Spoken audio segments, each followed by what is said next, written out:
Like, share, subscribe. Like, share, subscribe. This is Old Head Podcast. What's going on? I hope everybody is good. Hope everybody is well. And it's 132, 2025. Shouts out to everybody in Lions Den basketball community. We are in here. We about to get this show started. Shouts out to everybody. Again, once again, shout out to my boy Straight to the Point. Shout out to my boy Ticket TV, 7-8 Sports, the founder of LB Lions Den basketball community. Shout out to my boy Know Your Boy. Shout out to my boy Wilkes. Shout out to Keith. Shout out to my boy Vaughn. You know what I'm saying? Shout out to Shows, C Hill. Shout out to all everybody that's out there putting out content. My boy Trey, my boy Green, Maz, Herm, even the ladies that's been putting in. Tay Brown. Shout out to Gigi. Shout out to Annie K. Shout out to Aries.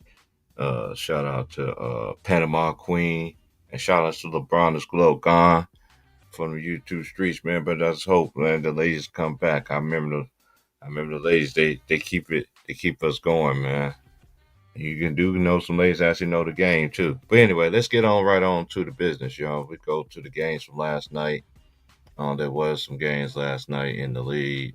Toronto, they beat Washington 106-82. Indiana is playing. They beat Detroit 133-119. The Brooklyn Nets beat the Charlotte Hornets 104-83. Philadelphia, they beat Sacramento 117-104.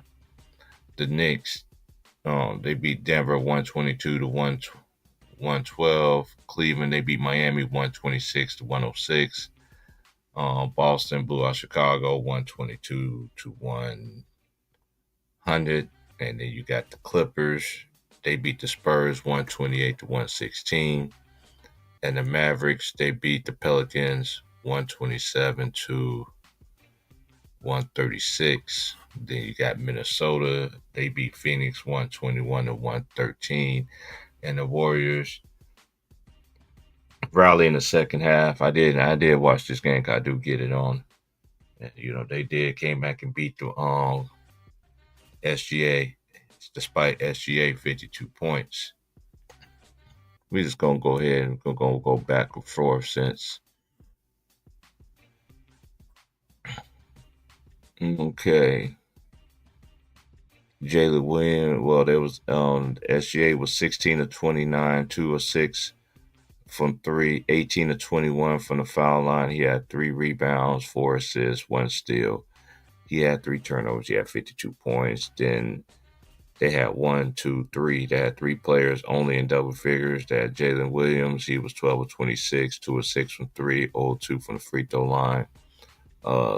He had 7 rebounds, 2 assists, 2 steals, 1 block. Then Isaiah Joe off the bench was 6 of 11, 5 of 10 for 3. He had 2 rebounds, 1 assist. Now we're gonna go to the Warriors. Shout out to my boy Rilla Leezy. And shout out to my boy 3000 Degrees too, man. Shout out to 3 Stacks. Shout out to Underrated Darkness.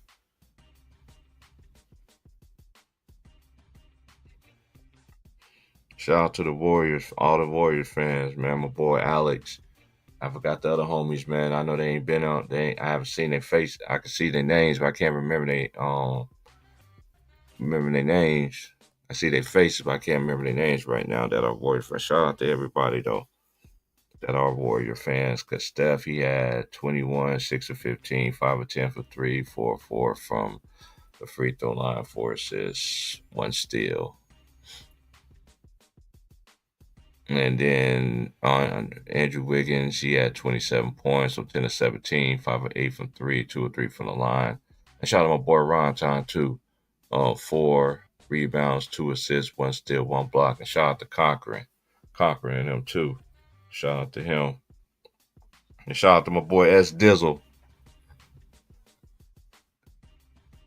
All right, then got Gary Payton. he was 5 of 7. He had 15 points. He had 9 rebounds. He had 3 assists. He had 1 steal. All right. So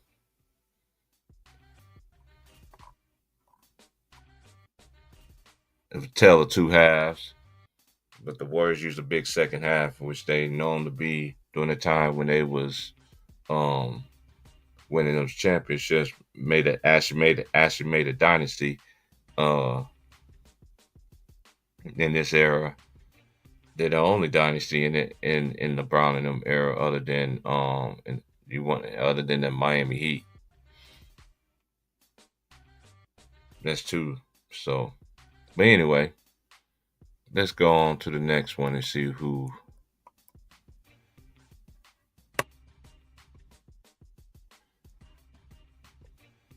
All right, the Mavs 137-136 over the New Orleans Pelicans, and the Mavs was led in scoring by Kyrie Irving, 10 of 21, 3 of 9 for three, 2 of 3 from the free throw line.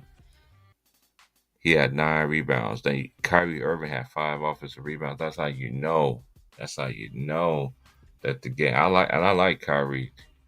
I like Kyrie Irving, but that's how you know this era where Kyrie can get 5 rebounds, offensive rebounds. That's how you know how many threes has been shooting in this era. But they say that this era is the best thing since apple pie. They so much bigger, stronger, faster, and everything.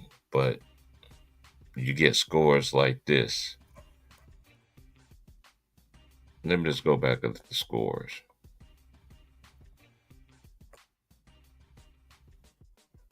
133, 126, 122, 128. Yeah, I mean, defense. There's no defense. Who's the best? I got a question. Name. Everybody say that this era is better than the past. Name y'all ten best defensive players in y'all whole era. Name me 10 that made it over 10 times in y'all era. And not even the media given one don't even have 10. They say he's the greatest, but he don't have 10. With all the other great players that all played the game, they was two-way players. There's no two-way players. I love they say 3 and D guys, and then you can't play defense. You can't play defense. Even Lucas said it's easy to score in this era. Let's just move right along, man. That's enough for the league. Oh, 'cause I already know how I feel about the league. As my boy James, as my boy know your boy say I ain't gonna say that. I just don't watch it. I watch it, you know what I'm saying, but it's hard for me to watch it. I have to watch it because I gotta know what's going on. And it's just, man, I have the NBA on one. Only way I can watch the NBA is I can't watch NBA and college at the same time. I got to watch college all the way through, and then after that I'll start watching my NBA game. I gotta watch the NBA just by itself because it's sad. It's very sad. But anyway, Klay Thompson, he had 20 points. He was 7 of 15, 6 of 11 from three, 4 rebounds. They say he was a problem in Golden State. Well, anyway, PJ Washington, he was 10 of 20. He had 25, 4 of 7 from three. He had 10 rebounds. Well, he had 14 rebounds. He had 8 assists. He had 1 block. He did have 5 turnovers. And then Daniel Gafford was 9 of 9, 12 rebounds, 5 of them offensive. PJ Washington had 4 offensive rebounds. Kyrie was tied with Daniel Gafford, a center, with 5 offensive rebounds. And then Quentin Grimes, he was 6 of 8, 3 of 5 from three. Made both of his foul shots. He had 17 points. He had 3 steals. All right, so we're gonna go to the next one, which will be Sacramento, and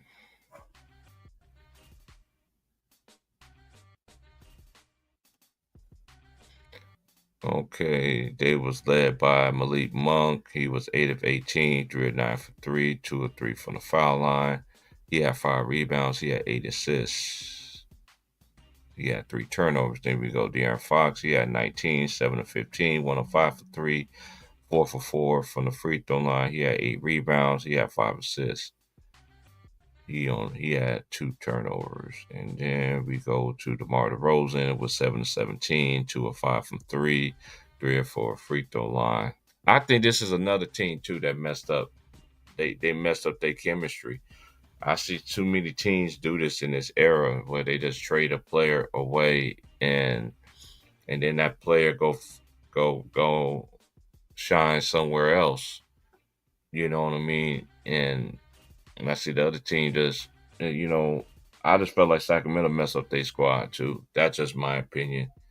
I think them and Minnesota both did. That's what a lot of these teams, but they're not like it's interesting like seeing OKC how they was in the bottom of the pits and they just been knocking. They just been literally. Then they changed the format. Now they have to have a playing tournament. They just need to go back to have one through 8. That's what they need to go back to. Now, word on the street that Alan Silver planned on making it 10 minutes, whereas ever since the NBA has started, even the ABA, all these years it's been 12 minutes. Nobody's asking for 10-minute quarters. Nobody's asking for that. But I find it very interesting. But you want to make all these changes, why? So his record won't be touched. I'm just saying, 10-minute ball games. Nah, man. These dudes don't even play much of it. Is I don't understand that argument. Now, like it's not even worth even. It's in my opinion, it's not even worth my time to be arguing with people because we already know. We seen if you lived in the 80s, 70s, 60s. I got YouTubers that have been watching players that have been watching Bill Russell. Know about Bill Russell and know all these other great players that they don't talk about. George Mikan, who actually had the first repeat in NBA history. It wasn't the Celtics. For y'all people thinking it's the Celtics. Nah, it wasn't the Celtics. NBA likes to take out a lot of stuff. You know, the NBA don't even give credit to the ABA like they used to. When I was growing up, they were still giving credit to the ABA and all that stuff and everything. They stole a lot of the ABA. A lot of the NBA teams came from the ABA, like the Spurs, like the Pacers. If you know your history, then you already know that, right? They need to go back to hand checking. That need to do is get physical. We've been saying that for years on Ticket, man, on Ticket TV. During the pandemic years, I always said, you really want to see what these dudes is like? Let these dudes really play both ends. Let actually, then actually, you actually see a center in the paint. Actually feature a big. I know I was on the chat last night. Shout out to Ticket, man, and James, man. I was on there with them last night. You know what I mean? And I go back just to show love. I just had time. So anytime that I'm available, I'm gonna come up. I don't run for nobody. I don't run for no smoke. I know people want me to debate this, debate that with people. I ain't in it with debating because at the same time, when it comes to a particular fan base or any fan base, a delusional fan base, um, they want every argument that's known to man. They want every championship, everything to count. But then at the same time, when you bring up they failures, they losses, it's everybody else's fault. They put up numbers. It ain't about the numbers. Things start changing in this era. Think about it. They've been changing the rules since 2000 and what? In 2000, I think it was a 2004, '04, '05 season or '05, '06 season. It's one of the two. They've been changing the rules since that time all the way to now. So we what in 2024? So you can say about 18, 19 years. They've been changing NBA rules. I'm just saying, how much more need to be changed? Nothing don't need to be changed. Oh yeah, we good this morning. Shout out to everybody that's in the chat. Shout out to my boy Mike. Shout out to Real OT, man. Yeah. The the NBA should be talking about all these teams, man, and they wonder why their league is going wild. I seen the comments. Yes, I just that's why I sit back in the comments. I don't like to read all comments because I learned that you got people like to troll, say stupid stuff, and still want to disrespect the ladies basketball. Talking about dude, women basketball is better than the NBA right now. I don't know what y'all talking about. Even a 3-on-3 tournament that they having right now, unrivaled. Shout out to Showtime for doing that stuff too. You know what I mean? Bringing up talking about the ladies and stuff too. You know what I'm saying? I've been telling y'all how these ladies get down. The girls don't give no excuses, no nothing. They work on their skills. You have to see, yeah, you still see like modern game stuff, like they do in the NBA, but at least they got girls down in the block. They got way more girls that play center that play on the block than they do in the NBA. Other than Jokic, other than Jokic, who that's why I always says this. Jokic is a good player. Like I can't knock it, but I'm not gonna sit here and act like he's going through a gauntlet every night. Cause he's not. He's not going against legit big where every team has a big. You remember they took away the Rough Riders, they took away the big, they took away the enforcers. Why y'all think these lanes are so open for these dudes to sit there and score? But then they want to sit there and tell me and tell everybody else that these players are so much bigger, stronger, faster.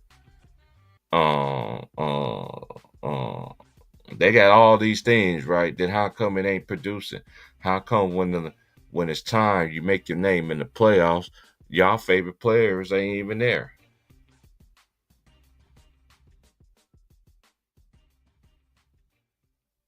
It doesn't make sense. And they keep lying to people. That's why people is getting turned off about this. I remember ESPN used to have some respect on their name. We're gonna get into college in a minute. Uh, I remember ESPN used to have some respect on their name. Yeah, they talk about players and everything like that. You could tell.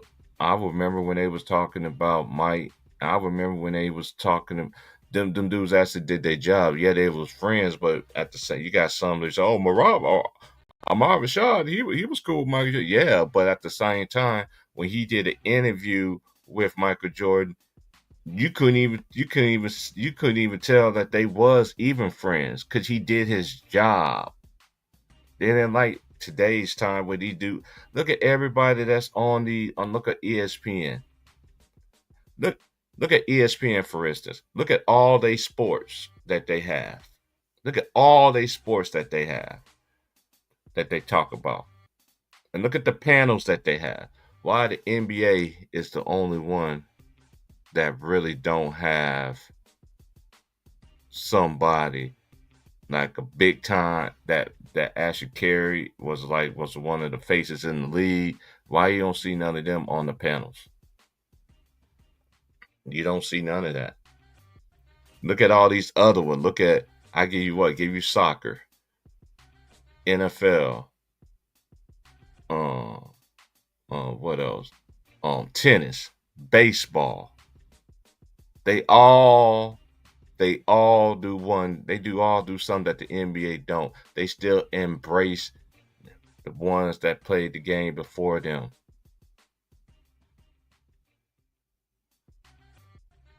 Let's just keep it real, man. The NBA don't do that no more. I remember the time when they did, and then all of a sudden now they're taking a dump. Now all of a sudden now they want to change the rules because when I was growing up, it was about how many championship rings you won. I seen Magic Johnson. Magic Johnson played 13 years. Nine of his 13 he played in the NBA Finals. So don't give me this stuff about everything like we ain't never seen this before. I guarantee you this. They want to compare this to Mike and all this dumb stuff.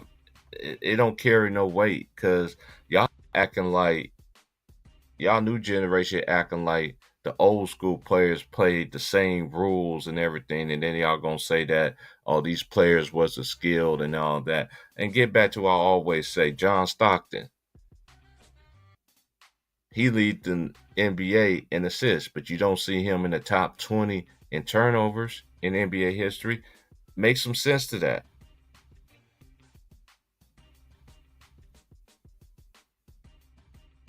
Let's just keep it real, man. NBA is pure garbage cans. Oscar the Grouch won't even come out and see them play. I'm sorry, it is. Y'all can get mad at me. I don't care. Because I grew up a long time ago where a lot of people don't like me. They still don't like me now. I don't care. But then they want to smile on my face like they do. And you think I'll talk to them? I'll nod them, acknowledge them, and I move right along. Nah. The league is terrible. And it's actually facts. The college basketball, watch March Madness. March Madness is gonna get way more views and all that stuff than the NBA. Even in the women's sport.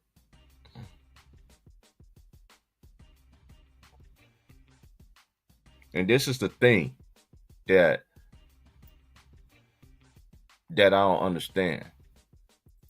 Y'all hype y'all hype up that he's a playmaker. That's all I hear, that he's a playmaker. How he's a playmaker when he sit there and he dominates the basketball and he just dribble, dribble, dribble, dribble, dribble, dribble, stiff arm, travel, change his pivot foot. It's not about fundamentals, man. It's not. He's the only. It's like that's why people don't embrace this stuff, man. Because back in the '90s and even the early 2000s, '80s, I respected every era, but this era right here, oh no. I'd rather watch the '80s. I'd rather watch the '90s, even early 2000s, even 2000 from 2000 to 2010. After that, after 2010, you saw you you saw the change coming. If you was old enough to remember, you saw the changes was coming because they was already changing it. They were changing. I think it was oh 04. I'm trying to remember. It's oh 04 or 05. It's oh 05, oh 05, oh 06. But it's one of them. But still, everything has been changing, and it's getting worse. Now, Adam said we're talking about 10 minutes. Why? It's been 48 minutes ever since the NBA has been out. It's been 48. Now, all of a sudden, now we're gonna play 10 minutes. Oh, you want to make it like, oh, I get it. Or a lot of people, you know what? A lot of people want to sit there and talk about the EuroLeague, but y'all don't watch the EuroLeague basketball. EuroLeague is more '90s basketball than it is in the NBA, and those are facts. If you ain't watched EuroLeague basketball, then you don't know. I don't know. Some people say that he want to preserve LeBron stats or whatever. I don't get into that because I feel like in the all be all them gonna be thrown away. You know what I'm saying? You know, sooner or later, everything that he accomplished gonna go out anyway. That's what I believe. Because you can't sit here and just tear down and then they always want to use a black man's excuse, but how many other black families this man has affected? Yeah, it's business, but at the same time, okay, I don't know. I'm not saying that, but I just agree. You know, I don't care what he tried to do.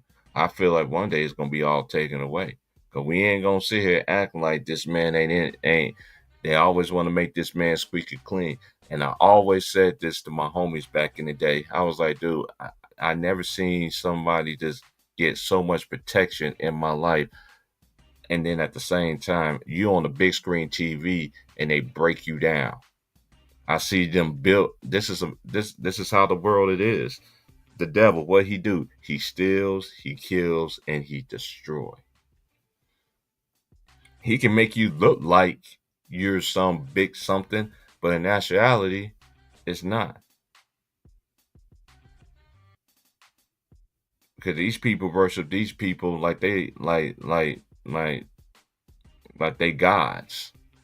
You got people calling themselves a god. You know what I'm saying? And hey, I don't get into all that. I know some people, got their different beliefs and all that stuff, but you know, I don't like what I'm seeing. And I began to get to the point I just want to stop the NBA, but then again, it's just some in me just telling me that I keep on watching because just in case somebody won't come in here and try to pull that fastball. You don't even watch the Laker games.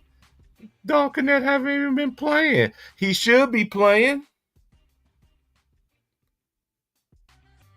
Bronny did not have a career like Donkinette.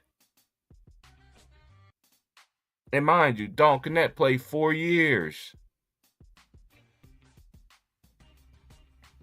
He went to Northern Colorado first.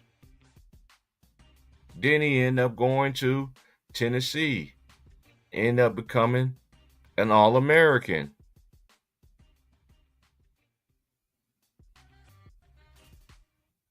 They're just too, I mean, it's just what it is. That man should be playing. They talking about what I find it very interesting. The Lakers always talking about what they need, talking about they need shooters and everything. You got a shooter, you don't even play him. You got shooters, but then LeBron still take about 8, 9 threes, jack up threes, don't even get back on defense. He'll throw the ball away, stand there, pout, look at his teammate, beliterate the referee, beliterate his teammate. There's so much stuff this man has gotten away with, and people been seeing that. And everybody talking about Draymond Green. Shoot, LeBron should be up there, and they talking about Rasheed Wallace. He should be up there in history in technical fouls, and they ain't gonna call no technical foul on him. I thought they was going to, hey, y'all remember that time when they said they was gonna fine people for flopping? Have one time had they when we heard the last time, because somebody in the comments look up the last time somebody got fined for flopping. Because I swear that's all this man do. This way the NBA is going. It's going. It's going. When you constantly got to throw yourself like you're like to prove to everybody that you some, nah, I want my respect. How? This man been taking shortcuts, cheated the system, everything, cheated. This man didn't get it. He didn't get it out the mud. He got out the mud when he was in Cleveland, then he jumped ship, then he joined forces. But then if you talk to anybody else that's a fan of his, they act like LeBron never had a super team. They act like LeBron James is a Superman killer. But they won't say that Chris Bosh and Dwayne Wade was a super team. Then they'll go back and say that Kyrie Love, no, Kevin Love and Kyrie Irving wasn't a super team either. Even though Kevin Love came out and said his own mouth, "Oh, we was a super team."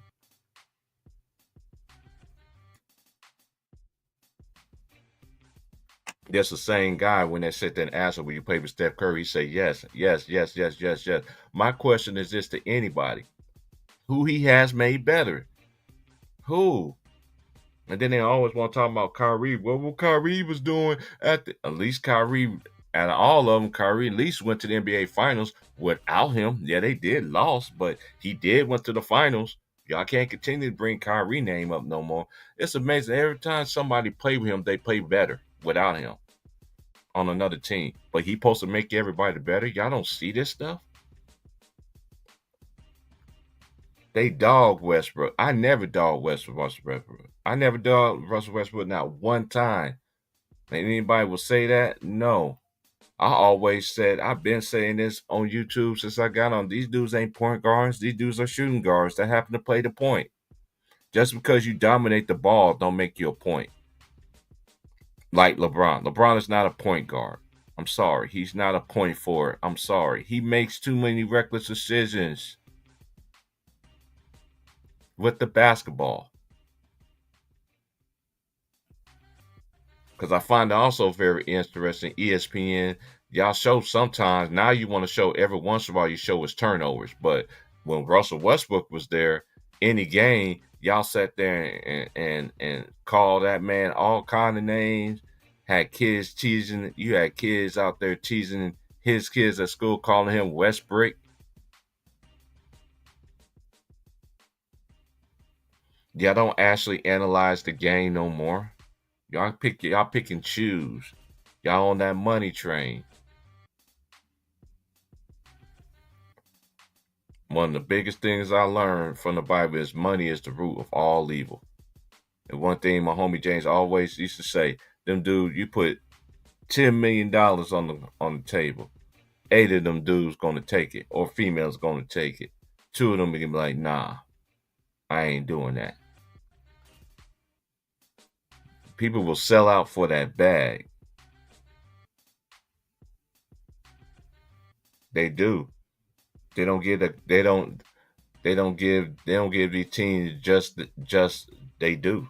You could go NBA today. I guarantee they're gonna talk about the Lakers.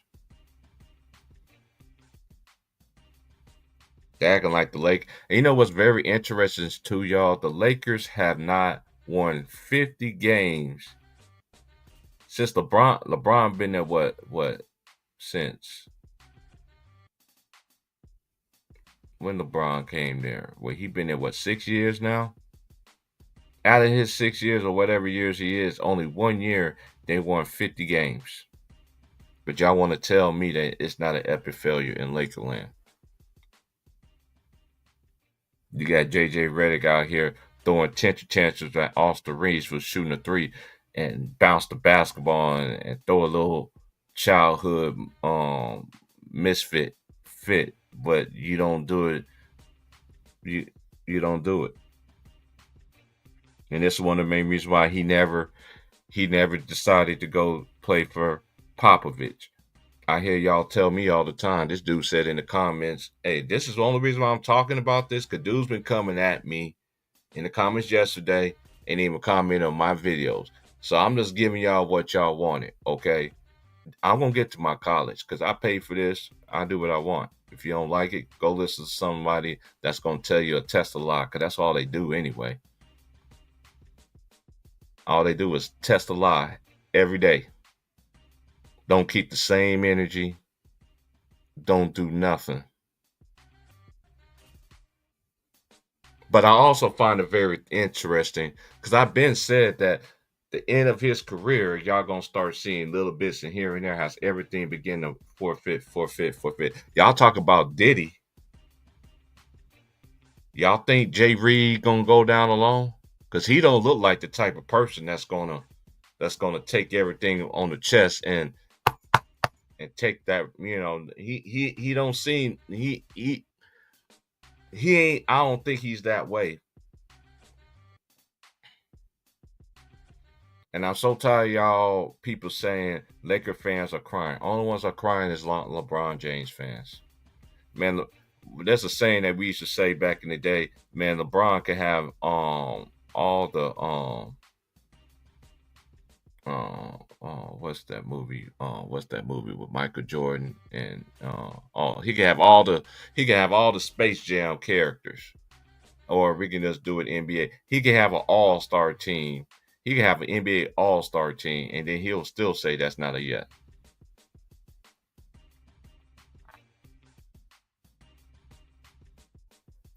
I'm telling you, his time is coming, y'all. I know y'all sitting there talking about, oh yeah, you wishing. I don't wish them for bad to nobody, but guess what? And the Bible says this: you reap what you sow in this world. That's even it could be good or it's gonna be bad. You sow that seed, you're gonna get it back tenfold. You sold a bad deed, it's gonna come back tenfold. It's coming. Like I find it very interesting. LeBron, ESPN always gives us an excuse when he can be gone for a week. But if it was Kyrie Irving,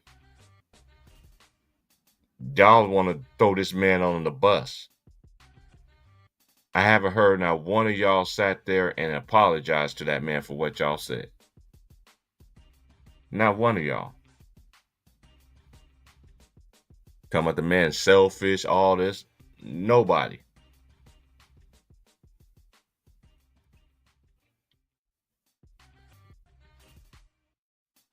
I haven't heard nothing. Am I gonna hear something? Nah, you ain't gonna hear nothing. This is what's wrong with the league, man. And that's why, you know, players that I know that really do put in that grind. And me and James been trying to tell y'all this for a long time. Play these young guys. But now you got coaches still holding on to these players, and then you want to get mad. I never forget that year when Stephen Curry got hurt, and Draymond Green said out his own mouth. Draymond Green said his own mouth that he could lead his team. I'm just paraphrasing that he could lead his team, that he could lead the team to the playoff. That man was getting kicked out every freaking game. You know why? Because he knew Steph and Clay wasn't there. Once he knew that Steph wasn't there no more, what he sat there was doing, getting kicked out all in the games and all that stuff. It was time for you to show you your ammo. I just hear a lot of talk and no action with these guys. You don't hear none of that stuff, y'all. You just don't. Let's go to the standings right quick. Then we're going to go to college. Then I'll open it up. Because I want to get what I say first for everybody to start. Because everybody know how we is over here. We tell the truth. We come with that nonsense. You're going to take a seat and everything. And you're going to have to learn some things. So don't be coming up here acting like you know what you're talking about and all that. Because I noticed one another thing, too, I've been noticing, too. Y'all dudes on TikTok, y'all be cracking me up, too. But y'all don't want to come down here. Y'all want to invite me to come up and then don't let me speak. But at the same time, I don't need y'all to invite. I could go live on TikTok, but I don't want to go on TikTok. I started where I started from right here. So I have to go to y'all parameters. Y'all can come down here to YouTube. Come down here and come holler at me. I can talk to you. I don't need nobody else to back me up on nothing that I'm talking about. But you come over here, you got to know what you're talking about. Can't come up here with no lines, no bias, no clutch points, clutch sports. I remember when the Lakers had a team of clutch players. It's amazing everything I said about the Lakers has been coming true. Everything I've been saying about them has been coming true. But I was the biggest Laker hater ever. I needed respect. I need to bow down, kiss the ring. Nigga, please. Y'all probably them same dudes that got LeBron James, blanket, pillows, all kind of stuff. Y'all wish y'all could be his. Y'all wish y'all could be his kids, but y'all be defending him. It's always tearing down another black man. When I seen that man tear down a lot of black people, though, too.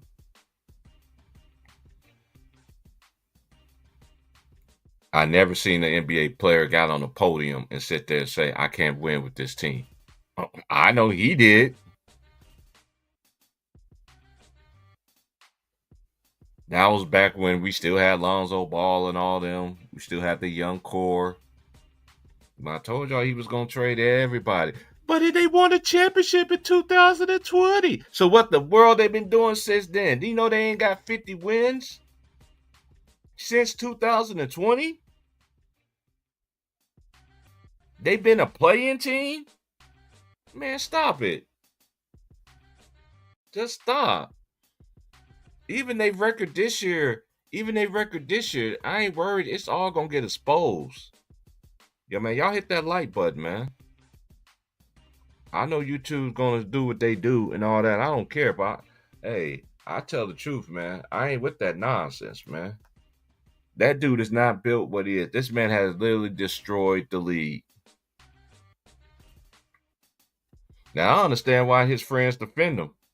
That's how you know they loyal friends. Don't you know? Do you don't? I was taught this. You got two kind of friends in your life. You got friends that will tell you the truth, tell you when you're wrong. Then you got friends that they know you wrong and everything like that, but they still support you and everything. That's what the kind of friends you have.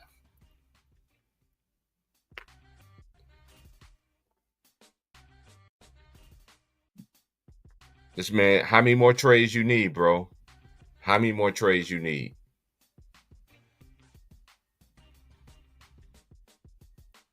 Y'all getting y'all behinds kicked. Normally, you beat teams that has a losing record and don't have their best player. Embiid, half of his career, he ain't been eligible. And this is another thing I find very interesting too. How is these dudes better and everything when these dudes can't play 82 games like the players did in the 80s, 90s, and even 2000s? Just look it up. All the great ones did. Y'all can't say it. Y'all can't say it. It's not true. Only way y'all say it's not true is because you wasn't around. You wasn't around. You wasn't living, or you didn't know any better.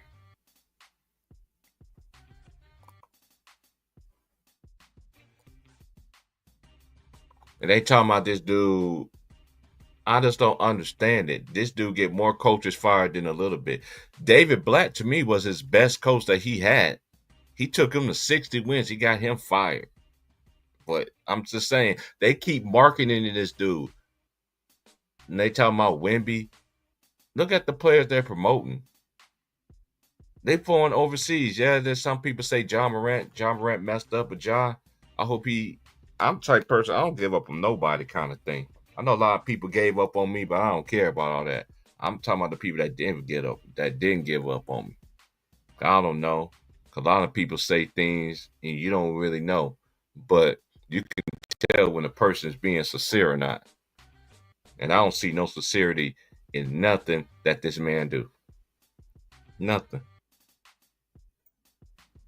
Nothing.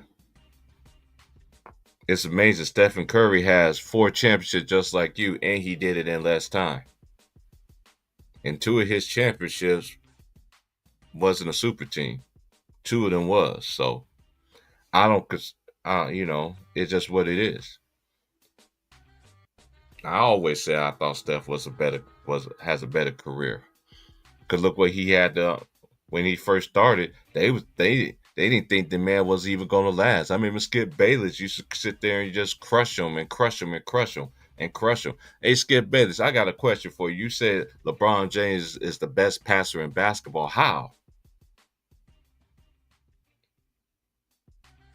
How this man is so good in basketball?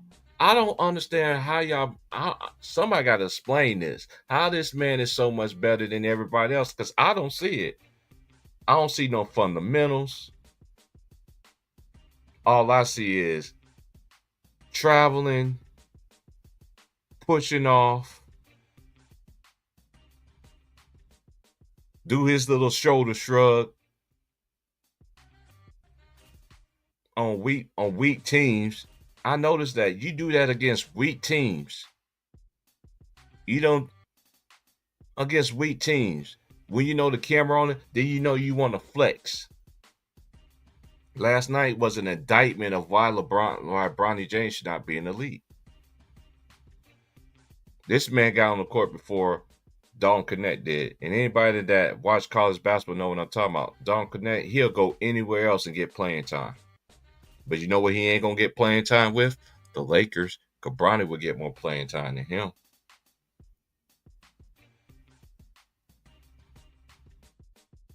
This man made a name for himself. And that's how you do. You make your name for yourself. I don't see nothing. This Lakers detriment has been on Jeanie Buss and LeBron James. To me, I always say they got rid of the wrong one. They should have kept the brother. That's just my opinion. But people gave me was people on the fences on that. And another thing too, I'm not with all that lying stuff. I'm not with all these narratives and stuff. I don't listen to Laker Nation. I don't listen to none of that crap. If you don't speak the truth about anything, I don't listen to you. I don't. And I will never listen to the lies and everything that they constantly pulling out here on these people, man. What is wrong with the NBA right now? A lot. There's a good chance. There's a good chance that you go to an NBA game, your favorite player don't even be like your kid's favorite player don't even gonna be playing. That's hey, I could get season tickets to go see the Blazers since I've been here. I got a homie that stays in Portland and works at the Mata Center. Tells me all the time, hey man, you gonna see the Lakers? Nah, I ain't seen the Lakers, nothing. And then the year, I think it was that the COVID year? Yeah, it was the COVID year, 2020. No, was that the year 2020? Yeah, it was. It was during COVID. Yeah, it was during COVID. And I was supposed to go up there and see. I was like, man, I didn't want to go see them. The homies ended up getting the tickets, going to the game, yada yada yada. It was a game that the Lakers actually lost to the Trailblazers. Like I said before, I'm a Laker fan, but I've been watching the Lakers since the '80s. But I tell the truth on my team, and the Lakers are not a good basketball team. They should have never got rid of Darvin Ham. They should not did that to unmind him. But I find it very interesting, LeBron, you unmind him, Darvin Ham, but he's a black man. But then at the same time, you gonna sit there saying in the press conference, is that what JJ Redick said? Yeah. Then everything he said, I supported back him up. But you didn't back up Darvin Ham. You backed him up when you hired him, and then you backed down and you fired him. But I'm saying this is nothing but you reap what you sow, LeBron. Your time is coming, sir. It's coming. It's shutting in so fast. I don't care how much numbers you put up. I don't see him in the lights. I don't see him in the lights that everybody else do. And I always said that. I know people gonna be saying, "Oh, you just hating on the dude." I've been saying the same thing about LeBron forever, and I haven't changed my stance. I'm not going to change my stance, and I'll continue to say this. I'll still take Larry Joe Bird over him. Sure, I even take Dominique Wilkins over here. He ain't had nobody. Like not a legit superstar with him. I'll take Alice English over him.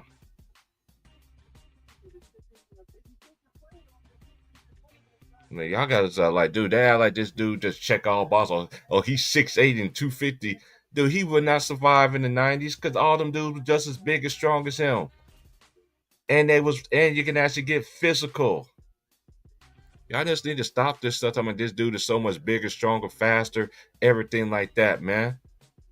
His end time is coming, the end game. If y'all don't see what's going on, I don't know what to say. The end game is coming. It's just like what's that movie? It's like the end game Avengers. His end time is coming, y'all. Y'all can say that I'm hating. I said the same thing on Ticket Channel when that dude came out and said that the man was allegedly using PEDs. But then I also find it very interesting too, what ESPN backed him up. On the Lakers gonna be off for a week and everything. Everybody knows that LeBron takes a week off and da da da da da. And people that have been knowing this for a while, then all of a sudden, that next following week, yeah, you got all the speed in the world. You jumping over people. You want jumping over people, and you dunking and then you flexing and all that. And so then you got people thinking like, well, he might went out and got some of that new juice again, allegedly. I'm telling y'all, LeBron will not survive in the 90s. For y'all and people that continue to lie to these people, he will not last in the 90s. He would not. He's not built for the 90s. He's not. Just because you 6'8" and two. And that's another thing too. I understand what people say he's 6'8", he 250, but come on, man. He don't have a bag. He don't have a full arsenal. It's like my boy Mr. Mons say. Shout out to Mons too, twin, my AKA twin. He's a twin like I am. What's his go-to move is? Oh, I know what his go-to move is. His go-to move is he's gonna hit you with that. He's gonna hit you with that stiff shoulder, that right or the left. That's what he's going to do. That's exactly what he's going to do. And then when he do that, then he's gonna look for the referee and beg for a foul, or he's gonna flop to the ground. Come on, man, y'all gotta stop this. Oh, speaking of Rudy Gay, real OT, I thought Memphis' worst mistake that they made at that time was getting rid of Rudy Gay. Because when they lost in the playoffs that season, what couldn't they not do in that playoff series? Have somebody that create their own shots. Rudy Gay would be able to do that. That's another thing I think too that I think Memphis made a mistake on. But I think a lot of these teams made a mistake on some players, let them go early and all that stuff, you know. But it is what it is. But anyway, let's get to college, man. There was 3 games in college last night. Maryland Terrapins, they went to 7-3 in the Big Ten, with an 82-73 win over Penn State. Penn State is 10-12, 1-10 in the Big Ten. And the Big East, UConn, of course, UConn's going to win because ain't nobody's going to challenge them. Only one that could really challenge UConn is Notre Dame, but we know Notre Dame is in the ACC in basketball, that is, and in football and all that stuff. Only one that's not is college football because college football they're independent. Okay. Anyway, they beat DePaul 84-68. UConn is 20-2 in the season, 11-0 in the Big East. DePaul is 11-2, 11-12, excuse me, and they're 6-4 in the Big East. Oklahoma State, they beat Arizona State 83-71. They are 18-3 on the season, 82 in the Big 12. And Arizona State is 8-14, 2-8 in the Big 12. Thursday games in women's college basketball. We got number 3 Notre Dame. They play Virginia Tech. Then you got Oregon play number 16 Michigan State. You got 17 NC State. They play Wake Forest ladies. Then you got number 25 Florida State against Boston College. You got Oklahoma 13 will play LSU. LSU trying to rebound from the beating they had against South Carolina. Then you got Alabama 22 played Kentucky. Kentucky ladies 17. Vanderbilt ladies are 23. They play Florida. Iowa State play number 11 Kansas State. Then you got Missouri play number 5 Texas. I am gonna watch Juju Watkins and Minnesota. They play tonight on Peacock. They play the Minnesota Gophers. And then you got number 15 North Carolina. They play number 19 California. It's weird that California is an ACC school. Like really, like that's crazy. A West Coast team is part of the Atlantic Coast Conference. Anyway, let's go to the men's now.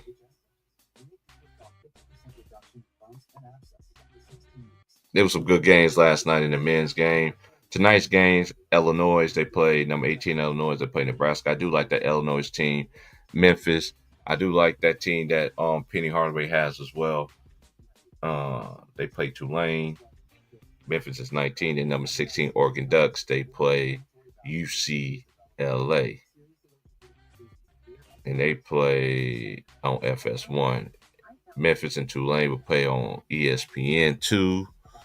The Deuce and Illinois, Nebraska are going to be the first game on FS1. Especially FS1 is showing.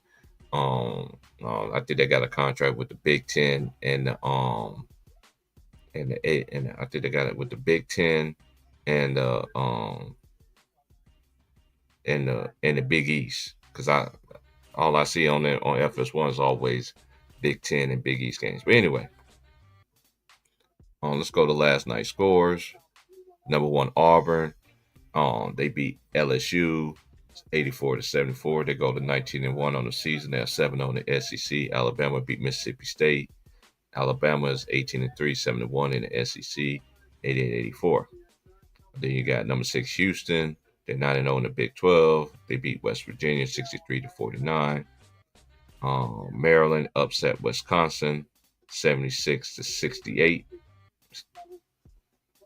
Texas Tech, they beat TCU 22. I mean, they 22 in the country, 71-57. Ole Miss held on to beat Texas. Chris Beard coached against his former team, Texas. That was a good game.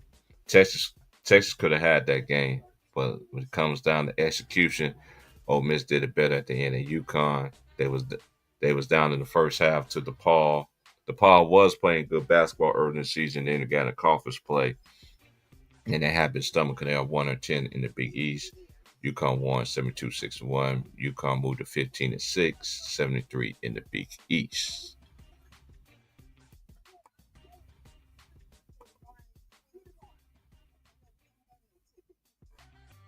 All right, I'm gonna drop the link for everybody to come on in, man. So I don't say what I had to say. Let's have a good show, y'all. You know we like to laugh and keep it real. We tell the truth around here.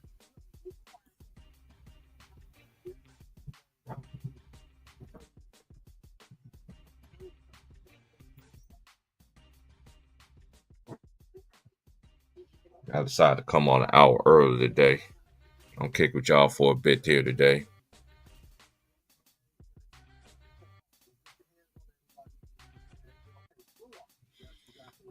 Man,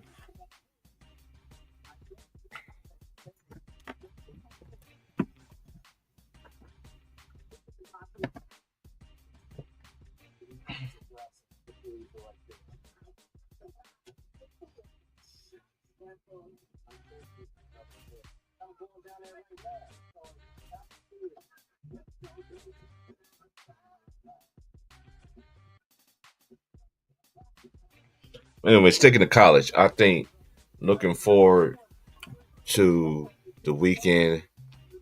It's gonna be some big games on. We're getting close to the midpoint of the season. I think Auburn is the team to beat, but I am not second guessing all these other teams though either. Because all they have to take is for you to have that one bad game and in a tournament. The day that you don't play your best, I seen it happen to the best teams. Just because you have the best team in the country, you got to finish that deal though too. It's always come with pressure, but I think this team gonna get it done. Honestly, Auburn has been knocking on that door. They've been having good teams. The last Bruce Pearl has really turned that program around. Shout out to Marquise Daniels. I know Marquise Daniels, the former Dallas Maverick. He's on the coaching staff too. So I do like their guard play. They don't have no weaknesses whatsoever. Um, Other teams I think that can honestly win the championship this year. And Duke is looking good this year. Iowa State, Alabama. I like that Florida team too. Florida got a good squad. Houston too. Defense win championships, man. And Houston got that defense just like Auburn, just like Iowa State. And Tennessee, they're a good defensive team too. But not but I don't know, do they have enough offensively? But I do like their squad. They do play defense. Purdue is back in the top 10. I like Marquette too. St. John's. I'm not sleeping on Rick Pitino's team. They can make a great run as well. So you got a lot of teams here that can make that has a case of making a great run. Um, I do like Illinois. Memphis is one of them teams that's going to be. Missouri is another team that's going to be very hard to beat as well. Like I said, you play defense well, it's going to turn up.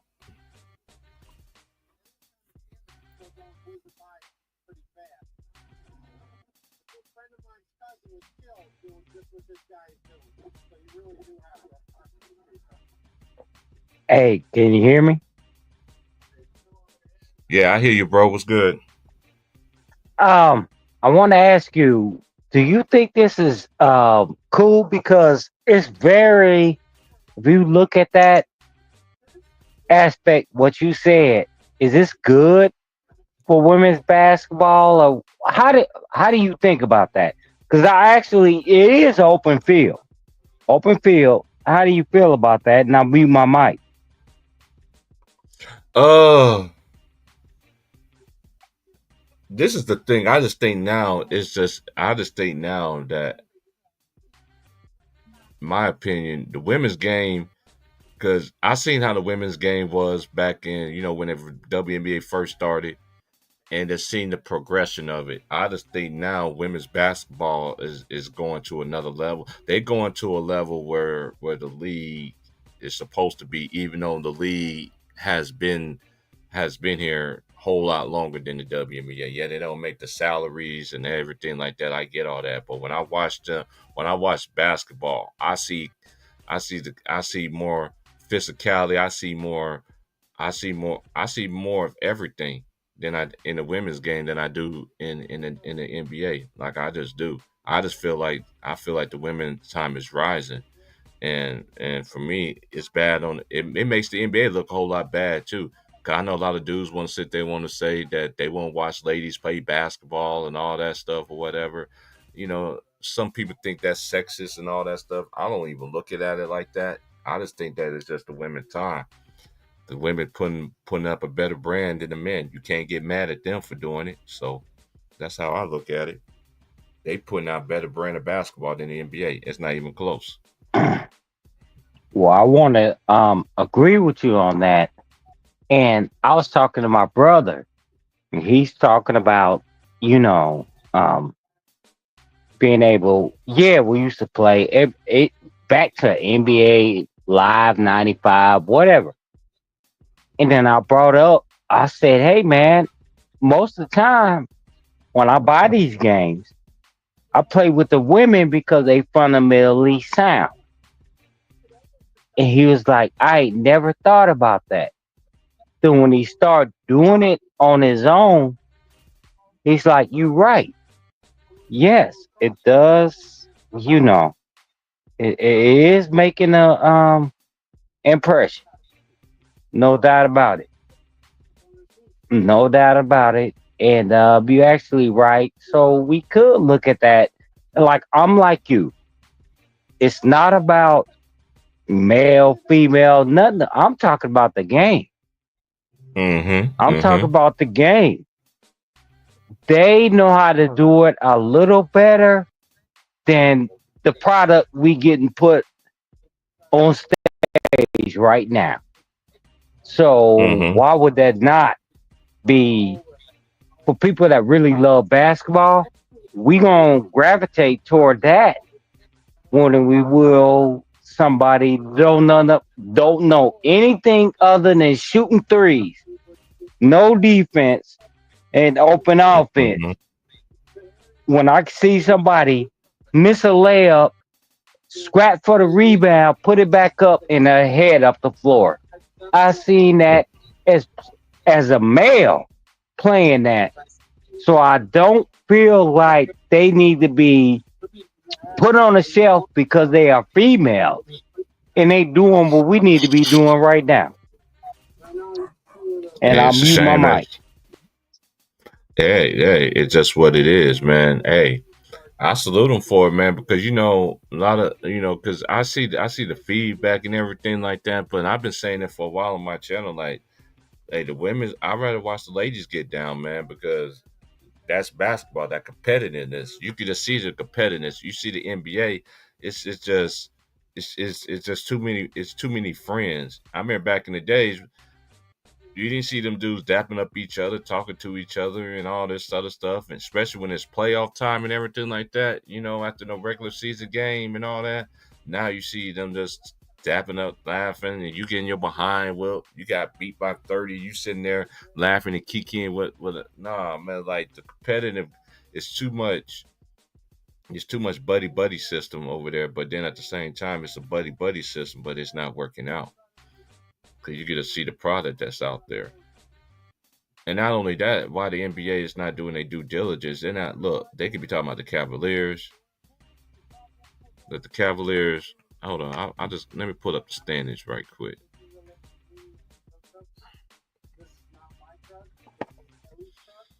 Boston Celtics won a championship. Yeah, I know a lot of people don't agree that they never face anybody and all that stuff. Hey, they got a championship. I don't tear down like that, but I always says this: if people saying this about your team and then you follow up. this year and actually able to validate, if they actually can repeat and validate, I don't think they will. But just the way that they looking right now, because I just don't feel like, just look, a lot of teams feel like you can't be like how the Lakers used to be with Shaq and Kobe, even the Warriors. You know what I'm saying? They wait to turn it on and everything like that. You can't be doing that now. If you think you're just gonna wait and just think you're gonna turn it up in the playoffs, it's gonna be different this year. We don't know who's gonna be healthy at that. And this is another thing too. We always gotta this era always gotta worry about if they team is gonna be healthy all the way through. I'm just saying. Well, I'll say this because fortunately or unfortunately, how you want to look at it, um, the female they don't have a choice but to play real basketball. And True. if you look at that Adam Silver, where he was like, "Well, I didn't think that somebody like let's throw names out there, Hmm. small forwards, Adrian whatsoever, if they are more physical than if they more physical than the Kyrie Irvings or the Seth Currys, this changes the Hmm. game. He actually he made a wrong statement there. Why is it that they can go through it, but the men can't? And if you look Mm. at that, really look at that, the Anthony Davis, Davis brothers, and he brought that up in that conversation, and I was like, man, dudes actually know they wasn't scorers, but the fact that you if you really played during that era, you knew that that was a real thing. Now you're Hmm. trying to erase that. You are trying to erase that and say, no, we're gonna have the skinny dude that shoot threes be prioritized over the guys that really get in the trenches and do it. They're the And I'm one gonna say, that gave you them yeah. lobs. Hmm. Yeah. And Another I'll thing mute too, my Keith. mic. I want you to respond to that. Hey, it ain't even that. I got more to add. That it's just like this too. Look at the All Star game for instance. And then a lot of these today generations, they just like the All Star ain't serious and everything like that. Back then, the NBA used to be, they used to be personal. Who's the best, the East or the West? And you already know. Back in them days, man, when it comes to the fourth quarter, we already know. All right, it's about to get serious. You know what I'm saying? So the All Star game, the slam dunk contest, all that stuff is just pure garbage. You got to get a dude from the G League to come save the slam dunk contest, and then they got dudes want to create ideas for the slam dunk contest. Why everything had to change for the NBA had to happen in this era? Why they can't why they can't uplift the what the other players did before them? You actually have some that actually do, but they don't get the credit for it. But the ones that they be putting out there. I remember LeBron sat there and said he was going to join the slam dunk contest. He never did. He never did. It's a transition, and here's the problem that maybe a lot of people are not talking about. T. Far is that Hmm. us still exist. We still exist. We still exist, and we got a voice in saying whether it go to whether we body games, whether we support NBA, we still exist. And we are, if you want to look at it, we relics of the people that made it what it is. And choose, if they choose to say, we're going to ignore you, we're going to ignore your product. That's what they not understand. We know how it was to get out here. We can do it right now. We can do Mm-hmm. it right now.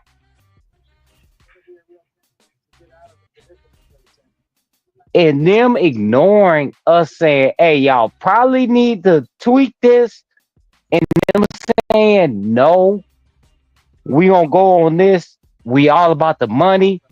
Sending XYZ out here. Sending Mm-hmm. XYZ out here. And then this Mm-hmm. is the product we want to put out, and we rejecting it, then they're killing their base. You know why? Because we can walk away from it, do something else. Mm-hmm. Just like we walked into it to make it what it is right now. And I'll Mm-hmm. mute my mic and I'll let y'all cook. What's up, Lemon Pepper? What's up, fellas? First off, I want to say prayer to Too Short and his family, and prayer to the people who lost their lives in that plane accident last night. What plane accident? The plane and the helicopter last night. Well, I think it was in it happened in Washington. DC. Yeah, Yeah, prayers up, prayers up. Like, yeah, like I just yeah, heard about Too yeah. Short and I his just family saw. this morning from your boy. What's his name? Yeah, I just now seeing. I just seen it came across my timeline on my phone.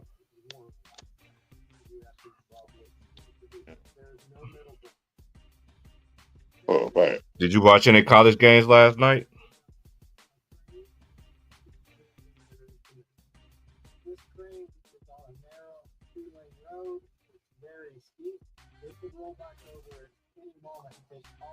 Oh, but anyway, but yeah,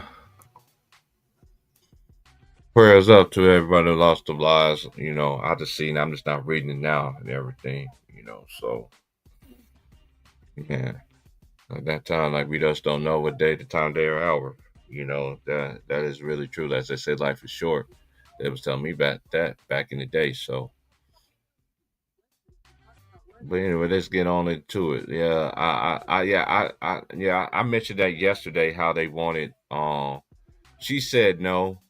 Caitlin Clark said no and everything like that. But I get it, you know, because I get it why she didn't. She said no though too, because you gotta think about it. The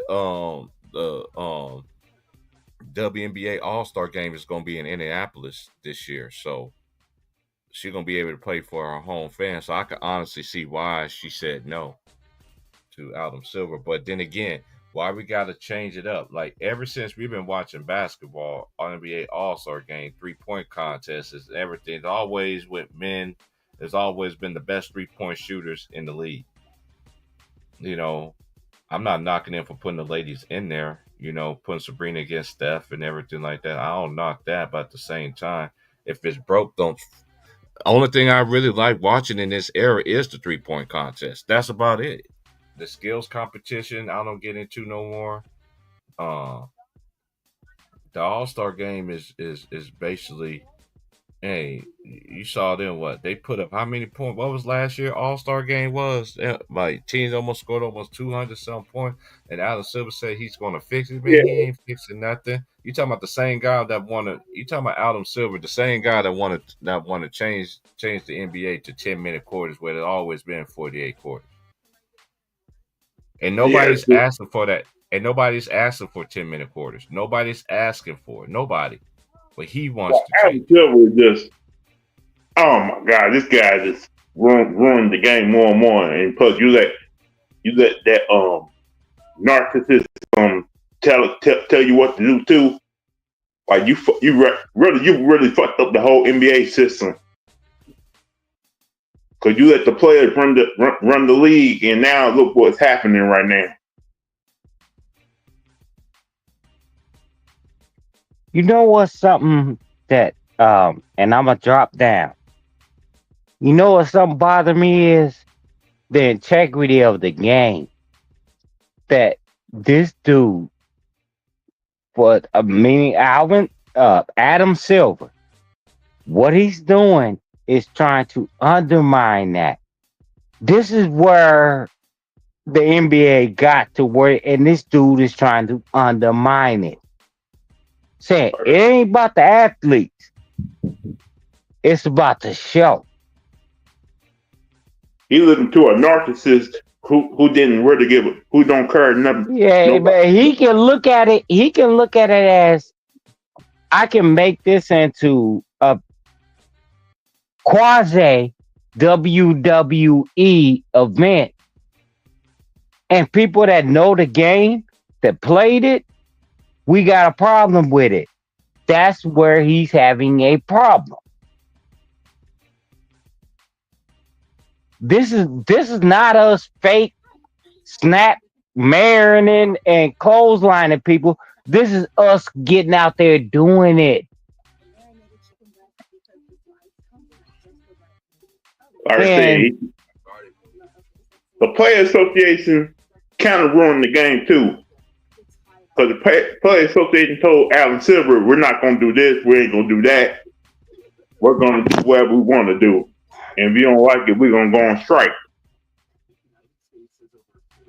right, but at the same time, is he listening?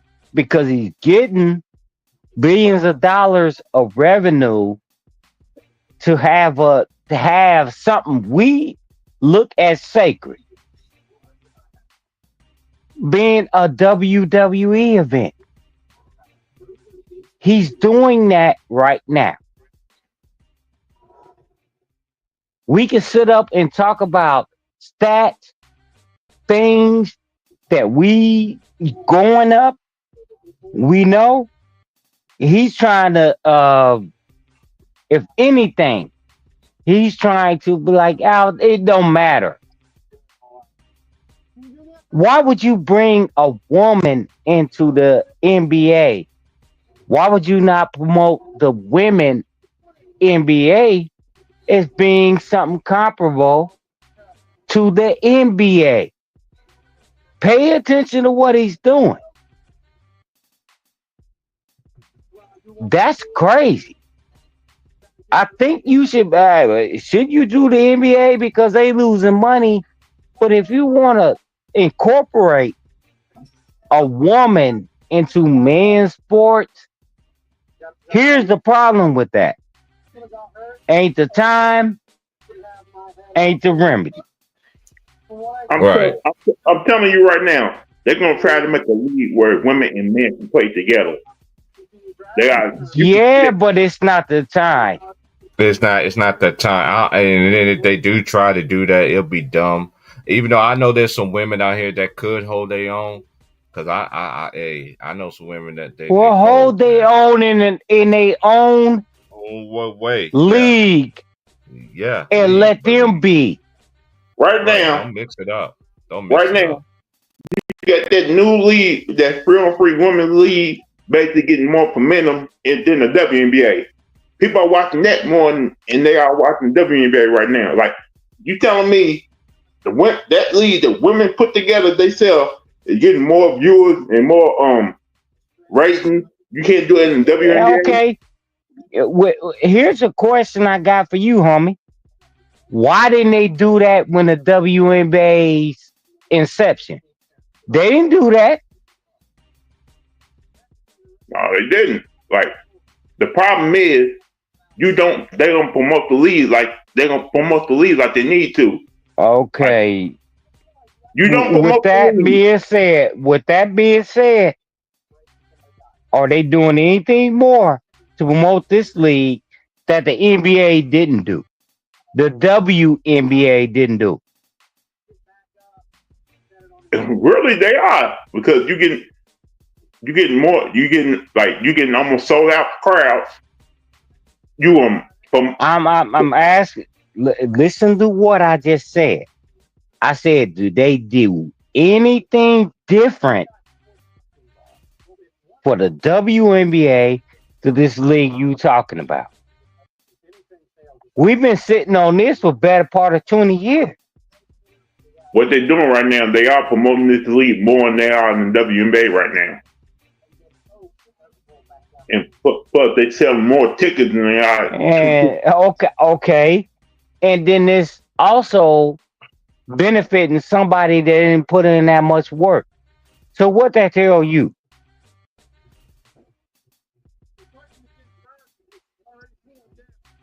That these women put in all the work, and the NBA didn't put in no type of work. No, it says they took what they did and transferred it onto something that we are not gonna buy and we're not gonna listen to.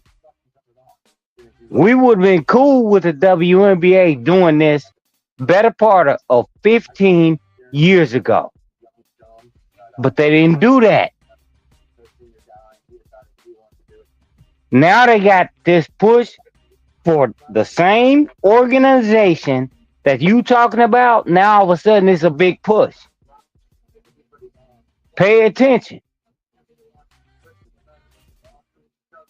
They could have done that with the WNBA with its inception.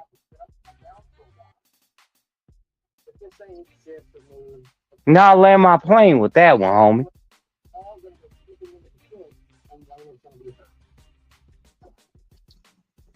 Yeah, you're right. Because when the WNBA first came out, it was on Lifetime, ABC, ESPN, and other women, and on the Weed channel. Then when the ratings started going down, that's when they only showed games on ABC and ESPN. Yeah, they could have done that for them then. Now you coming back and pay attention to what they doing.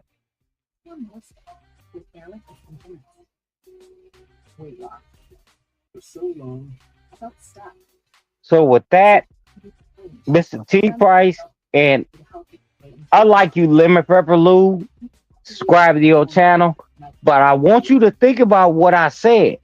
They had more than a 2 decades to get this popping. That's true. And they only starting to do it now? Mm-hmm. Yeah.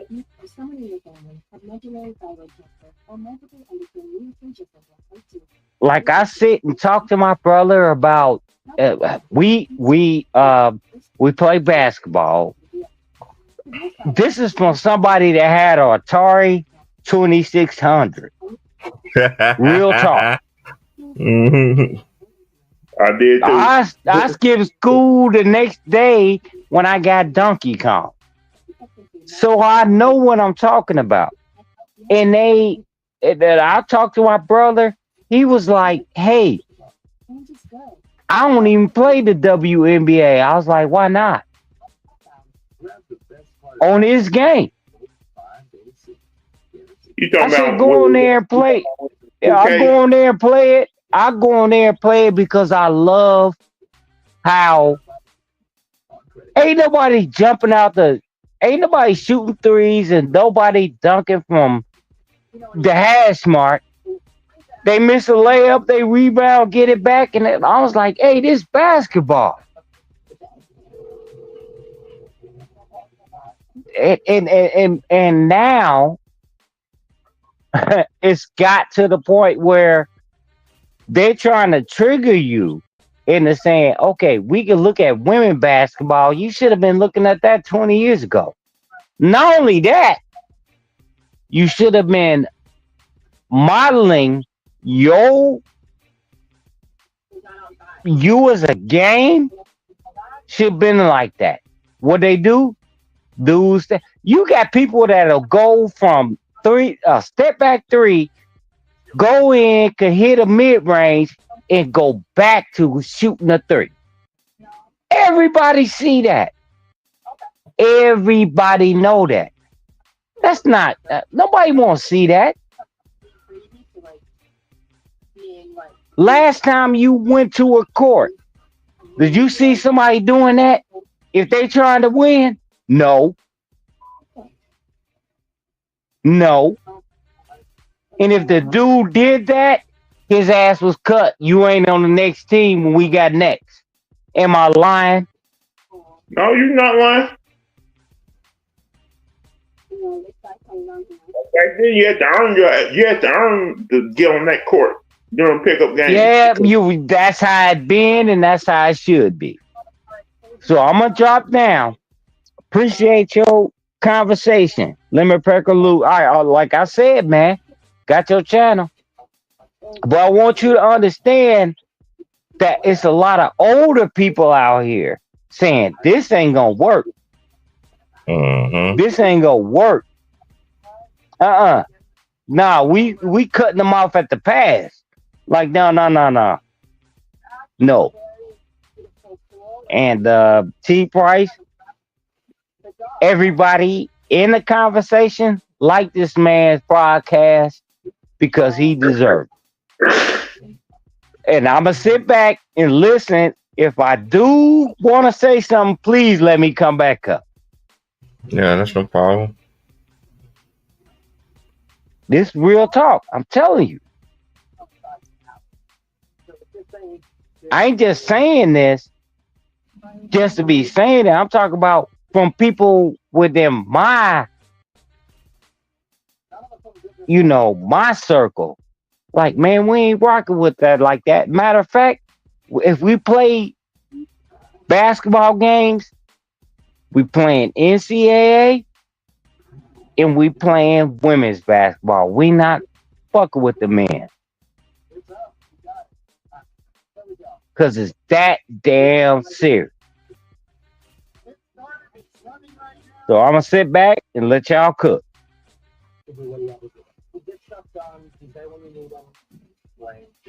You got to say, Lou, what's good?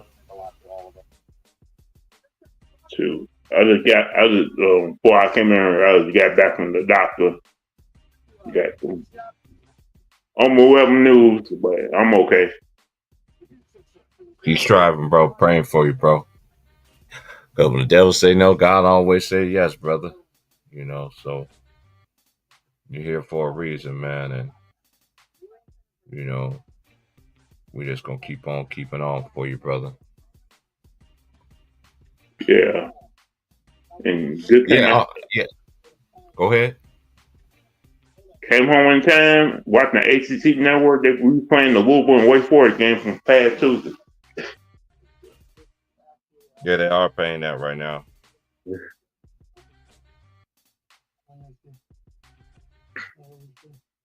Mm-hmm. He's talking about how the league don't give a damn what fans think no more. You think it's kind of like in the NFL right now too?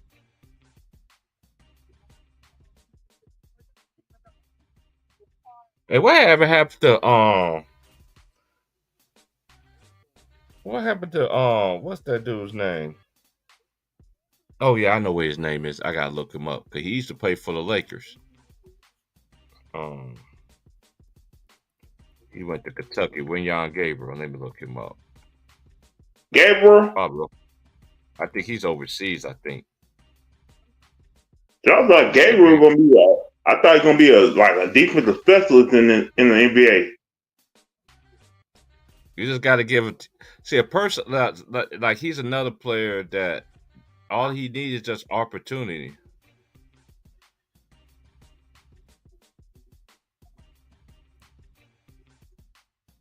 Oh, he's with hold up.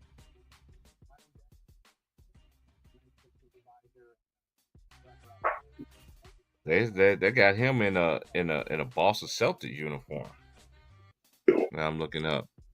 He playing the G League. Let me see his stats. He hasn't played this season. The last season he played with was, he was with the Lakers in 22-23. He played in 68 games, the most games in his career. In Memphis, he played 5 games with him, but he's not in the league this year. He must be in the G League or So Speaking of Boston, what's been up with them lately? They just been like not trying. I think Boston is trying to do what the all the great teams do when they go to when they go to playoffs, and they think they could just turn it on. But if they do that, they're gonna catch a rude awakening this year. To me, if they win a title this year, that solidify their title they had the first time. Cause then ain't nobody can't say that who you beat and everything like that. You get it done this year, especially everybody's got their main pieces and stuff like that. They get it done, then they have to put some respect on their names. You know what I'm saying? So The it 92, that's how because the that's how I 92 see it. Bulls, the 92 Chicago Bulls kind of did the same thing. They didn't like they won another game to make the playoff. When the playoff came around, they turned down and won the championship. I'm But like, they already won. Yeah, but they already won the championship already, right? yeah, 91 they won their first championship. They Right. came Yeah, I back. remember. They came back the next year. They started out hot. Then during the middle of the season, they didn't like go all out like they normally would because Mm-hmm. they won enough games to make the playoff. And when the playoff came around, that's when they turned it on. Mm-hmm. And plus, I'm getting sick and tired of them talking about the Warriors. The Warriors won 73 games. They best team ever in history. You won 73 games, but you could not get the job done. Y'all lost.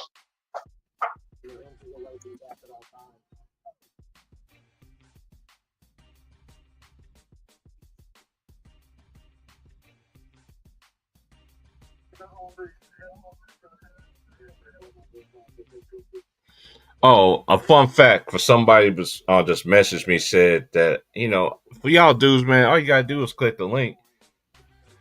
I mean, I know this on top of my head, but I'm just answering to a hater what he said. Um, in a comment in the video, he said LeBron do not have the most trades. Okay, if you Google LeBron James, how many trades LeBron James had in his career, and it says throughout his career, LeBron James has had 66 players traded with him on his roster. In total, the organizations he has played for have traded 118 players and first round picks, which is 83 more than Michael Jordan. Even That's need I why, to say more. that's why the Lakers in the position they are right now.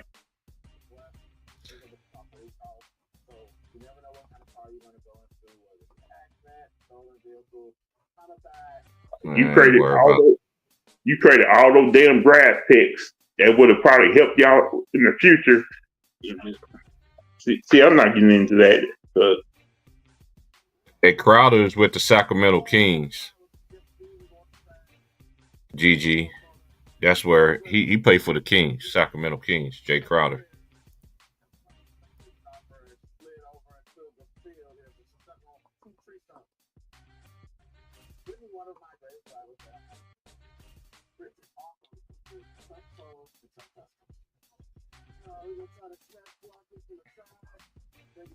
Anyway, let me see here. Okay, we got. The only thing worth watching right now is the Houston Rockets. There's a lot of teams that's worth rocking. You the Rockets. It's the Rockets. Who else? Another, The Grizzlies.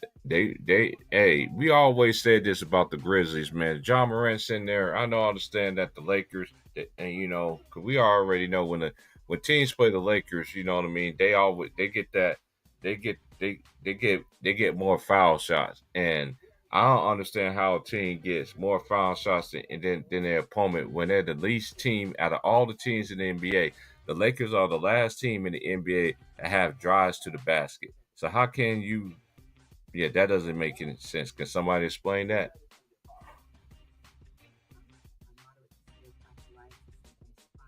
Yeah, they keep talking about the Cavaliers. They 30-89. The Celtics, they defended champions. I don't talk about them. The Knicks, they were dogging the Knicks earlier, but the Knicks are 32-16. People talk about the Bucks. They 26-19. The Pacers, they started off slow. Now they only went. Now they 26-20. The Orlando Magic took over this. I think now that the Magic, I said this yesterday. Now that the Magic got got they two key players in Banchero and Ragnar back, they're gonna get back into winning, barring injury. You know what I'm saying? Because a lot of people forget the Orlando Magic was a top 4 seed before Banchero went down, and then eventually losing Franz Wagner. You know, they could be talking about shoot. They could be talking about the Pistons because the Pistons was a laughing stock for the years for quite a long time. Now they could be talking about the Oklahoma City Thunder. They 37-9. Look, they got two teams that both 38-9 and 37-9. They're not even getting the headlines. The Rockets, they're not even talking about them. They 32-14. The Grizzlies are 31-16. The Nuggets are 28. The Denver Nuggets are 28-19. The Lakers are 26-19. The Clippers are 27-20. Then you got the Minnesota Timberwolves. If the playoffs were started today, but they added the play-in crap, and y'all the same people say the play-in is excitement for basketball. Nah, it's rewarding. It's rewarding losers. That's how I look at it. But I don't. That's the problem. That's Anyway, the problem with the league right now. They're not promoting the teams who are doing good right now. They're still promoting the teams who are doing bad. no, only team they talk about. Look, only team they do. Look, and we've been saying this for a while, Lemon Pepper Lou. The only people they talk about is who? They talk The about Jay Lakers. Reed from Akron. No, the only NBA players they talk about. They talk about Jay Reed from Akron.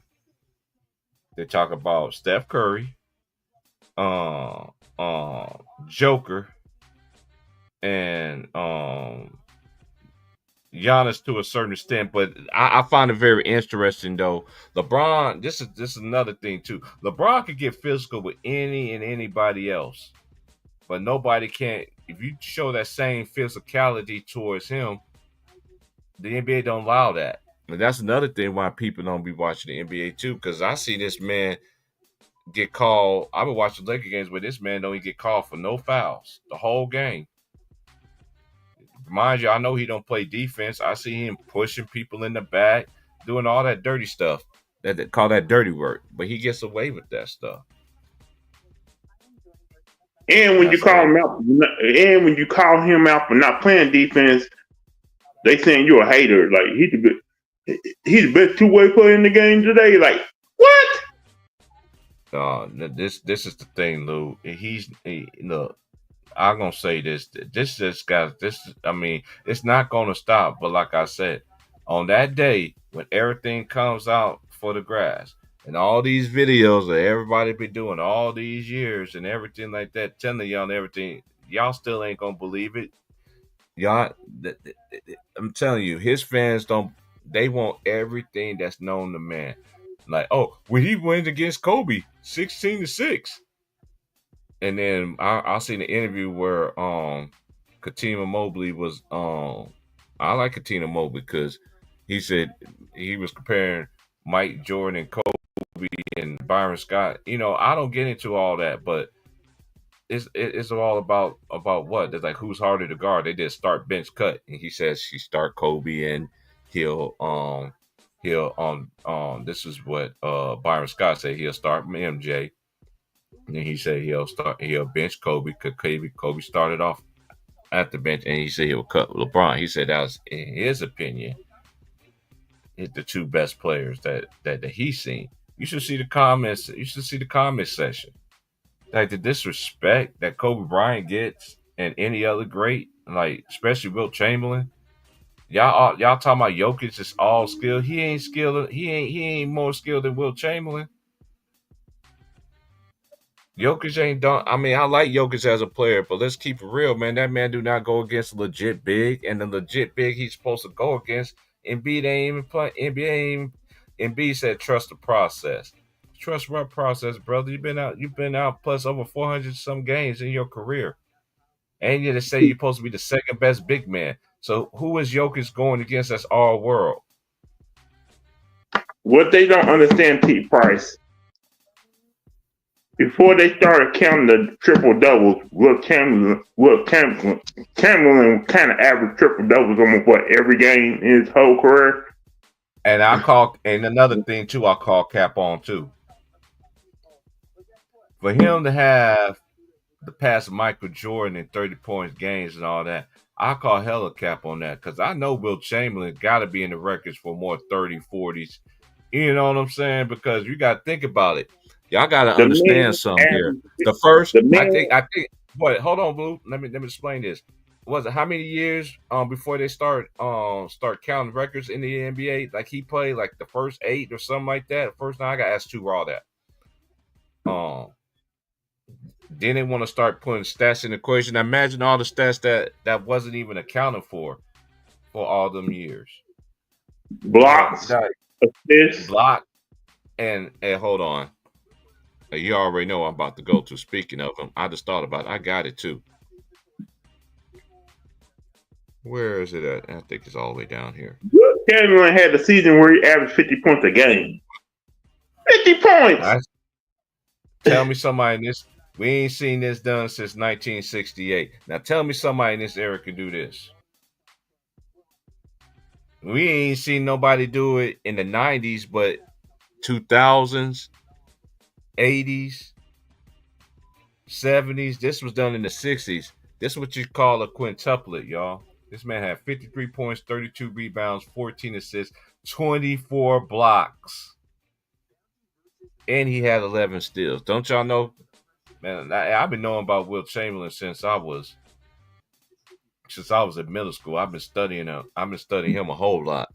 And disrespect this man gets, but then they're gonna say, oh, he couldn't beat Bill Russell and all that stuff. But then a lot of people they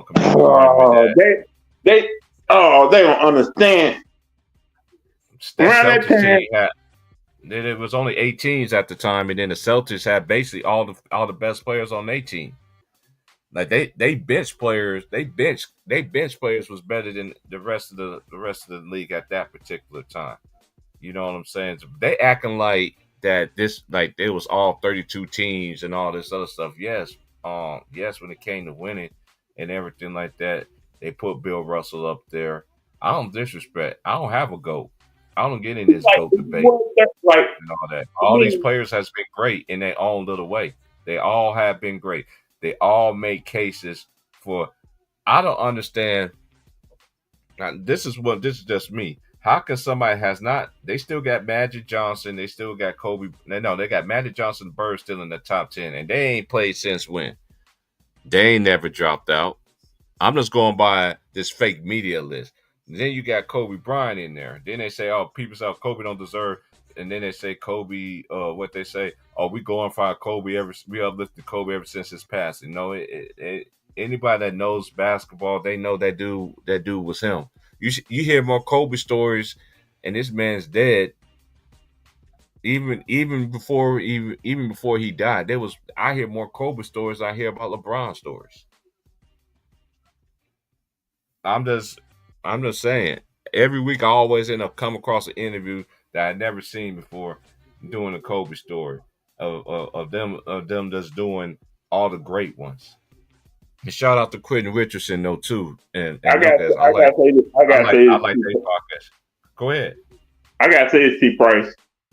You can say the only person who may have came close to being like Chamberlain, it gotta be Akeem Olajuwon.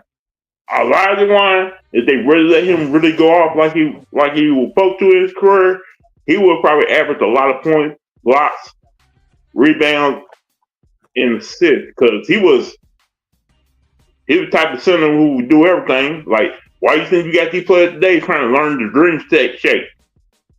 Not only that, Hakeem was just official because a lot of people think, some people think that NBA draft was the greatest draft ever.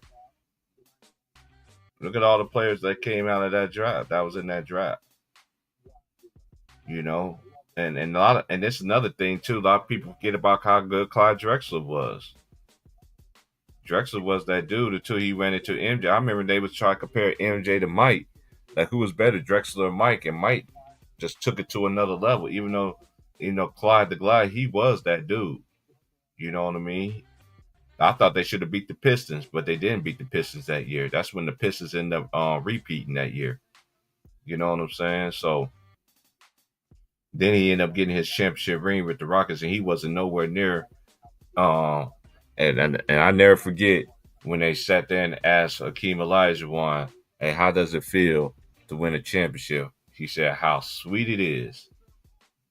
I just feel like Drexler. You know, a lot of the greats they just get overlooked so much. But you got people like us, we still keep their names going, man. Like I Well, tell the new fans this. Hold on, I tell the new fans this all the time. I'm gonna let you go. I seen Steph Curry already. I seen Steph Curry already. I seen him already. We seen him. I seen him. Mahmoud Abdul Rauf. I seen it. I seen dude like Darren, like Dana Barrows that could shoot from the logo. We seen players, but back then it wasn't prominent of players to do that. You had 3-point specialists. You had certain players. If you was a 3-point specialist, that was your job to do was to shoot threes. That's back then when everybody had. Even the sorriest team in the league could come. If you didn't bring your A game, the sorriest team in the league can beat you down. Let me ask you a question, Lou. Then I'll let you go. You remember Big Country Reeves? yeah. What you think Big Country Reeves would do in this era? He ain't up there like talked about like that, but he was a good player at one particular time, though. You know what I'm saying? Even Big Country. You know what I'm saying? Somebody that's physical. You know what I I think mean? the That's problem what. was when he first got in the league, he started playing. He started playing for a special team that wasn't basically brand new and Yeah, it big country. was. It wasn't his fault. It wasn't his fault either. But go ahead. And if Big Country would have played on like a team that was a tender, they probably would. He probably would have got more respect in the NBA if it wasn't. I agree with that. I agree with that. Because they was expecting him to come in the league right away and be that guy, and Mm-hmm. you can't do that on a new expansion team just like that. That's true. That's true. That's true. But it just like who are the best big men? I'm like, and I want somebody to further on that question. Who are y'all 10 best players in y'all era? Who in this Yeah, in LeBron and we talking about this era? LeBron talking about the '06 era from what he was drafted in what in LeBron was drafted in 2003, right? yeah, 2003, and another guy who got was underrated, Eric Montross. May he rest in peace. Yeah, Montreux. Yeah, yeah. Aaron Montreux was a big body. He reminded me of Ostertag. You know what I'm saying? He like him and Ostertag was very similar to me. But we can So just go down. Okay. I didn't think about some of the dude played at Kansas. The big man played at Kansas was a decent in the league too. T. Price, Ray LaFrance. Oh, Ray LaFrance, if he was playing in this era, I mean, Ray would be killing it because he's a stretch four. I know Ticket made a comparison, but he said Jokic would be like a Ray LaFrance in the '90s. Hey, a lot of people don't. Hey, back in the '90s and even 2000s, even from 2000 to 2010, every man had a big man. Everyone had a big man. Yeah, That's when everybody. what was that big man from UConn back in the day? What name? Brandon Knight, Brandon Knight. No, you talking about that tall guy. Yeah, it was You talking almost about the activity. what's that dude's name? Man, he went to Memphis. What's his name? Big tall guy. Oh my gosh, Shabbat something. Oh my gosh, what's that I'm dude's talking name? about he was a white guy on that UConn national championship team that beat Duke. Oh, you talking about yeah, I he ended up think playing for the Lakers. I think he ended up playing for the Lakers too for a little bit. Let me look at that UConn team. I think he played with Ray Allen. The year after Ray Allen left to go pro, they won the national championship the following year. What year was that? Because Ray went pro. We got to fact check it. I think that was 2001. All right, I'm looking it up right now. Because they beat that Duke. That year they went 27 and on that team was Karan Butler, Ben Gordon, Tony Roberson, Johnny Selvin. You talking about Emeka Okafor? Scott Hazelton, Mike Hayes, Justin Brown. Wait a minute. Ray has to be like, cause Ray been in there. Hold on, I'm trying to see. I'm going back. Hold on, somebody's coming in. I see you underrated. My boy underrated Grinder is in the building. What's good? What's up, man? You see we got your boy up in here. Yes, sir. Yes, sir. That's right. Educate these people about Wilt Chamberlain. Y'all. Wilt Chamberlain has to change the game around. Wilt Chamberlain more than twice. They have to raise the backboard because he was touching blocks beyond the backboard. First person scored 100 points in 1962. The Hershey Park, Pennsylvania. A lot of people keep on saying that's not true, but it is.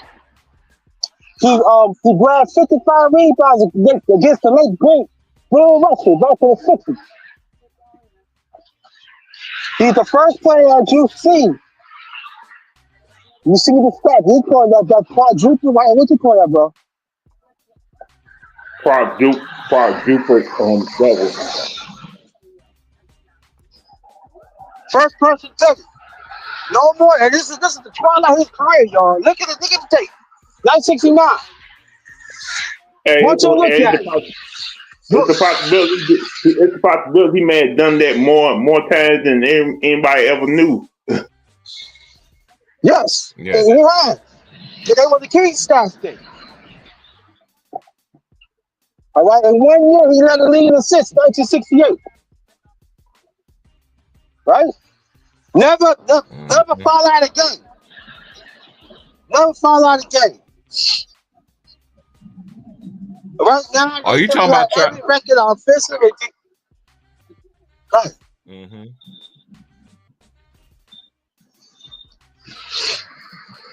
Big bro, you out there on the streets, man. How the weather is out there? Well, it was breezy out there. Now the sun's coming out. Right? Yeah, that's like get back to the late great Wilt Chamberlain. Well, look at his stats. First one of the leaders in stats offensively and defensively. All due respect, all due respect, Akeem Olajuwon.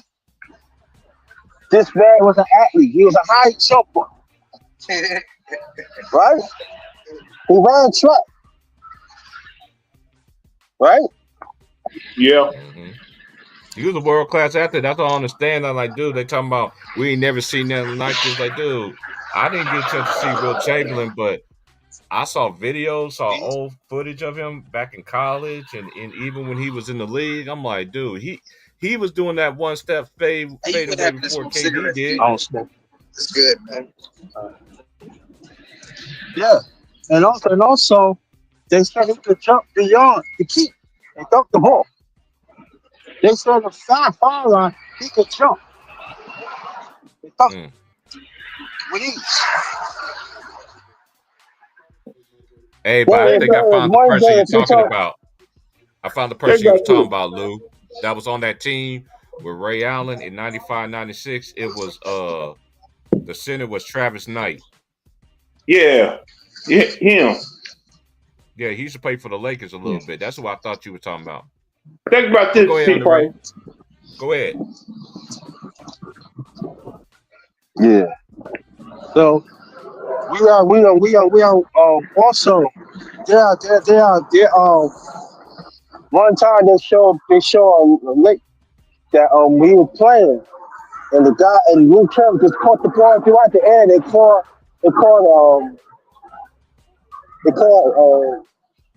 goaltending, and you see that's not goaltending. And the rest, I never seen nothing like this before. So when we talk about the greats, it seems like they're always trying to forget Will Taylor. They're always talking about the skill. I feel that not taking away from Kareem Abdul-Jabbar, nothing taken away.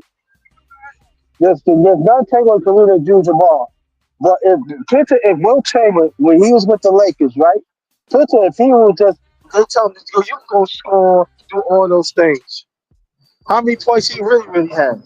But see, back in the Lakers, they just go ahead to block shot, score a little, and grab rebounds and pass. We were passing already. So, and also it will bring up the greatness of the Kareem Abdul-Jabbar that some people don't like to talk about either. And he's one of the first person that actually blocked Kareem Abdul-Jabbar's quick shots. Mm. Go look at the tape, y'all. I want you to think about this too. Some of those guys who played in the NBA back in the day were world-class track athletes. Because around that time, the only way you can really get in sports was in the track and field. Ain't no way. Ain't no way. How you doing, sir? I'm fine, thank you. Have a blessed day. You mean that, T. Price? Yeah. What you say? The only way back in the day, the only way you get in sports is to let you do in track and field because they wasn't gonna let you in sports in football, basketball, and baseball. Mm-hmm. Now, like when they started letting athletes play in the basketball back in college, that's when everything started taking off for basically for the sport. But see, back then when they played NBA in the 50s and the 60s, you know, these I people keep on talking about how it is and everything. You know, they wasn't not making a lot of money. A lot of them had to have second jobs. They had to rap, and they get hurt. They had to wrap up their own self. And then at the same time, they still was among the best players.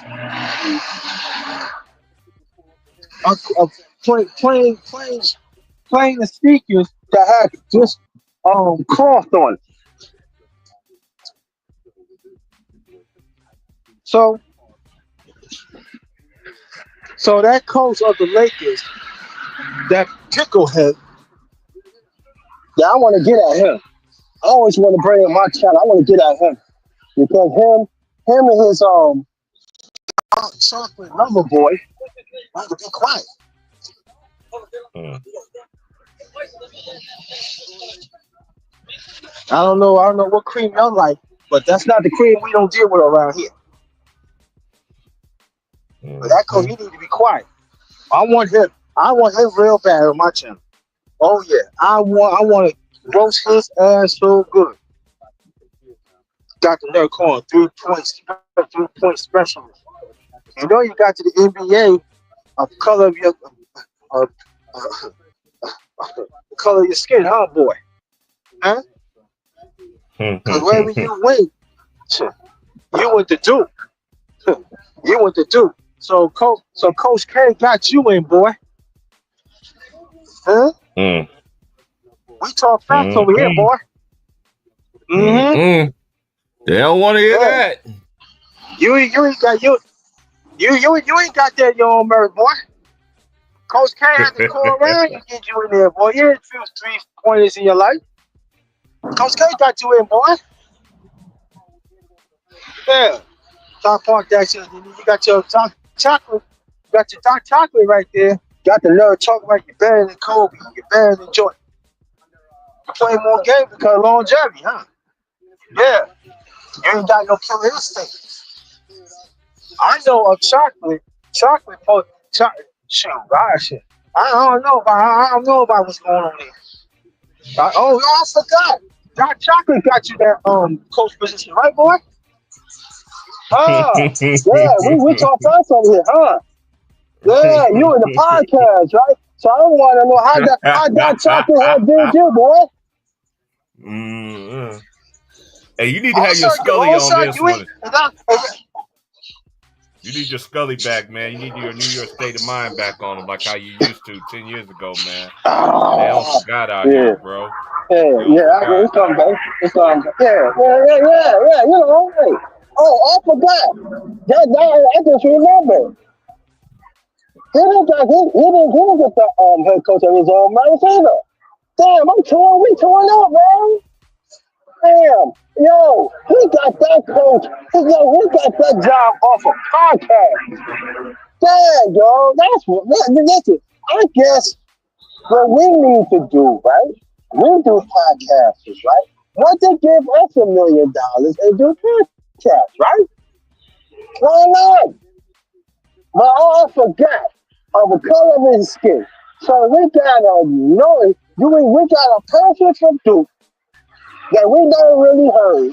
He got some ball from Coach K. He ran the bench. So we might have called him a splinter professor. But most time I see him, he just sit down. A splinter professor. Because he know how to catch the splinters. Got a little bird, his shots, and everything. Even that stuff. And you got good old LaChaka, Mr. knows you don't know what he's talking about. Mr. Purse Holder. Yeah, he loves the colorful person. Yeah. Yeah, we see him in yo, fist. Yeah, you in the pantyhose. Yeah. Yeah, you trying, we see, yeah, and trying to act like I would use with Diddy. Yeah. Diddy line you up, did you, huh? Diddy have to climb on you, huh, did he, huh? Yeah. Yeah, you got nerve to talk. Talk about the great. And then you got, I forgot, you got another killer, Dwayne Wayne. I'm getting you too. Got the nerve to talk all that junk. You get around your man. And then you let a woman take your manhood. Make your woman turn your son as something that he's not. But I'm not gonna get to the son. Now I say the son later on in the future. Got some nerve. We got some fishnet pantyhose motherfuckers. Got the nerve to talk. We got a person that got in the NBA twice. Not his own murder, but the colors hit Coach K. So that means boy, that you own Coach K nuts.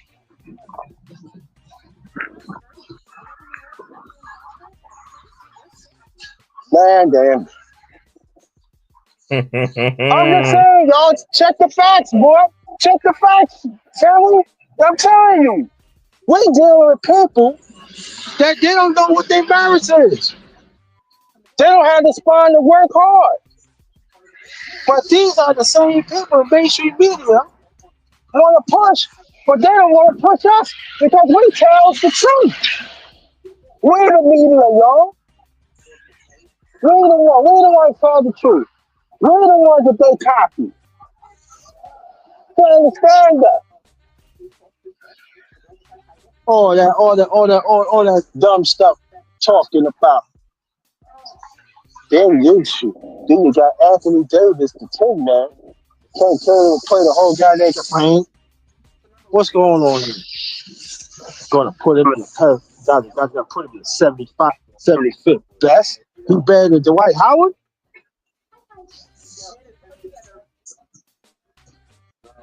What's going on here? There's a All lot of time players that should have been in defensive there. player of the That year. should have been in there. Yeah. Yeah, And he was, yeah. and compared to him, to Rudy Gobert, Dwight Howard actually earned his defensive player of the year to Rudy Gobert. Let's just keep it a bean. Yeah, exactly. Yeah, that's a I'm keeping it strictly on basketball. I'm not talking about his personal life because I don't get into people's no, personal no, lives. I'm talking about basketball. no. Yeah. The thing about this that Dwight Howard, he played in the times that the NBA was good, was great. They earned it. You got Rudy Gobert, the one passed on COVID, help out defense. Get the fuck out of here. Help out what? But yeah, but see, y'all don't want to talk. See, make sure me. I know you hear us, but see, y'all ain't want to big up that he help pass COVID in the NBA, huh? Y'all don't want to help. Y'all don't want to say that shit, huh? The COVID pass. Why you didn't throw his ass out? But y'all don't want to. But y'all don't want to put the Dwight Howard at 75 best. What the fuck?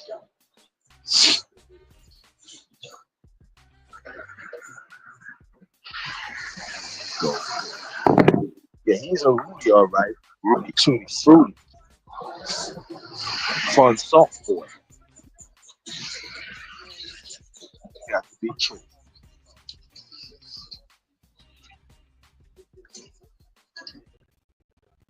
How you feel about your Knicks? Underrated? I like them, but I can't stand the fucking coach. They playing hard. I don't like the coach. Yeah, they are. He playing them doing that shit again. He playing them starters too much again. You gotta develop a bench. You gotta play. You gotta adapt to this NBA. I like to say they doing a thing.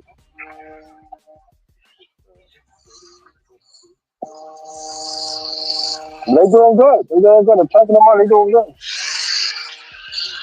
Like the guard. I like center. I like Bridges. The only one thing I just wish, I wish that let Bridges get the green light sometimes.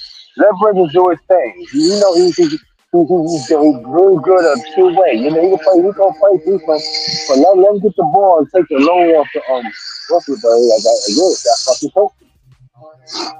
Fucking coach. They need to strengthen their bench more. That's the only thing.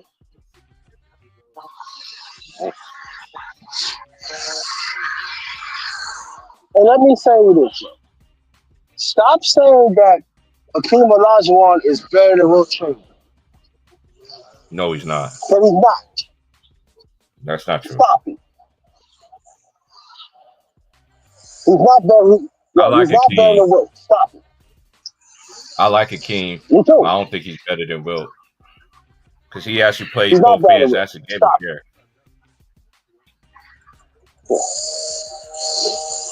Stop.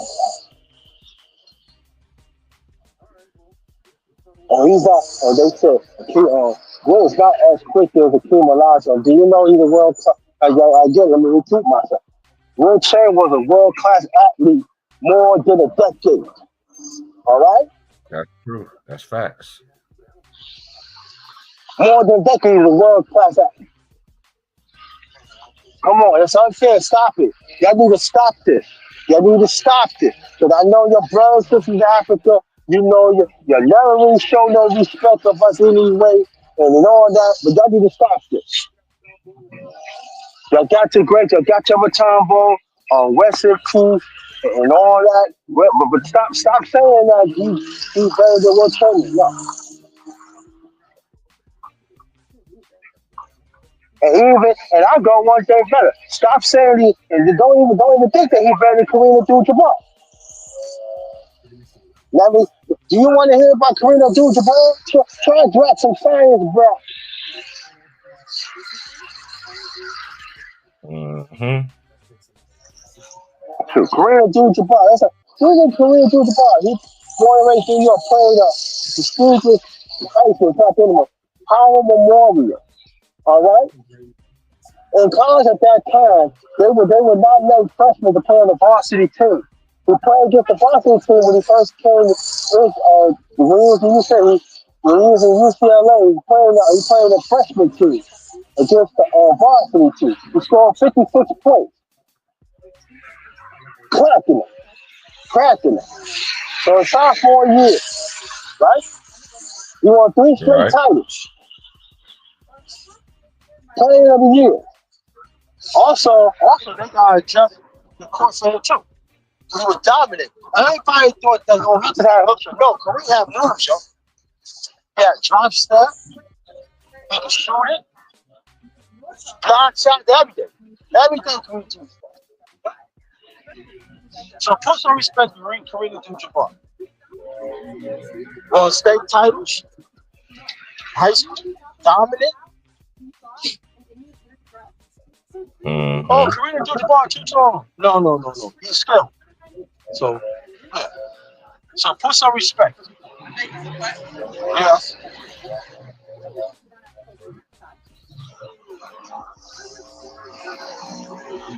Put some respect. You been getting into the college games, bro? You been getting into the college, bro? You been watching the I be college watching games? that shit with you. Yeah, it be good, some good ones, bro. I like Hey, what I see, man. This tournament's gonna be crazy this year, man. It's gonna be crazy. Yeah. I see Alabama doing their thing, man. Alabama's doing their thing. Alabama's doing their thing. The SEC is doing their thing this year. They got a lot of teams in the top 25. I see that 5 or 6 teams come out and be in the tournament. Yeah, this tournament's gonna be lit this year. Yeah, it's gonna be lit. Yeah. I think South Carolina. I think it's gonna either be South Carolina or Notre Dame. That's gonna be my choice. I think it's going to win the championship. Them two is my favorite. Yeah, Notre Dame is strong. Yeah. They got the best I don't know. guards. They got the best backcourt right now. I like all the pieces that they got right now too. South Carolina, they'll avenge that loss and they coming back with a vengeance. So I think if they play UCLA again, I think they'll beat UCLA. Yeah, right now. I think so too. Yes. That's just my opinion. But the one team that I thought that's gonna beat it is Baylor, and I thought they fell off. They're not as strong as they was in the past.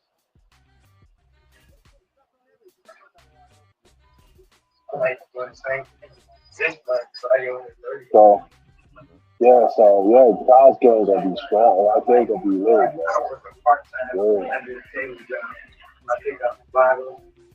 Tell you, man, yeah. But the players in the past, man, y'all gotta put some respect on the players in the past, man. Talking about the 50s and the 60s, the late great George Mikan.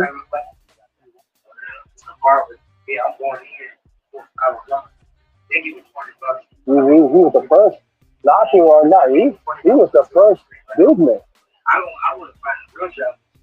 Technically,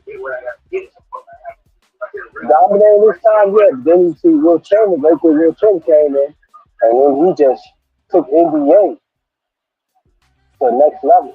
There are some people saying that Will Chamberlain helped save the NBA.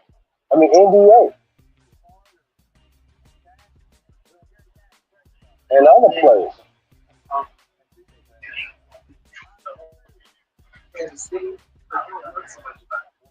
And also, back in 62, 63, when he scored 100, a lot of people don't know, I think 11, 12 straight games, he was averaging over 70 points a game. Mm-hmm. And we can't forget about Dr. We can't forget about Dr. Julius Irving. Yeah, stop talking about his dunks, man. We know he's dunking and everything. He was very underrated two-way, man. I'm talking about position. Block, steals, know he can score the ball, assist, and we know what we do in the ABA, but in the NBA, oh my goodness, Mm-hmm. we took the NBA to the next level too at the time. Cut his throw down a little bit, still fly.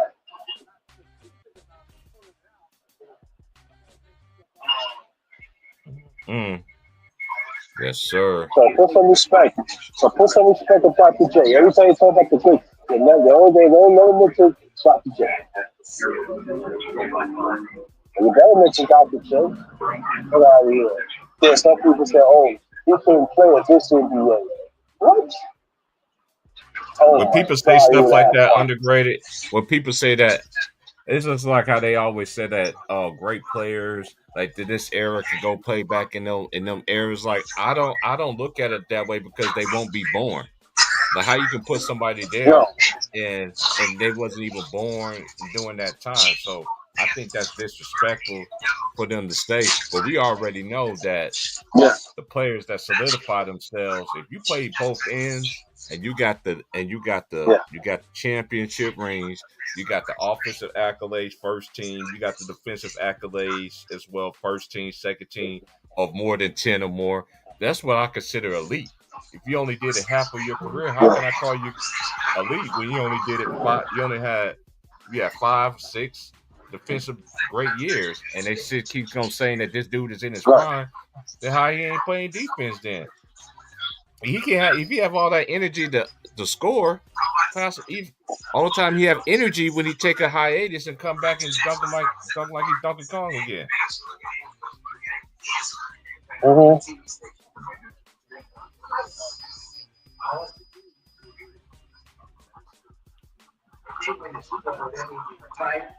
That's right. Yeah, it is. So sometimes when they have these conversations, do your history, and like you said, they wasn't born in. And at the same time, they said, yo, but you look at the NBA right now and stuff like that. See, back then it was all about fundamentals. Mm-hmm. Exactly. It was If you about fundamentals. if you can if you cannot play two, okay, if you're not good offense and defense, you can't even get on the bench.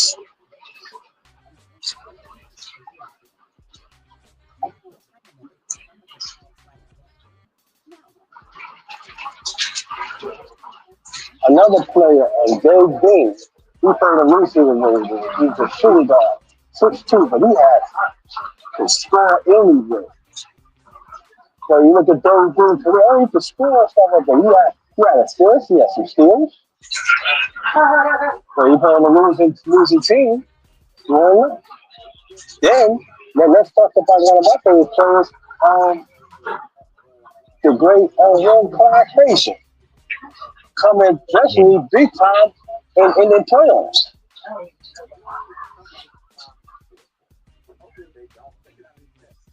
He couldn't play this. Come on, what are you doing?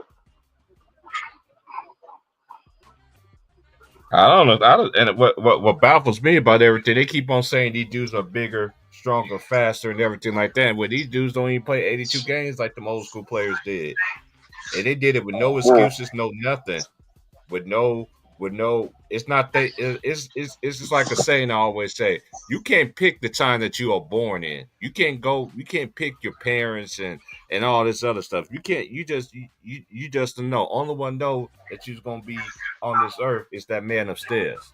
You know what I'm saying? Mhm. So it's just the disrespect, man. Like I was on there cooking last night with Ticket and James last night was talking about Bronny James and how he might be the dude. Like they talk about all these other players as a bust, and I've been thinking about it. I was thinking about it, and I was just like, dude, like like I understand. They say he get. I know somebody was telling me just now he has 31 points in the G League. Well, how come he can't get 31 points in the NBA? We see Scottie Pippen's son was thrown out to the Wolves, put him in the G League by the Lakers last season, end up having a great G League, end up getting an invite at Memphis for Memphis, end up playing summer league, and guess what he's doing right now with the Grizzlies? He's a backup point guard to John Morant and having a great year. How come LeBron can't develop nobody? He's supposed to make everybody better, right? How come these young players? He said he don't want to play with nobody young, but you got his son on there. It's like he contradicts himself. It's like I tell people, like, this man shows himself who he is every day. Of course, when you get to that player, that status and everything like that, it's gonna be some arrogance and arrogance. I ain't never seen LeBron one time been humble in his career, not once. Only time I seen him get humble is when another team humbled him down. That's the only time I see it. He got humble. Let me tell you how he got humble. Go ahead. Right clean. Say that again. His boy. He got humbled by his boy, Outkast. Oh yeah. Well,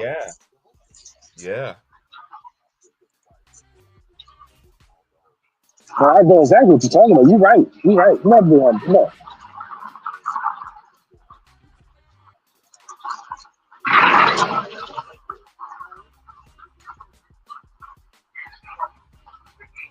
And I know in the summer league last year, when Bronny James was playing, and when he played for USC, there was another player, I forgot his name, but he had better stats than Bronny James, and plus he did well in the G League. Instead of pick him, the Lakers pick Bronny James.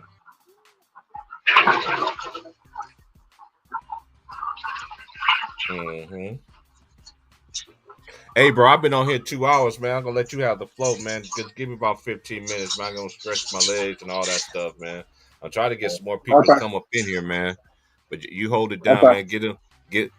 Hey, for y'all that don't understand, this is my big bro, Underrated Darkness. I met him at the same time, around the same time that I met Ticket TV, and he always been a brother of mine. You know what I'm saying? I know we don't check on each other like we used to, and but I always check on him. He always check on me like I do know your boy, like I do. You know, that's one thing I always give Ticket his credit. He brought a lot of people together. You know, people gonna pick sides and all that stuff, but the main part, the real ones, we all started right there from that grind. Underrated was already doing his thing, so he just came up there to show love and show his respect and everything like that. But salute to Latoya Williams. I forgot we got another lady in here. Shout out to Gigi and my boy Chess. What's up, man? Hey, Gigi be going in, man. Hey, Gigi, I know you tried to get me to come in there the other day, but I was at work. But I'm telling you, I'm gonna come over there and show you. I'll come over there to your channel, show some love, man, in the hush room. Yeah, let me know too. Yeah. I on what I do, I just forward her. You just text me right quick, and then that way I have you still have the same number, and I'll just send you her information like that. Okay. Yeah, because she's been doing her thing. She needs some support. Us Lion Den basketball community needs to support the sister, man. Yeah. She been following. She been listening to us from the very beginning too. You know what I'm saying? We know all them arguments and heated arguments we used to get into, but we always talk about real stuff too. And you notice something too underrated. When we never did talk about real stuff, everybody actually liked that when we actually did. And then you always had the ones like, I thought this was a basketball channel. So if we was talking about basketball, you still ain't gonna like what we're gonna say. You can't pick and choose what we're talking about. Right. Hey. Especially it's the truth. Hey. Especially it's the truth, but yeah, y'all, I'm gonna take a break, man. Y'all, I'm gonna let Underrated hold it down for me. This is my brother, man. Hey, and not only that, he's a big brother to me, and he's definitely been in these YouTube streets from the very beginning. From the beginning. So I'm gonna let him hold it down, man. Hey, but he gonna educate y'all youngins, man. All right, man. I'll be back in 15 minutes, bro. Got you. I got it.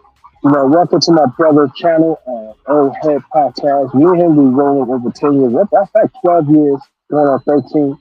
And this is a solid brother, came a long way. Always put God first. and I respect him.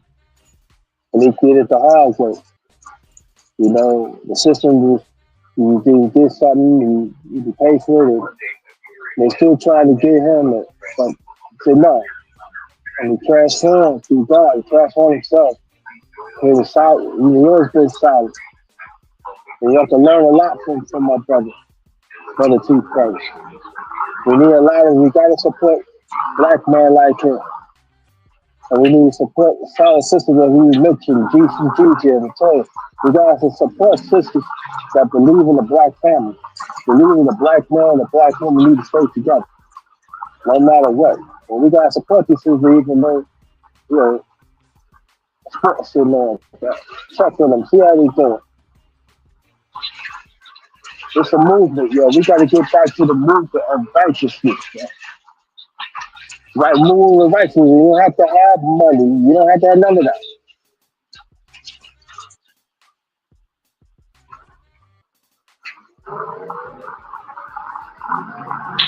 All you just need to do is be solid in your life. Put God first in your life. Be in alignment of real people. Very important. You hold the 112 with a 104 man.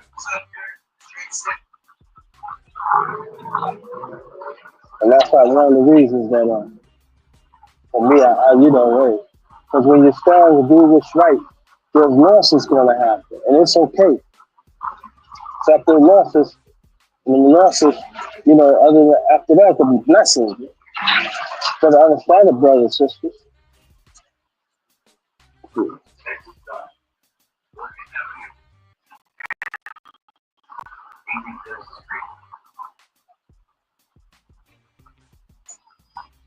But they understand that.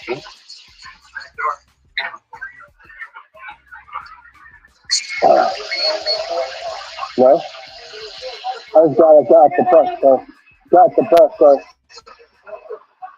let me see what this is, man. He's walking off slow and shit. So excuse me. Let's see. Yeah. So, to get back what I'm saying is that sometimes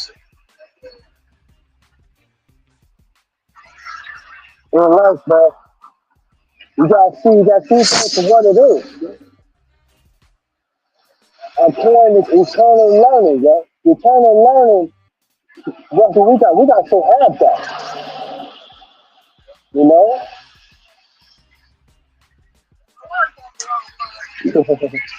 Yeah, so I'm out here in the street, handling my business, you know, not afraid of nothing. You know, I ain't sure that I'm God, nah, but yeah.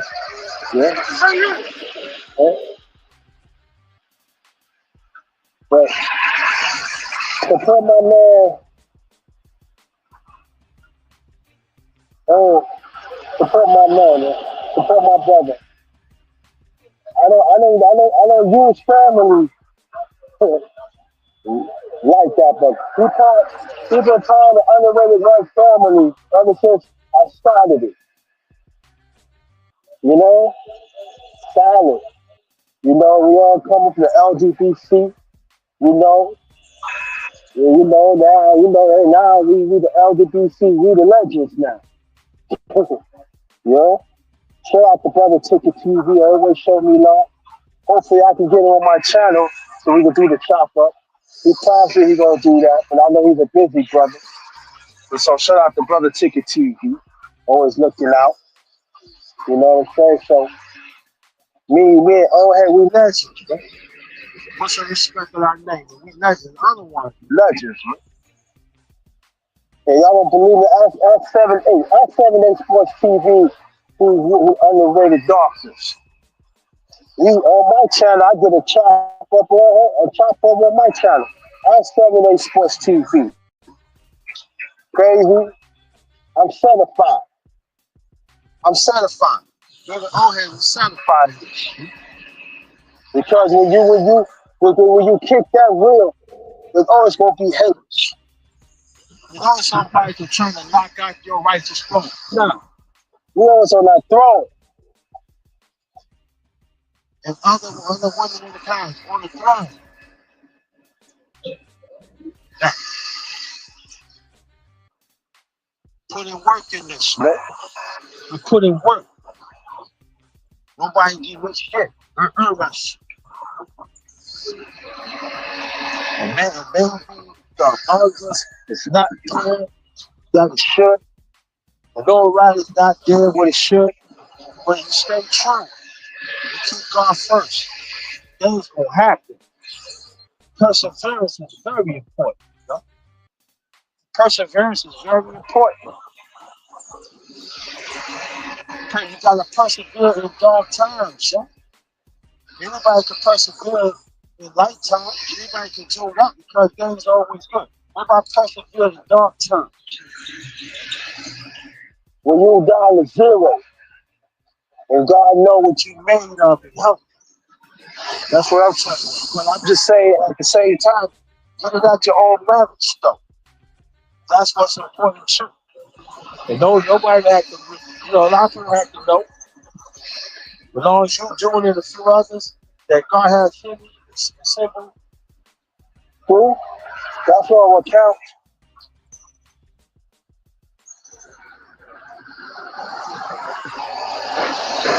It's 2025. I made my own hashtag. Hashtag Going Cats, the truth. 2025. Hashtag the truth. 2025. The truth has to come out.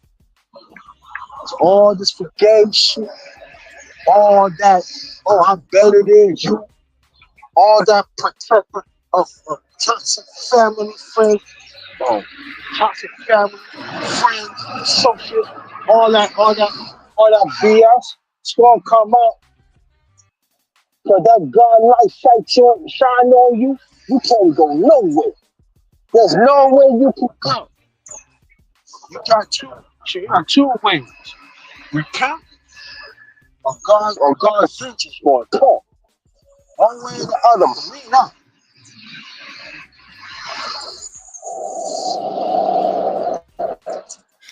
All right, I'm back. But yeah, man. But let's get back to let's talk about this college, man. Like, I just like what I'm seeing. I'm just like I'm liking it's a lot of parity. It's a lot of parity. They know with the NIL, a lot of these teams, a lot of these players can go and they could build rosters in college football and in the NBA. I know a lot of people always want to say that the NCAA is our devils. Well, name one thing that's not full of the devil. And y'all come and answer that at a later time, which y'all not going to do. But yeah, but I like let me just go to the what you call it right quick. Let me go to the rankings here. Auburn, no, it's a no-brainer for me. I think they're gonna be there at the end. But then again, it always come to matchups. I like this Duke squad too. They got the right Cooper Flag.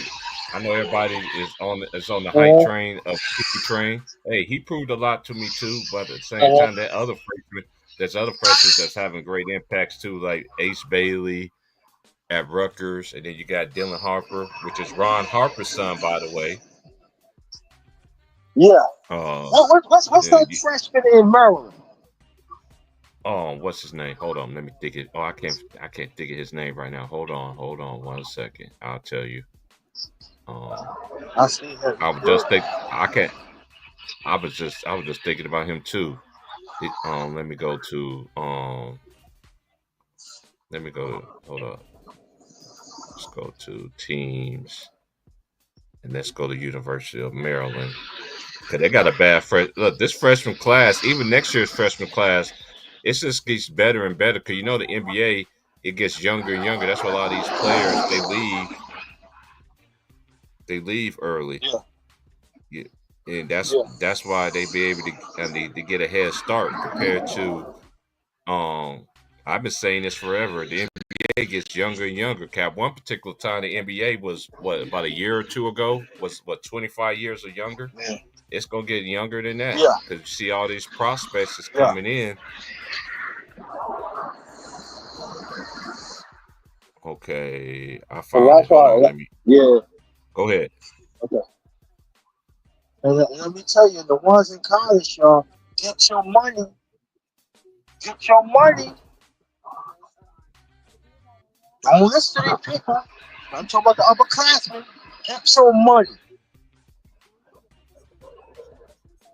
Start your fucking brand, yo. Get your money.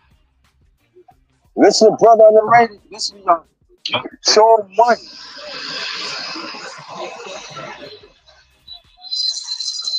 Oh, you talking about Derek So McQueen? they, You talking about Derek yeah, there McQueen? you go. Yeah, Yeah. McQueen. Yeah, he nice. He nice. He got a lot of freshmen. He even, Hey man, we doing what? Yeah. you know, the Yeah, yeah, Devin upperclassmen don't Queen, get. yeah. You know, the upperclassmen ain't gonna get no respect though for them. That's why I thought college was supposed to be for you to polish your game. And you notice that the players that come Yeah. in 3 or 4 years, they more ready to play in the NBA. Yeah.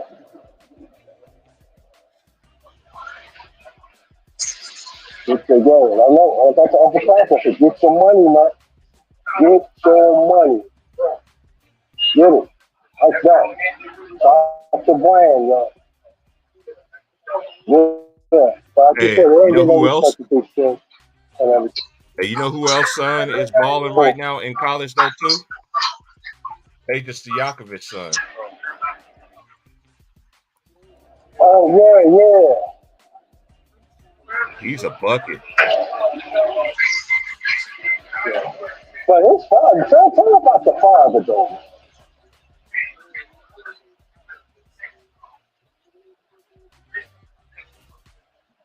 His father was doing his thing, though, you know what I mean? Say that again. I said, Pedro. His father was getting, his father was about buckets back then, too.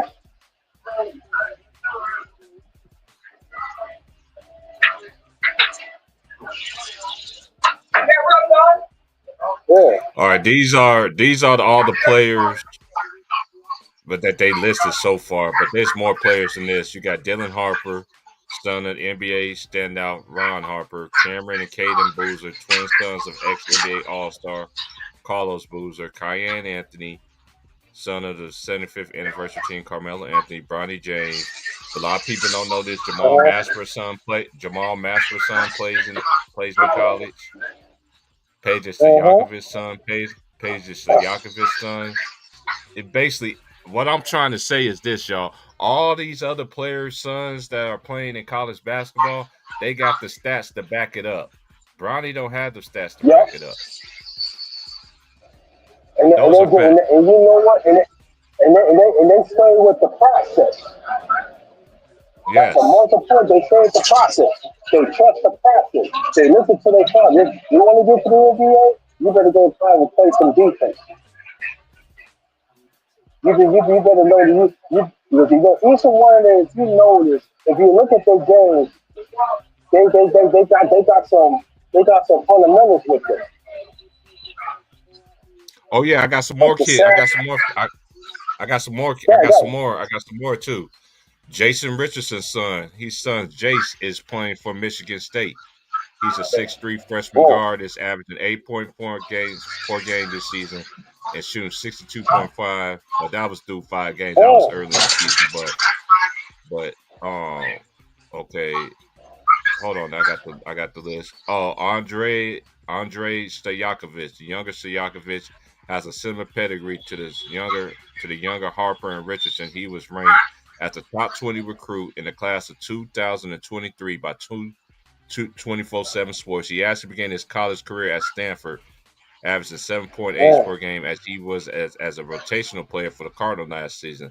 He transferred to Cal in the offseason and has got off to an outstanding start, averaging a team high 18.2 points a game and 5.5 rebounds through 6 games this season. Oh, Okay, oh, now look at the big jump. He averaged 7.8 as a reserve, as a rotational player.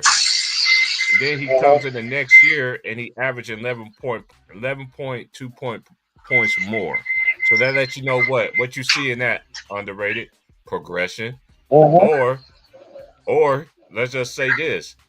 We can honestly say this. Let's just say he actually was able to get into that rotation of Cal. He probably could have averaged 7.8 more points. He averaged more than 7.8 points. That's more than Bronny. Let's go to another one too. Stephon Marbury. A lot of people don't know Starbury got a son too. right. Stephon Marbury II is also making his way. He made his way to Berkeley, joined the program. The father-son duo. Anybody that know about Starbury, he played at Georgia Tech, averaging 18.9 points a game, earning third team All-American. We played with the coach, the late great coach Bobby Crimmins that won over 400 games in his career. Mm-hmm. A lot of people don't know the late great Dikembe Mutombo. No, not today. Rest in peace. His son is playing for Georgia Tech, Ryan Mutombo.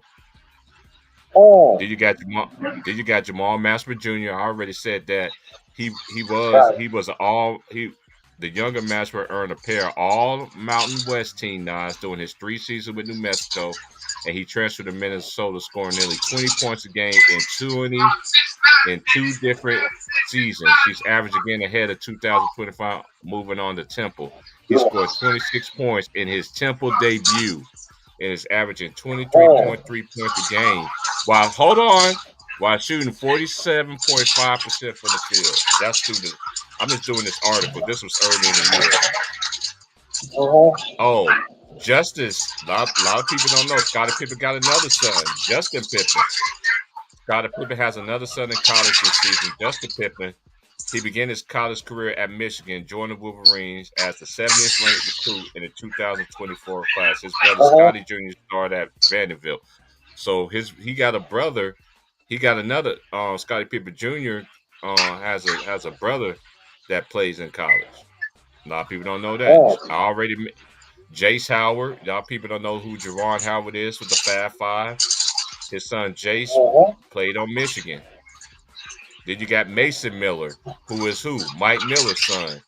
Unlike his father, Mason Miller, he's a legend, and he's playing at Creighton. And he's become a full starter for the Blue Jays as a sophomore this season. Then you got Shaquille O'Neal. And Shaquille O'Neal. And then he has a daughter.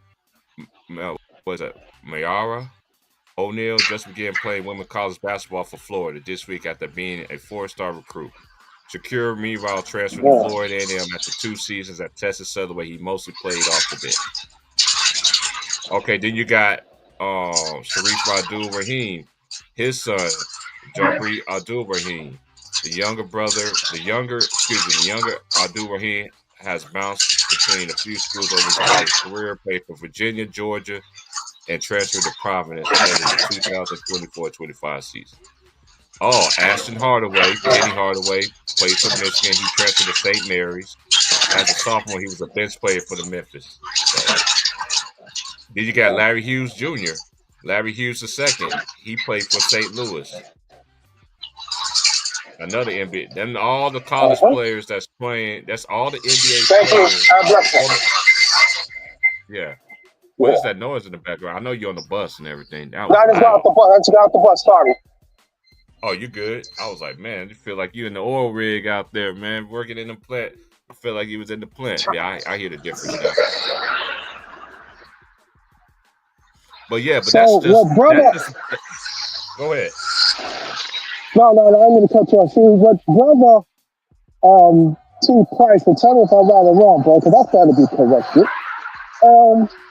So they follow the process, and at the same time, the gain experience in college, and also in college, they gain experience of playing both sides of the ball fundamentals. So when they get to the NBA, they're going to be ready because they followed the process. And I Mm-hmm. know that the NBA is not going to be ready for that, but sooner or later it has to be a turn. So NBA has to understand this. And you heard the first one that I heard, whether underrated is this. I said within 5 or 6 years, like what Brother O'Hare was saying, it's going to be youngsters going to be coming in.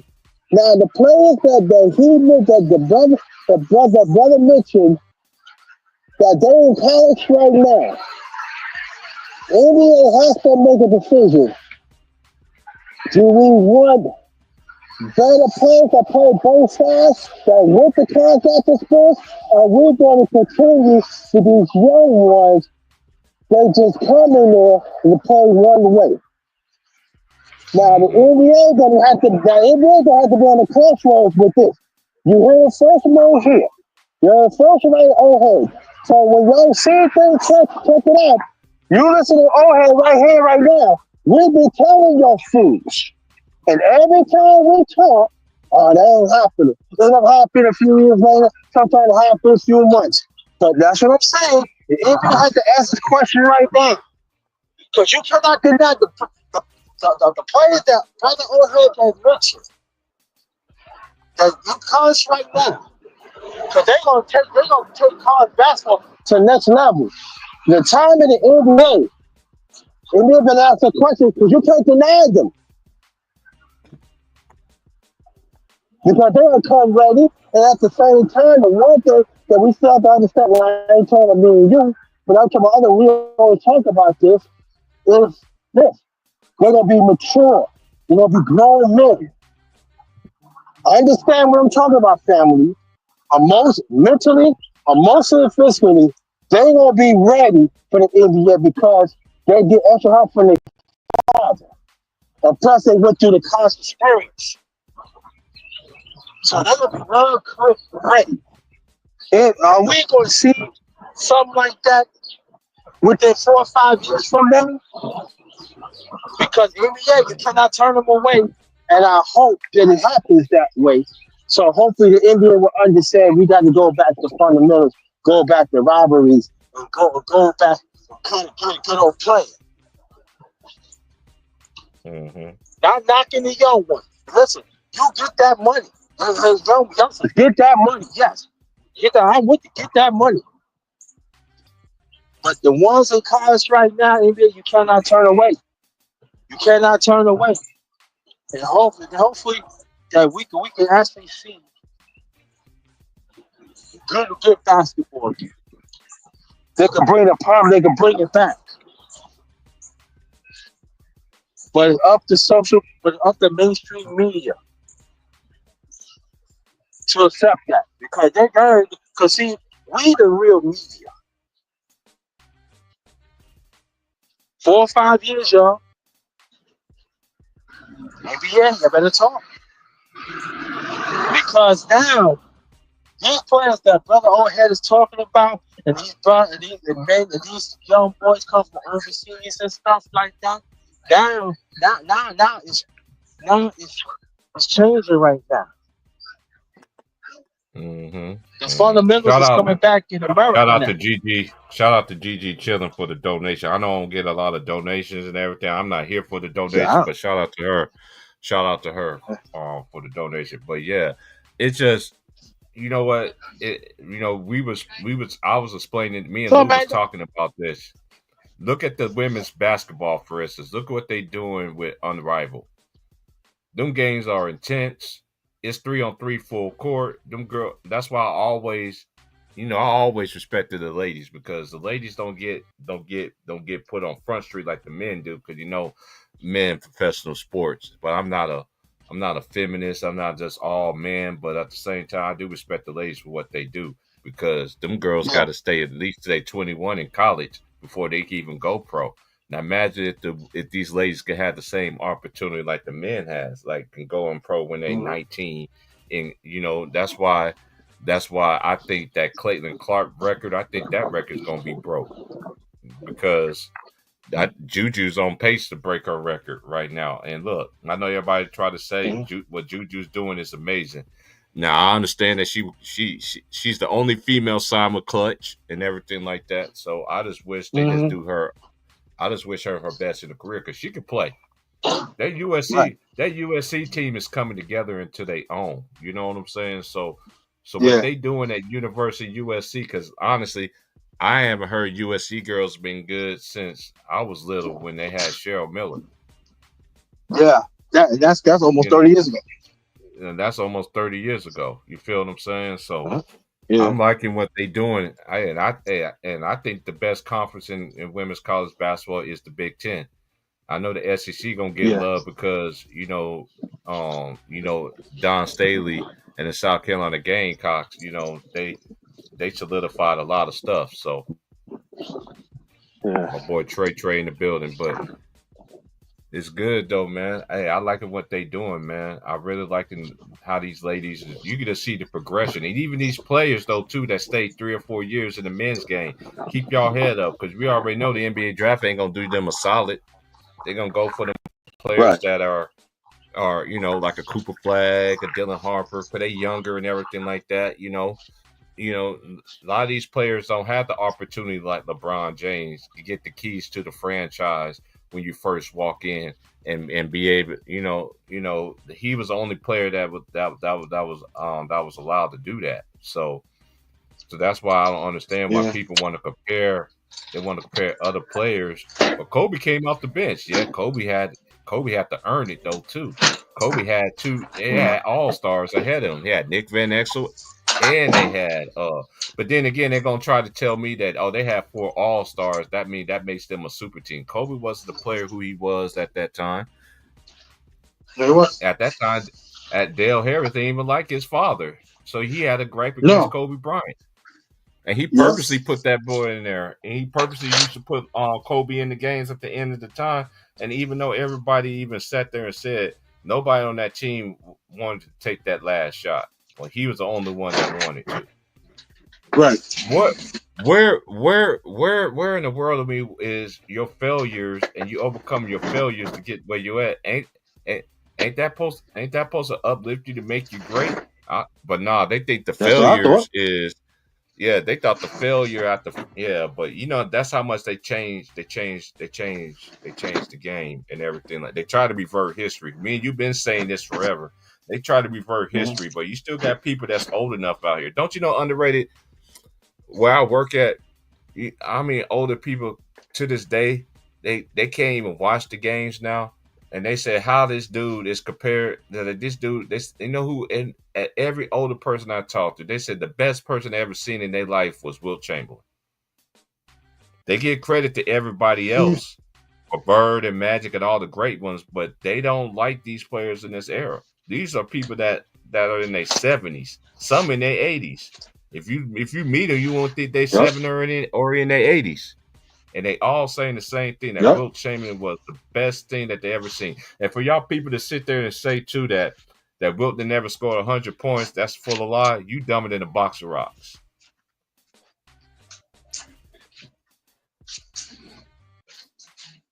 If y'all want to Google this shit, if you want to Google shit, Google Wilt Chamberlain. They would Look in my eyes, what do you see? A cult of personality.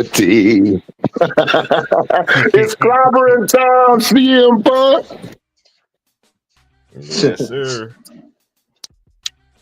Man, look. See my brother's back on Look, here, man. you know what happened, bro? I'm gonna tell you what, but it wasn't quietly done, right? In our faith, basketball was dying. You remember when it was like every genre was feeling like they shit was dying.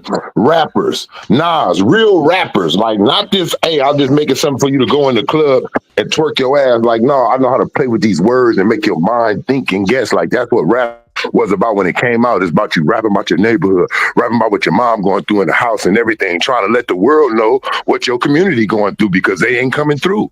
So you got to speak on it.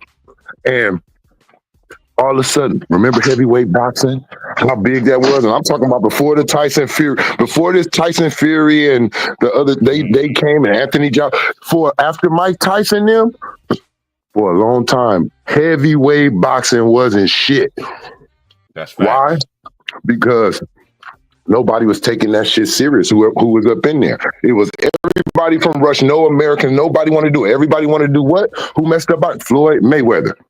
He came with this touchy go shit, not no really entertainment trying to knock a dude out. Floyd Mayweather came with, see, Ali, all his motherfucking matches didn't go to the 12th or 15th round, whatever, the 13th round, 12th round. Ali knocked some niggas' ass the fuck out. We ain't going all the way. I'm putting your ass down. Mayweather messed up boxing, bro. Now, yeah, sometimes you want to see two great boxers just go at it, and they went the distance. But it's not because the nigga wasn't trying to knock him out. He couldn't. He was. The other nigga wasn't going to sleep. He was giving him something back. Bam, keeping him back. They both were trying to, Tommy, Hitman Hearns, Marvelous Marvin, matches like that. You know these niggas in there popping each other in the ears and everything. These niggas' ears, heads, eyes is swollen. And then you got Mayweather fights. Look at them. He dancing around and moving. He just want to get more punches than you. He fucked boxing up to where it was like, damn, remember the knockouts? No, damn. You remember niggas throwing in towels? Like, I ain't going back out there. That nigga light me up.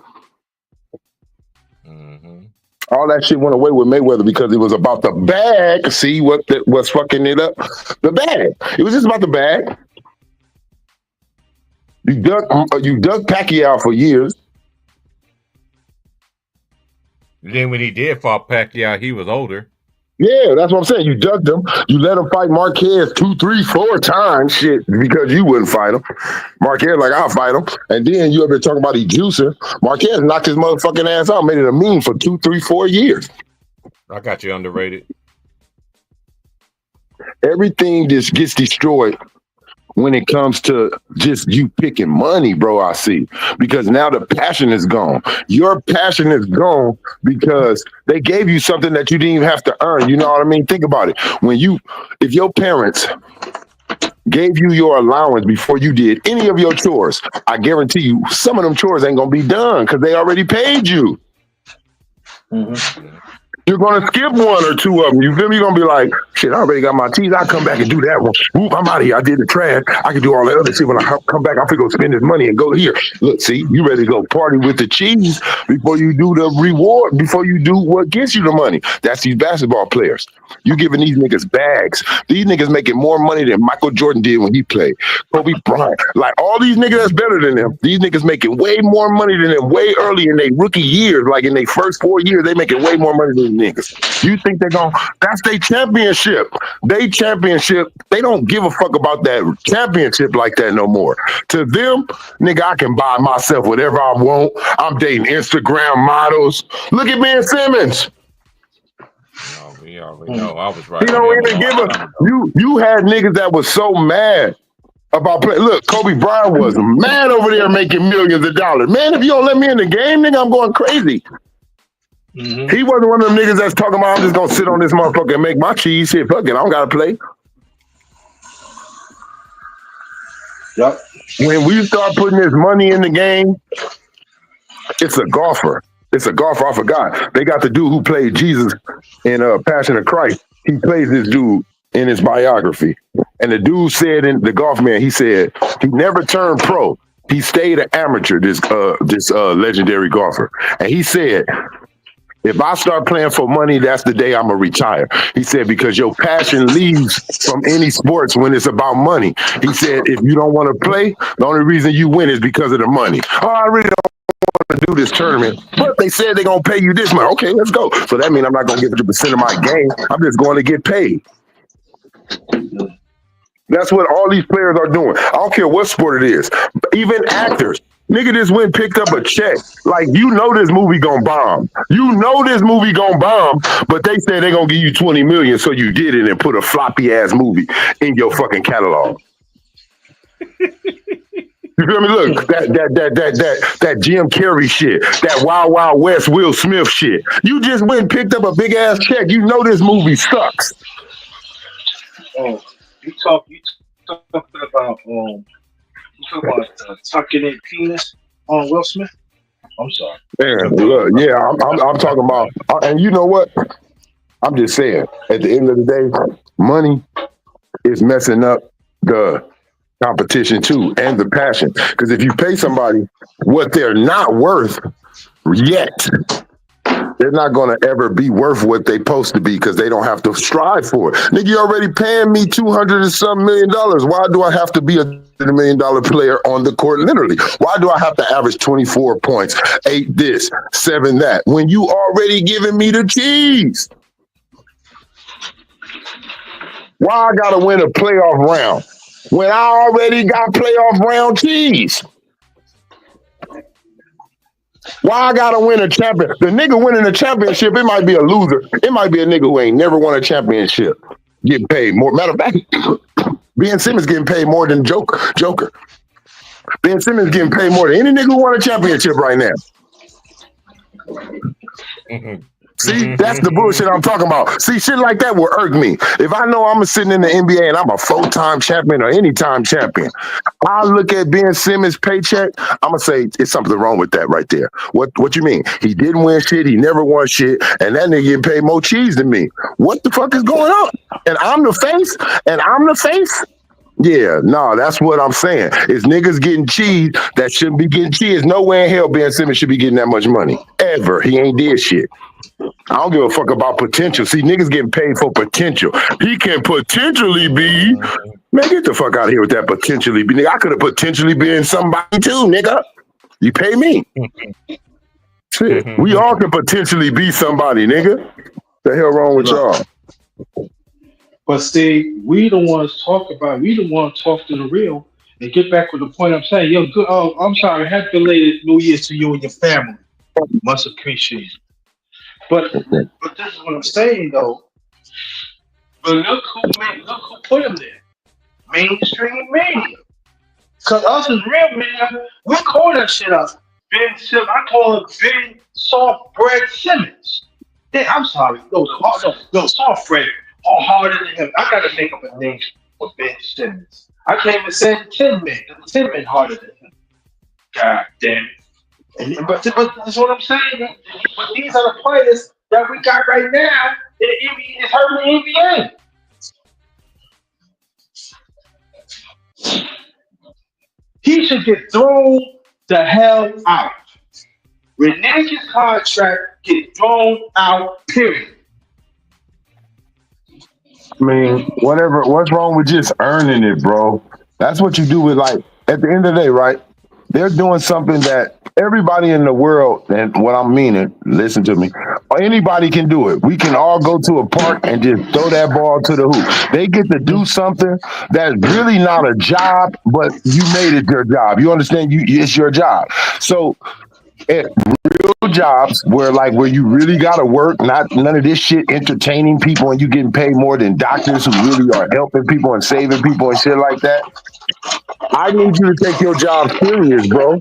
I need you to really earn these promotions. That's what we're going to call them. These contracts are promotions. When they extend you, when you're trying to get another, that's your promotion where they're seeing what you did. But you dudes ain't taking it serious. You dudes take off days. Can we call off days like that at work? Can you just call off that much? Oh, I'm sick. That's what I'm saying. So treat it like a job. If treated like a job, you niggas ain't serious about it. I could tell, right? And then y'all want to open up businesses, though. Then y'all want to be somebody's fucking boss. See, they going to use this money that they making, right, to be somebody's boss one day. They going to open up a barbecue stand, something like that, or somewhere in their old city. And they going to be telling the motherfucker, you need to be here every day. And you know what I'll tell them? Nigga, you wasn't at work every day, nigga. I seen you play, nigga, load manager and shit. You got the audacity to try to tell, nigga, I'm load manager like you, nigga. Look, can we call our boss like that, T-Bright? Can you see you calling your boss? Look, your boss, look. You show up to work, but you ain't working. Look, you sit down over there, making sure everybody else work right. Hey, look, pick that up right there. Yep, grab that. Yeah, there you go. Look what you doing. I'm load managing. I ain't lifting no loads today. I'm managing my load, motherfucker. I'm getting paid. You load managing? Let me show you the door. Just hide exactly. Take your ass out. Exactly. That's with any real job. But since y'all want to say this is your job, football, basketball, but that is your job, I'm gonna need you serious. I'm gonna need you to work hard. So that's why y'all get paid the big bucks. That's why y'all was getting paid the big bucks, because the players before you actually took it like it's their job. I'm showing up. I ain't having I have sick days. Oh, my ankle hurt a little bit, but that's I can go through that. That's how you go to work. You want your money, right? You don't want your check to not be what it's supposed to be. So if you can, you getting your ass up. I don't feel every day you don't feel like going to work, but your ass going because it's shit that need to be done. So that's how I feel about basketball. Damn, nigga, championships don't need to be won. MVPs, defensive players, defensive teams, that's a part of your job. That's your world, bro. You got shit serious. It ain't gonna be serious unless you make it. Whatever you do, ain't nobody gonna take that shit serious unless you take it serious. And when we see you niggas out there fool nannying around, not taking the game serious, why the fuck should we still keep this channel on? Why the fuck should we watch it? Why the fuck should I waste my good motherfucking life that no telling when it's over? Why should I waste 48 minutes watching your bum ass?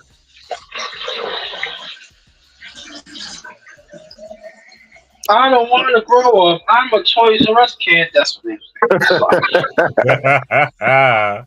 that's what they want. That's who they are, man.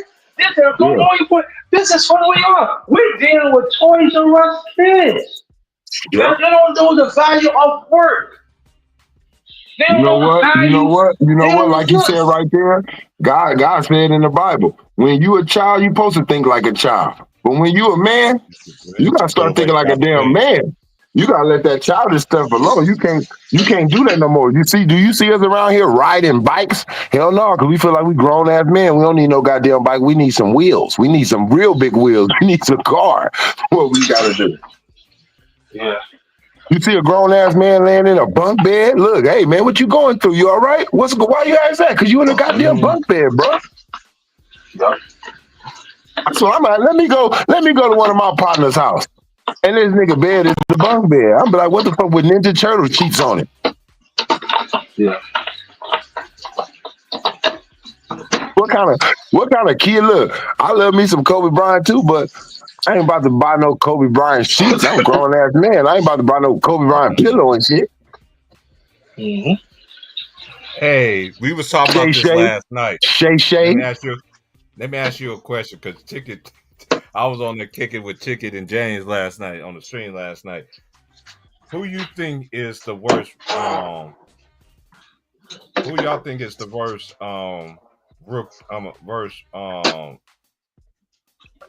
Who's the worst bust in NBA history? He said it's Bronny James. Hey, man, hey. I don't know. DJ Big up. Hey Trey, you know what he did? You know how Ticket set you up, right? He's like, T Price, I'm about to put it on the screen. Said, when did the Lakers ever get mad at this dude? And I was like, who he's talking about? DJ Binga. I was like, man, we love DJ Binga. Laker Nation loves DJ. That's one thing too. Look at all the players that Kobe played with. Jordan Farmar, Powell, and then you had what's that dude's name? Then you had don't forget about all of the bullshit. Don't forget about all the bullshit. This nigga played with some Devin Georges, some Kareem Rushes. When them niggas left, Kobe immediately exited out the NBA. When Devin George left from the Lakers, that nigga probably played in the look. This is how much I didn't even see that nigga so much. I seen him like on Dallas or some team, after the Lakers. Yeah, he played after that, and after that he went overseas. Yeah, that's what I'm saying. After your ass leave Kobe, look, because you know why? Because you was really lazy, Devin, but Kobe got it up out you, see? Look, Ariza, you play hard for a few years over there in Houston, Kobe. But after that, You couldn't stay. James Harden couldn't motivate. Like, you need that one nigga. See, it ain't about why niggas don't want to play with Kobe. Oh, he an asshole. No, you don't want to play with Kobe because he won't let you do that bullshit LeBron James do. Got y'all twerking all over there and y'all dancing, doing all these handshakes. See, Kobe, you ain't see that shit one time with Kobe. When his practices, you ain't see Michael Jordan do that shit. You ain't see, man, yeah, I give you 5. You know, a grown man 5 when you doing some real shit on this court. Yeah, that's right, nigga. Boom. You see how he go to, you remember, look, that's the funniest shit. The most handshakes you seen Kobe do, first of all, came in his early years with Shaq and Rick Fox, them and all them. Like, that's the most, bam, he giving niggas 5, like, because they was more grown ass men. Like, he wasn't around kids. He was around veterans majority, like at that time. So it was high five here, boom, handshake there. But when you see Kobe ran the team, you see the funniest handshake he ever gave was to Paul Gasol when they just did a bomb play. He turned around to him and he put his hand out and linked his head to the side like, give me 5, nigga. Like, that was the smoothest, like, you seen Kobe having fun with his teammate with a handshake where he did an awkward hand, like put it funny side and looked at Paul with a sideways look like, yeah, nigga, give me 5. Now I like that. But other than that, Kobe wasn't trying to see, look, I'm not your friend. We're teammates, bruh. Now, if we happen to become friends, that's cool or some type of way. But right now, we're just business partners. And right now, we're partners on winning championships. That's our business thing. We both help each other get money. We both helping each other get extensions, nigga. The better we both look, fool. Yeah, he did play for the Warriors. That's facts. Thanks, Mike. Yeah. So these niggas' careers go down the drain because they need motivation. Nigga don't want to play with Kobe because he ain't gonna let you slack up.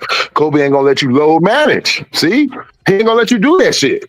Man, can you imagine if Kobe was really in the league? I'm talking about prime Kobe. And any nigga on his team running with him. Can you imagine Paul Gasol, anybody like, hey, I'm not playing. Why? What's hurt? Your back? And they like, nah, I'm just resting up so I can have a little energy. Like, you know what I mean? This back-to-back shit. Oh, Kobe like, yeah, you need to get up out of here. You remember what he was saying with Dwight? Dwight wanted to sit out games off his back.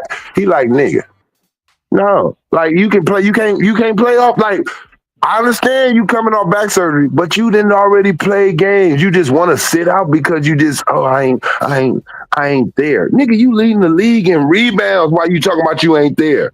So just imagine. People don't even peep that. This nigga, the Dwight Howard, you're lying. You leading the league in rebounding. You can do more. You just don't want to, bitch, because it's not your team. You want to be me. You ain't. Show me you can take my spot then. Take it, nigga. Stop begging for it. That's what you supposed to do. That's what I did to Shaq. I came here, took that shit. I wasn't begging, going up there, bitching the bus. Oh, bus, please, be making my team. Nah, nigga, you got to show it why it should be your team. Oh, I'm going to show you why it should be my team, 40-point games. I'm going to show you why it should be my team, 12 3-pointers. You feel me? I'm going to show you why it should be my team. I'm going to show you some things why you should trust me. Like, I remember, you just got me remember. I remember he went to front over and told them they need to trade Kobe Bryant. I remember that too. Mm-hmm. And they was like, what? Like, Kobe, come on, man. Like, you're everything. Like, hey, man, like, hey, bro, shut up, man. Like, man, shut your mouth, man. That's like somebody just going, that's like somebody just going in Chicago Stadium and just the United Center just like, you think we should just like cover up Michael Jordan banners? They've been up there for years. Like, this is some dumbass shit. Cover them, huh? Like, no, we ain't covering up nothing great around here. Kobe is greatness around here. So we ain't covering that shit up. Look at the shit. Look at what you put up in here, LeBron. And look at what Kobe. What that nigga 2 Chainz say? Look at them. And look at us. Hey, my niggas getting championships as fuck. Look, nigga, we up here winning. 5 of them. Like he said, 5 of them. And it wasn't no super team. It was just Shaq and Kobe. Who fuck is Rick Fox? Fuck is Rob Horry? Yeah, they hit some big shots. I ain't talking about they ain't playing, they ain't know the game. But they was nowhere near All-Stars. None of them niggas was going to the All-Star game with Kobe and Shaq, nigga. Even if they didn't play with Kobe and Shaq, them niggas wasn't going to the All-Star game. Nigga, everybody said when Kobe and Shaq played with each other, it was like Michael and fucking Scotty. That's all you heard. Mike and Scotty, Kobe and Shaq, Kobe, Shaq, all in the songs. Like Kobe and Shaq, take that. All in the songs. It wasn't saying nothing about super team. 2 niggas the league couldn't fuck with for 3 years. Just 2. Just 2 niggas like MJ and fucking Scotty. Scotty didn't. That's how good. Michael Jordan was. That nigga didn't have a nigga on the team with him averaging 20 points. Same damn near thing with Kobe Bryant when he had his second run at a championship. Nigga, Paul Gasol, I'm gotta make sure and see. I don't even think Paul Gasol was averaging 20. I think he was averaging like 19 or 18. Nigga, that's how good you is. When nobody else on your team is an all-star like that, or averaging 20 like that, and you still winning championships. These niggas these days need for sure 3 all-stars on their team. Yeah, I need 3 all-stars. Why? Because I'm not Kobe, nigga. Because I'm not Mike. That's what they really saying. Nigga, I need another nigga that can do this. Why? Because I'm not them niggas. They telling us the truth. You just don't want to believe it. They telling you it. When they act like that, man, Kobe, anybody else would have bitched. If they would have got Paul Gasol, give Kevin Durant Paul Gasol, like if he's in the competition right now. Give any of them niggas Paul. The only nigga that wouldn't complain to me is Steph Curry. Steph Curry will ball out with Paul Gasol. And that's because he don't bitch about nothing really. You don't really see Steph bitch about like who on this team. Like he ain't gonna really cutthroat you like that, bro. Just like he said too. To me, that was a good point. Hey, let's not get desperate. Like he said, don't get desperate and do some weird ass trade and shit. You know, like let's not be one of these teams, get desperate, start trading away all our youth and everything that we know and all that. And like, no, let's just hold on and, you know, figure it out. Let some of these dudes get some playing time. Maybe they can develop, because that's what y'all did with Jordan Poole. Y'all was getting y'all ass kicked a little bit when he first was developing. You know what? And that's another thing too about the Warriors. The Warriors should have, you know, what was thing that we were saying way back then? They should have been started playing them younger guys, and what everybody was saying. You know, it's all about Steph and Clay and Dre. I'm like, dude, like you gonna need them other guys. You gonna need that experience. And look what they did. You know, that's like pretty much on their own demise. Yep. Y'all was blaming Clay. Not saying that it was any better, but it wasn't Clay. It's not Clay. Steph keep on trying to bring up that. Steph trying to be like, you see the gray hairs and look, stop it. We'll give you that credit. Stop it. You ain't got to tell us you old. So and that you still doing it. I know you mad. Like shit, they always talking about LeBron. Hey, shit, we up there too. Like I feel him. He like shit, we in our late 30s, like going towards 40. Like stop. Like why y'all don't say Steph Curry shouldn't still be hitting these threes at this game in your face? Nah, it don't fit their narrative. It ain't fitting what they've been trying to give these people these whole 20 years. And look, and tell me where I'm wrong at, Trey. I'm just going to say something that I said yesterday, and somebody messaged me.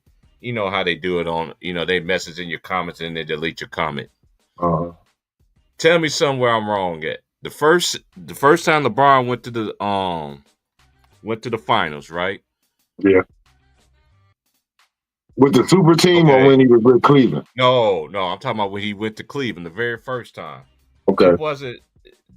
It wasn't no, let's talk about, because you remember what Tim Duncan said to him behind the scenes? Yeah, he said one day, he said, thank you for letting me get this one. One day you'll be winning all of them or some shit. Yeah, okay, so let's fast forward. Now he joins Miami now. And what did ESPN do? They host ESPN all day long when they went to the finals and everything like that. Even when they lost, even when they gave the Dallas Mavericks they prospered, they still talked about who? Miami. Now let's fast forward. He left Miami. He goes to Cleveland. What they still talk about? Cleveland. They had to talk about the Warriors, but what Warriors did was a dynasty. What they did was a dynasty. Let's fast forward. Now after the Warriors won, they went on their run. Look at all the champions that happened after that. How many times have they talk about them all year long? They don't. Who they still talk about? LeBron.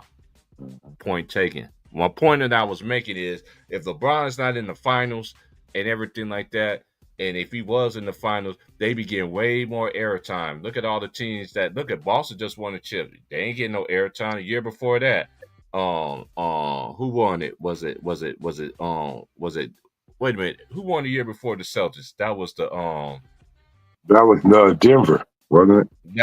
Yeah, that was Denver. That was Denver. Look at all these champions from 2000. Ever since the Lakers won the bubble. Ever since the Warriors won it and win. Okay, I gotta look at the NBA champions. But basically, to finish what I'm saying is what I'm trying to say is let me look up. All NBA champions. What I'm trying to say here, okay, is that it's more airtime about LeBron James instead of It was. his team. I think it was. It was Giannis. Then it was Steph. Then it was Denver. Then it was the Celtics. That was the order in the last like 4 years. Giannis beat Chris Paul. Then Denver. Right. Then Steph came back and beat Jason Tatum now. And then Giannis. And then no. I'm skipping one. Yeah.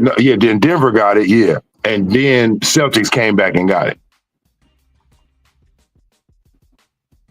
All right. Now I got the list of the schedule. Okay. So. Okay.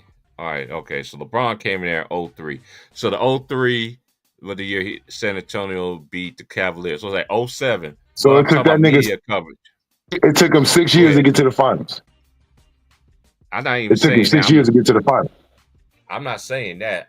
What I'm saying is how the media coverage is, how they don't show the teams that win championships, because where it was when we was growing up, they had to talk about the champions all summer long, no matter who it was.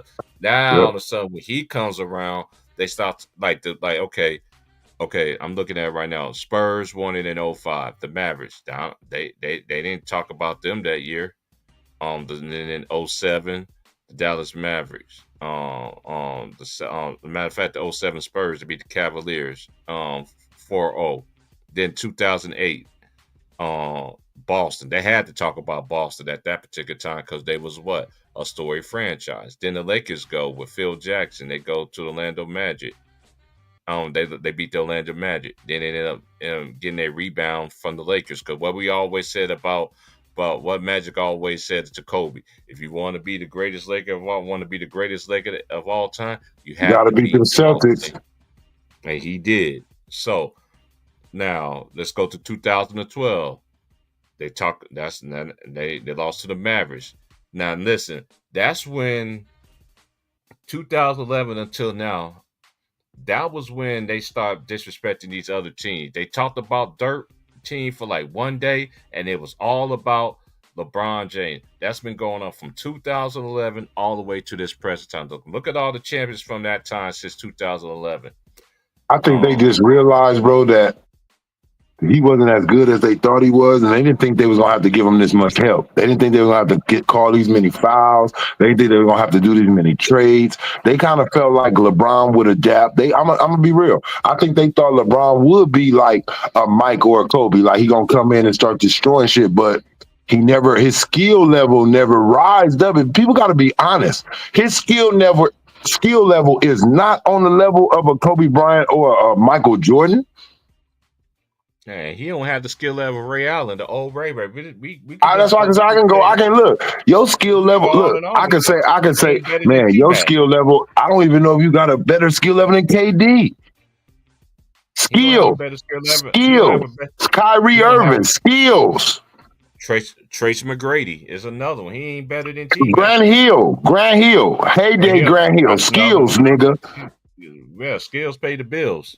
Man, I'm just being real. And look, Scottie Pippen too. Why? Because Scottie Pippen can do everything on offense. He probably can't score like a 30 all average, but what I'm saying, he can get to 18 some points a game, sometime 20 if he having a good game. But where Scottie leaves where Scottie leaves LeBron in the dust is he can do everything LeBron can do. I ain't saying at the level, but he can do everything LeBron can do on offense, but LeBron can't do anything he can do on defense. That's how he beats him in skill. Yeah.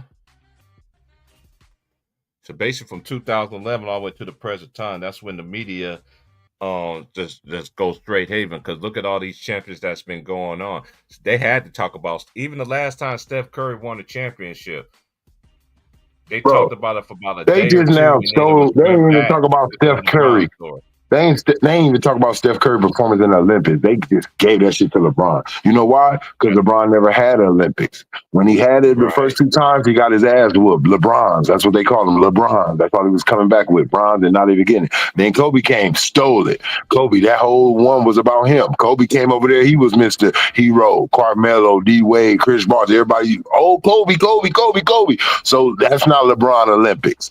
That's why his old ass went back in his OA, because he like, I could call this one mine because I'm the elderman. I got, you know what I mean? I'm him. Like, against these niggas, I was not him when Kobe was around. Like, you got to think about the respect. LeBron can walk in the goddamn room. They're like, hey, LeBron, what up? Like, everybody talking, hey, what up, LeBron? But when Kobe come in there, niggas is trying to act grown now. Hey, what up? What up, sir? Like, shaking his hand different. Hey, what up, Kobe? Some niggas scared to even go over there and say, can you go say hi to him? I remember one time he said, if you ain't got as many rings as me or something. That's why Carmelo said that in the Olympics. He said, I did that, man. He said, I broke that, like, that bond. Like, he was like, Kobe was sitting by himself, like, kind of by himself. He like, and, you know, he like, other than D Wade and LeBron, he like, I know Kobe a little better because I played him 4 times. So they don't see him as much as me. Me and him kind of conversate a little more. So he like, I see him over there. I'm like, nigga, what you doing over there sitting by yourself and shit? He like, that forced him to be like, oh, like, man, let me go over here then and say something to this nigga. He like, and that's where he started. He said that moment, he said that was the break. He said LeBron felt so good when Kobe laughed with him when they were sitting down in the tables and LeBron was like, look, this Kobe Bryant right here put my pants all the way up and tucked my shirt in. And he was like, yeah, that's that Kobe shit. Yeah, tuck your jersey in and all that. Yeah, pull your shorts way up here. Kobe looked back, started laughing. He like, LeBron was like, damn, like LeBron thought Kobe hated him. Like, they're like, no, it ain't that. You just don't work hard. And Kobe said, you just getting shit. That's how he felt about Shaq. The most dominant. He knew you was the most dominant. But what was his problem? Oh, you just using the gift that God gave you. You ain't enhancing that shit though. Mm-hmm. Just think if Shaq was working out like this thing, because you know Shaq said he didn't do it. Bro, can you imagine? Because Will Chamberlain did, and look what he was able to. If Shaq worked out, T Price, just really think about it. Running laps, leg work. Like, we's already doing things, breaking. Just think if he worked on it, bro, like, he in there, people, we ain't never heard, what can Shaq lift? We don't even fucking know because he don't work out. Shaq, just imagine if you was already lifting 300. Then you really was getting your shit right. Now you up to 4-5. Boy, look, you take, and you already taking, yeah, you already taking 3 niggas to the rim with you. You taking the whole team now. Shaq, you killed your career. The reason why you didn't have a real good 20, you should have had a 20-year career, but still good though, a still good one. You should have had one of those, but you didn't keep your body in shape. You was too big to even lack. Bro, you like, it's like, once you could tell, it's like once that motherfucker have a baby, it's over. Like one of them type of bodies. If Shaq would have worked out, bro, ooh-wee, I'm sorry, I'm not even going to play.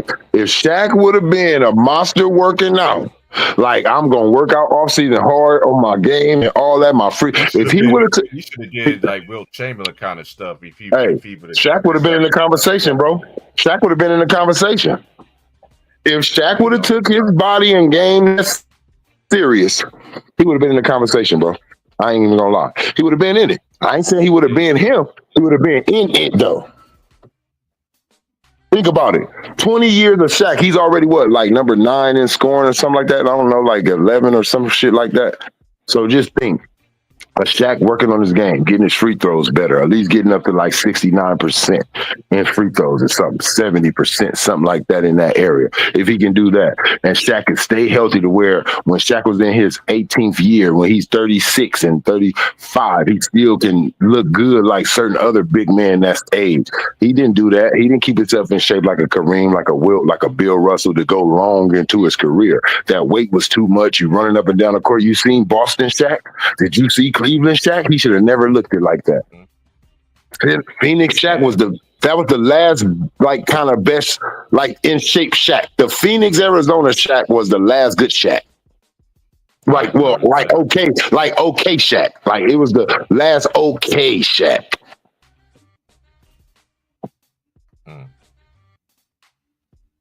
Like niggas like Shaq shouldn't even be having to go to that many teams in his end of his career. He's supposed to already been somewhere and just been waiting to retire. Right. Everybody know that though with Shaq. Everybody knows Shaq was his own worst enemy in his career. You can't blame no losses. You can't blame no dunks, no injury. Shaq killed his own fucking shit off early. That's that. I don't want to grow up. I'm a Toys R Us kid. Shaq a big ass kid. Hey, let us talk about I know you wasn't on here yesterday. I know you watched that game. Did you see when JJ Redick threw that little tantrum at Austin Reeves for shooting the 3-pointer and everything? And got Why he ain't mad throwing them and tempers? He should have been throwing. He should have been throwing them motherfuckers every time LeBron James' son threw a damn turnover. Hey, they got embarrassed last night. I went back and watched that game last night just to see what happened, man. They get embarrassed every night, man. Shit. Hey, I'm a certified Laker hater. That's what people say because I don't like LeBron. Because what me and you always said on that stream, there's two different kind of Laker fans. There are real Laker fans that been there from the beginning, and it's LeBron fans. And it's LeBron fans. I'm not a LeBron fan, nigga. Look, I didn't want that nigga. I don't want to kill. Look, see, that's what people care about. He made the Lakers relevant. The Los Angeles Lakers are relevant. You can't make the Lakers relevant. We gonna always be relevant, nigga. We can lose 8 seasons in a row, nigga. We the Los Angeles Lakers, nigga. Fuck you talking about? Boston wasn't winning shit, and they still was fucking relevant. Fuck you mean? Before they got Jason Tatum and all these niggas, them niggas was not nowhere in nothing. Like, nigga, they were just losing every season, but they were still historic. Nigga, that's Boston over there. Nigga, when you look at New York, wasn't winning shit, but when you step up in that garden, though, like that New York, you go over to them Knickerbockers, nigga. You can't, nigga, this is the Knicks, nigga. I don't give a fuck if they suck. I mean, why you think Kobe put on performances like that? LeBron felt like it. Mike, nigga, I don't give a fuck if they suck, winning or not. Nigga, I'm in New York City, nigga, the Mecca. Nigga, I'm on one.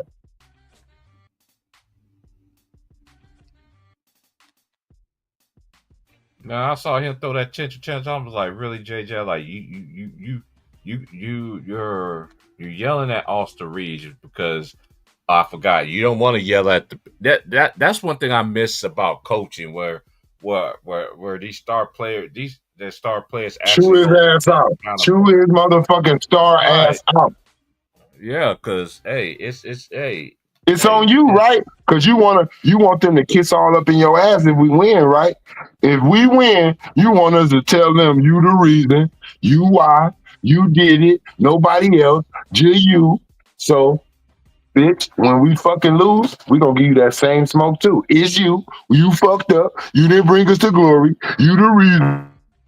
We lost. That's how it gotta be, bro. If you the leader and you want all the smoke when it's winning time, you gotta take all the smoke too when it's losing. Just come in like Joker. See what Joker did with Russ when they had back in? Hey, that's not his fault. That's my fault. If anything goes wrong, that's my fault because I have to get them ready. I have to. Same thing with Kobe. Did Kobe blame Karl Malone bum ass knee when he heard it and we were still in front of it? Did he say how old Gary Payton and Karl Malone, they didn't do shit in that series against Detroit? And no, Kobe said that's my fault. You know, I was going through what I was going through. I wasn't able to be in practice, get all the runs in, get all the little situations. Didn't have them all the way right there. He said that's my fault. I didn't get them ready. You didn't blame him. You don't never blame. A leader ain't gonna really, look, the president. The president supposed to come out and say, it's your fault, America. It's your fault that we're not doing what we're supposed to do. No, it's your fault, president, because you're the one who get to say what goes and what no, motherfucker. How you gonna blame me? I was the star player that gets to choose his coach all the way down to his rookies. His draft picks.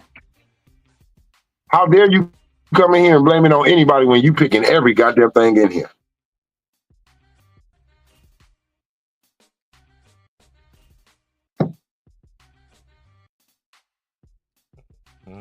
You picked all this. That nigga LeBron a changer. That nigga LeBron a trader owner if he could. That nigga a trader owner. You know what, Jeannie? I need that. I need that nigga from Cleveland over here. He really did what the fuck I said.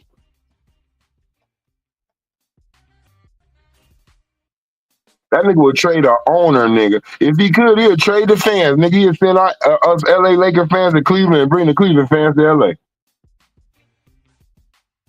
It's just a shame how all these teams it's not getting like what they doing in the Cavaliers right now is legendary stuff, man. And you could say their record and everything like that. Well, OKC doing. You know what I really think, dude? Though too try. I know a lot of people's not big on AKC. They talking about they too young. Like when is too young? What is too young to win a championship? Like I feel like they have a great chance. Now that I'm looking at them play, especially I know they lost to the Warriors last night, but still, I think they still have a great chance. Look, But look, you know what? You know what? Yeah, they lost to the Warriors, but in the playoffs, this ain't football. One game don't win you the championship. If they was to meet them niggas in a 7-game series, Warriors ain't beating them. I don't think so either. You see what Shea just did? He just didn't have enough. They didn't even get blown out. Shea just what hit them for 40 on their head, on Steph them head. 52. Bro, the next time, 50. The next time you see, look, Steph, look, you know what Golden State did when they went back in there? Them motherfuckers are problem. Let me tell you, when people run you like, man, we squoze past them, nigga. We didn't beat them. We squoze past, okay? You know, like, don't act like that. You know when you got lucky on a win. And you know when you beat somebody. It's like a fight. Niggas always faking it. You didn't think you was gonna knock that nigga out. Y'all start swinging at each other.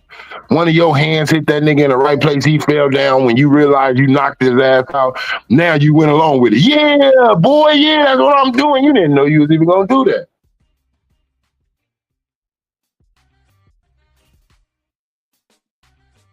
You didn't know what you was capable of. You didn't know that boy was gonna go to sleep. You could see the shock in your face when his ass fell on the ground.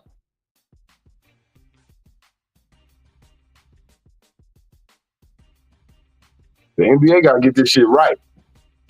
And by right, I mean, stop picking who wins. Stop picking who becomes a star. Let it organically happen. Let these guys prove to us why they deserve our TV time, why they deserve to let them prove it. Stop trying to manipulate the situation so much and just let it happen. You got all these young dudes, man, y'all drafting and telling us all about this potential. Why Wimbiana games ain't on TV more? Because LeBron goddamn games was on TV when his ass was a rookie. That motherfucker was on TV. With bullshit ass Cleveland. A team that didn't win no championships while Wimbiana is drafted to a 5-championship team with Popovich on it, a historic franchise of his own. Why the fuck this man games ain't on TV like LeBron when he was a rookie? Mm-hmm. Adam Silver is a bump. That's another thing. You got to start at the top. If you want to trade anybody, y'all better trade y'all commissioner. He's thinking about changing the minutes to 10 minutes a game and stuff. Then nobody's asking for 10-minute games. Get out of here with that shit. The fans ain't bitching about that. The fans ain't bitching about the time, and the fans ain't bitching about 82 games. It's the players bitching about that shit. We tired of that shit. You niggas want to keep, y'all want to settle for less. Y'all settle for less. Y'all keep on doing everything less in the NBA, and y'all want us to accept it. When I didn't hear Michael Jordan, I didn't hear them old ass niggas complaining. And even if they did, I'm going to say it again. I didn't hear it. Me too. That's all I'm saying. Even if it's like your woman, it's like your woman, man. And it's the same thing. Your woman might, she different. She going to tell you. But a man, we know better. It's going to be a long ass argument. I might not get no love made to me tonight. So she ain't going to hear this shit. Wait till she leave. Look, wait till she leave. You make sure. Peek out the door. She gone. She left. She on my goddamn nerve. I'm tired of goddamn ass. Every damn day she come here with this goddamn bullshit. She ain't gonna hear that shit though. Look, nigga ain't stupid. I ain't about to say that shit to you. Look, some things people don't need to know. People don't need to always know what you think, man. LeBron, shut the Twitter ass fingers. Look, T-Bright, me and you at work. We at work, bro, and we chill. We chill, lunch together, everything, right? I go home after work and tweet what I think about you and your work status today. Instead of just telling you right there around my boy all day, I gotta let everybody know on Twitter and friends and shit, other people at work. That's not sitting well with you. It's like, bruh, I don't care about you saying that shit. You could have said that shit just to me, though. One thing we know, T Price, as men, right? What your friends will tell you. Hey, go pull that nigga. If you tell your homeboy, you like, man, you think that nigga want to fight? Like, look, don't do it in front of us because you gonna force him to try to act tough. Like, whatever then. Like, he ain't gonna just be real. Like, I didn't mean it like that. Pull him to the side, away from everybody else, and go holler at it and watch how it go. When you pull a person away from the crowd where they don't feel like they have to be a certain person so people will think this of them, you get the real them. How many times niggas be thinking a nigga tough and want to fight all the time and you pull them to the side like, man, what's up with you? You got a problem with me, bro? Like, we got to fight or something? And that nigga looking around, he like, nah, man, it ain't like that. Oh, so you just do it for the crowd then. You do it for the gram, basically. You basically do it for the gram then. So like if I got at you in front of everybody like nigga, you don't like me, you want to fight? You'll be like, nigga, it's whatever, because a girl right here, this girl right here, this nigga right here, and you don't want them to say you was a punk. But you really don't want to fight me, but you don't want to look like a punk. Are you a punk? Fuck what you look like. Don't judge a book by its cover. If you don't want to fight, don't fight. But you're going to fight me because you want her to think that you're something that you really don't really want to be. That's what this shit is. That's what these niggas do. Like that's what LeBron want niggas to do. Like you're faking. You're not like that. You always talk about that's your favorite quote. Don't cheat the game. Do this hard. Bro. You've been cheating the game ever since you figured out how to. At first, when you was trying to come in, I had respect. I'm like, okay, you got to learn. Nobody came in except for Magic Johnson, just getting on niggas. Right. That's it. So I wasn't mad that you was losing or you got your ass whooped by Tim Duncan. I ain't care about that because I seen Mike get his ass whooped a couple years. I seen Kobe and Shaq get their ass whooped by Karl Malone and John Stockton old ass. I seen people get their ass whooped, but you know what comes with an ass whooping? Learning. He keep hitting me with that hook. Well, you better learn how to time it. You know what I mean? That's what comes with getting your ass whooped. In a fight, you ain't gonna win your first fight probably, or your second probably, but you learning. You learning off them losses. What happened? I ain't. You know, you learning what you're not doing right. Well, you ain't ducking. You just swinging. You just letting them hit you. You don't know how to give and bag up, nigga. You know, you got to know your body, too, what you can do. Look at Kobe. What happened with them air balls? Everybody talking about, the pressure. Like Kobe said, no, it's not the pressure. I always been ready for the pressure my whole life. He said, think about it. Coming out of high school, we don't play 82 games plus. My legs whooped. I'm airballing. He said, my arm, shoulders, they not strong like I need them. You know, like he said, I ain't conditioned my body to go in this long. Like I'm whooped. He said, if you look at it, every shot is right there going towards the rim, but then it just drops off. Bam. He like, it's right there on target, but it's not far enough. Why? I ain't got no legs to put in my shot. I ain't got no back arm to put in, no shoulder. And then when you look at Kobe right there, he the scrawniest nigga in the league.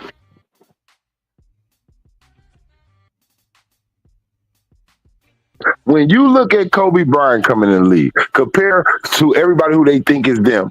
Look at Michael Jordan body, rookie year. Look at Kobe Bryant's, and then look at LeBron James. Kobe has fucked up his body out of them all. Like, if you look at him, you'll be like, you would not think he'll turn into who he was if you see rookie Kobe. That's facts. If you see rookie Kobe, you're like, who the fuck? This nigga looking skinnier than Kevin Durant. Next season, total different nigga, huh? Afro, shoulders look a little bit bigger. Next season, he came in letting niggas know. Here you go, Ben Wallace. I told them niggas too. I told Nick Van Exel them I'm about to cross this nigga over and then dunk on your ass, and I did it. It's like it reminds me of Coach Carter. Look, I tied that bow. Give me a high five. Are you crazy? On the real. Like niggas just look like, look, I know Eddie Jones, look.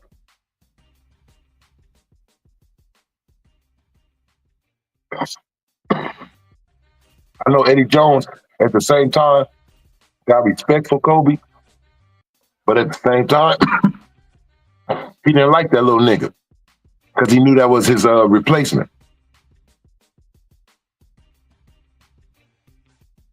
It's like Tom Brady. He knew they wanted to let Jimmy G replace his ass. Like, y'all drafted him to replace me. Trade that motherfucker. No, I ain't comfortable.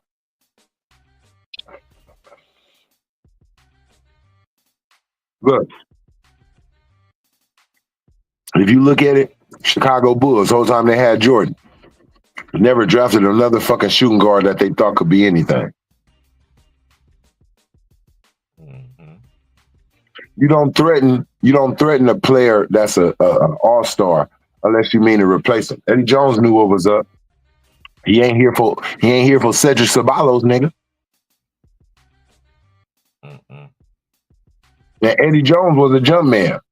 That let you know Jerry West was like, fuck that, I see something different. Even though I liked Eddie Jones as a player, though, I watched him at Temple with him and Aaron McKee for the great Don Chaney. Eddie Jones was that. I miss EJ though, man. But we knew. But Hey, Eddie Jones. Hey, I always felt like why they didn't move Eddie Jones to like small forward or something. Yeah, cause that's what I thought. Cause he was tall enough to play. He was 6'6". Him or Kobe was tall enough, but yep. I think they just wanted Kobe to have that freedom and just knowing we're all in with you at this.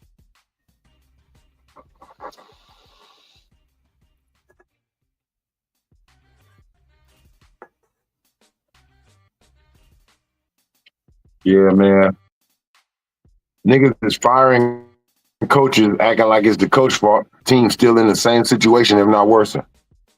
Man, I never seen so many coaches fired in this era than I did in the 80s and the 90s and even early 2000s, bro. Why LeBron think he gonna keep on winning championships with rookie-ass coaches?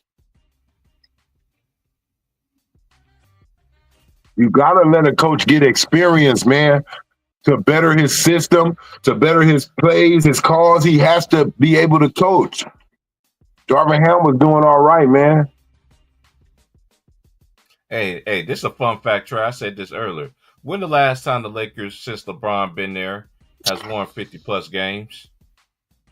How many times? Only once, and that was that Kobe year. Yep, and every single year they've been a play-in team. Yep, ever since then. And somebody told me, messaged me, it was like, you're a hater. I'm like, how? When does facts actually become hate? No, you're right. No, you're right. Yeah, I'm a hater to losers. I hate losing. I hate bad decisions. That's all about LeBron. Tore that franchise down, bro. What I always say, bro, like, cats be getting upset. We're like, T, we're like, you don't wear your jerseys no more. I'm like, I wear them. And then this new school, like, they're like, why you don't wear none of the players from now? I'm like, dude, they're not real Lakers. I don't see this new crop of Lakers as true Laker royalty. I just don't. Hey, look, I never will. I gave that shit away to a homeless man. Not like that. I had got that damn Dwight Howard jersey when he came, just to add on to my Lakers jerseys that I got. I gave that shit to a man on the street, man. Here. Remember when he wore 12 too? Yeah, I gave away my commitment. That's what I gave away about my Kyle Kuzma one because they gave me the wrong jersey. I ordered a Kobe jersey. They gave me a Kuzma jersey, that 2021 when the bubble year. You know what I mean? And I gave it to somebody, dude gave it right back. I was like, why you don't want it, man? I gave it to another homie. And finally I got rid of it. I gave it to my homie.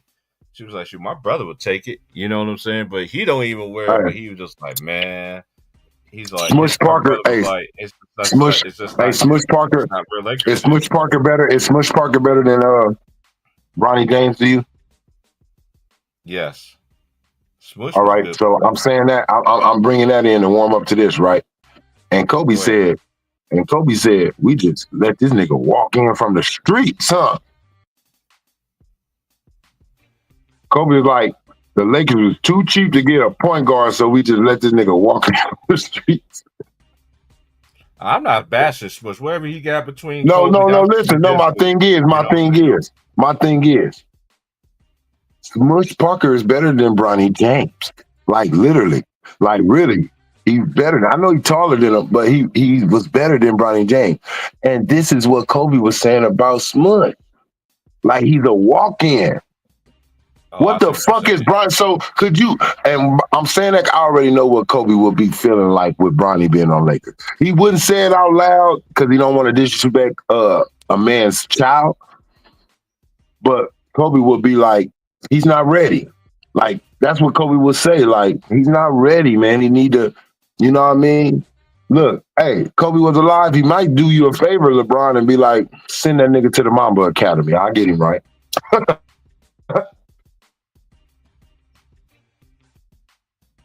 I guarantee you if Kobe was still alive and Bronny was trying to come to the Lakers, I guarantee you, Jeannie, Rob, all of them be begging Kobe, please let him come to the Mamba Academy.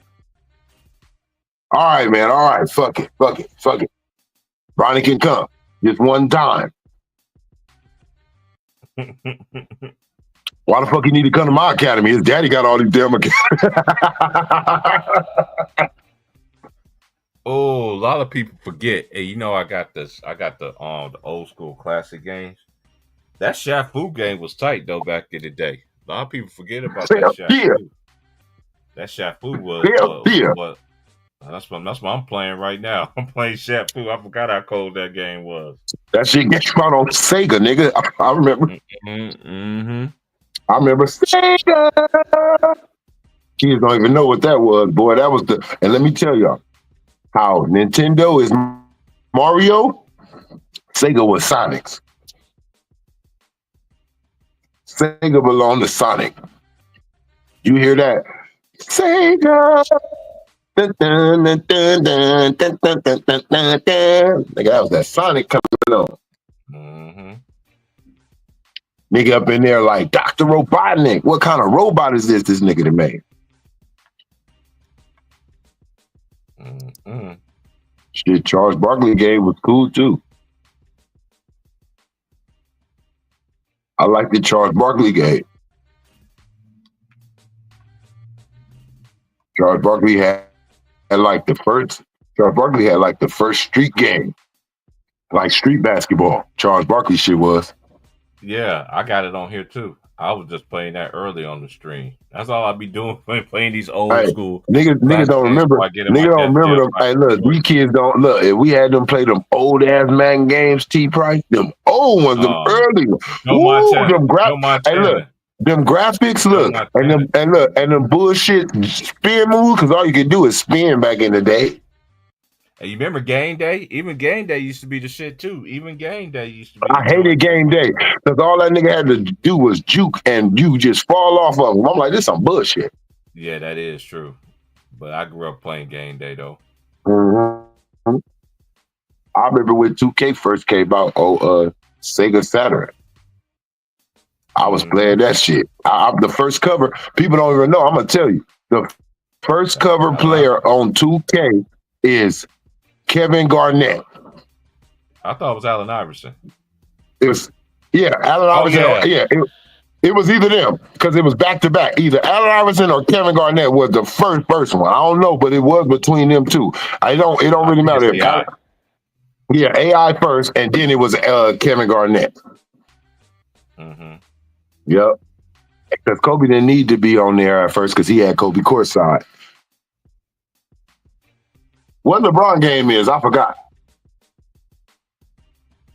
LeBron was 2000 and No, I'm saying, what is LeBron James' game? I don't know what it is, because to me, he didn't have one. No, I'm saying that's big. Charles Barkley. Oh, I see what you said. Video game. Shaq Fu. Yeah. Kobe courtside. Like, you know, like, damn, that's showing how big you are. Like, people don't really realize that at that time when we was growing up, for a game to be named about you. It's not called NBA something. It said Kobe courtside. That's how big a nigga was. Yeah, Magic versus Yeah, man. Well, Like, man, Blazer. that shit is very, very big, bro. Like when you got something to be named after you. Look, Tiger Woods so big for a moment. Now they calling it the golf shit now. But before they called it the golf name, whatever, it was Tiger Woods based like golf. It was called. That's how big he got. It was like, I'm bigger than golf. Like, just say Tiger Woods and everybody will buy it. Tiger Woods golf. I like the very first Tiger Woods one. That was one of my all-time favorite ones, though. Yeah. The very first one. The very first one. I could play that all day. You know, when you want to say, and it's the truth, it ain't hard to say who you really think the GOATs are in sports. It's the ones who surpass the sport. Michael Jordan became bigger than the sport of basketball. When he was there, he was bigger than the sport itself. When Wayne Gretzky was in hockey, he was bigger than the hockey game itself. That's facts. When Joe Montana was winning, and he was bigger than him, Jerry Rice. They were bigger than the sport of football. They were very famous without football. People still wanted to know about them. Those are the GOATs.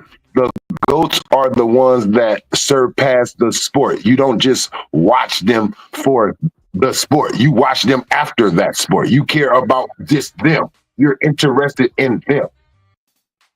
You're all in their business, who they're married to, what's the kids. Like, it ain't forced. See, it's forced now. People just seeing how crazy. Back in the days, everybody didn't get mobbed like that. It was Michael Jackson, Michael Jordan, Prince, Madonna, fucking Janet Jackson, Wayne Gretzky, fucking Jerry Rice. Like, I'm just saying who was getting mobbed. Dan Marino. These were people who, Hulk Hogan, Macho, I'm naming every goddamn industry. Tom Cruise, like those, it wasn't everybody. Now what I'm saying, how it's watered down. Look at Tony Hawk. Even Tony Hawk. Tony Hawk. Look, Tony Hawk, baseball. In baseball, what's his Barry Bonds, Ken Griffey, Randy Johnson. Like, it was only a certain few that was big to where you swarmed them, where they couldn't go outside, they couldn't eat. Now everybody. It don't matter if your motherfucking ass the last dude on. Look, TMZ get in Austin Reeves' face. TMZ will run up on Austin Reeves. That never would have happened back in the days. If they would have seen Austin Reeves, they just would have looked like, man, that's fucking Austin Reeves. That ain't fucking 8D. Like, you feel me? Look, autographs, no. If I would have looked, I'm gonna be 1,000. I mean, I could have seen Trevor Ariza. I'm not going over there for no fucking autograph. Now that's no disrespect. I'm not running over there to Trevor Ariza. He's not getting swarmed. But in today's world, everybody's, if you on TV, motherfucker, you a star. That's how they look at it. If they see you on TV, they rushing your ass. You can just be a goddamn reality TV person. Nah, that's why I say it ain't no such thing as superstars no more, because they treat everybody like one. That's facts. They treat everybody. Everybody got Twitter, follow, like anything somebody drop, they follow you. Like, nah, everybody can just be super famous. The motherfucker right now can just do some shit on YouTube, bro, and be super famous. They gonna mob him. Look at Kai Cenat. These niggas' job is to monitor another nigga music and get on there, hit backflips, and say, "Oh my God, this is hard as fuck." And he's famous. I just seen this nigga on wrestling on Netflix. And all this nigga do is say this song sucks or it don't. And he's a fucking superstar. That's no hate. It's just showing how minor we care about what a nigga really doing. Like, he's not doing nothing special. It just shows me how low people brain are. Like, you can't tell that song sucked by yourself. You got to listen to Kai Cenat tell you that this song is good or not. You can't figure that shit out. Yeah, okay.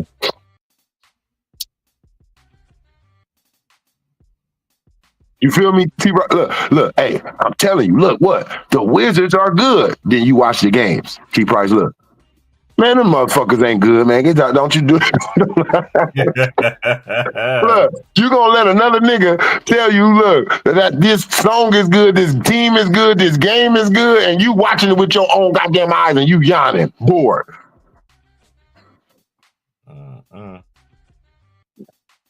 Look, Who the best? Who the best wrestler in the world? Oh, the Hurricane. Well, since you be on YouTube and you be watching it and you be doing detail, you right. No, let me watch it with my own eyes. That's why we I don't never like. got into that Jake Paul and that Mike Yeah, Tyson. Like, you really yeah. think Look, they gonna yeah. let Look. Mike Tyson really beat that man up? Cut it Look at out. us right now, bro. The reason why people is mad at us is because we refuse to let people tell us about a man. Look, I'm pretty sure you just look. We, as much as we love Kobe Bryant, bro. That's why I say it's a certain respect. We ain't forcing him ahead of. No, we ain't forcing him. Whoever he's ahead of, he earned that. That's just a fact. But my love for Kobe Bryant, him being my favorite player, I'm not finding no reason to edge him in front of anybody he don't belong to be in front of. That's My right. guy thought he's my favorite. Kobe would have been my favorite player still, nigga, if he was the top 15 player. If he was the 15th, that's who I like, my nigga. That's what I think I play like, or I want to play like. So it's nothing like it's niggas right now. Allen Iverson ain't even in the GOAT debate. Niggas I grew up with, they like Allen Iverson, still my favorite, nigga. I don't give a fuck. I know people like that too. They don't care about if he want to try. I know niggas that look, my favorite shooting guard, like that was my position, like that I like, because that's what that's where it was for me. That's what I played. That was my height range. So it was Jordan. Like as you say, like not the best, but I'm just saying that's who you seeing first, right in that position. But my favorite shooting guard is Kobe. Then I go Jordan. Then I go T-Mac.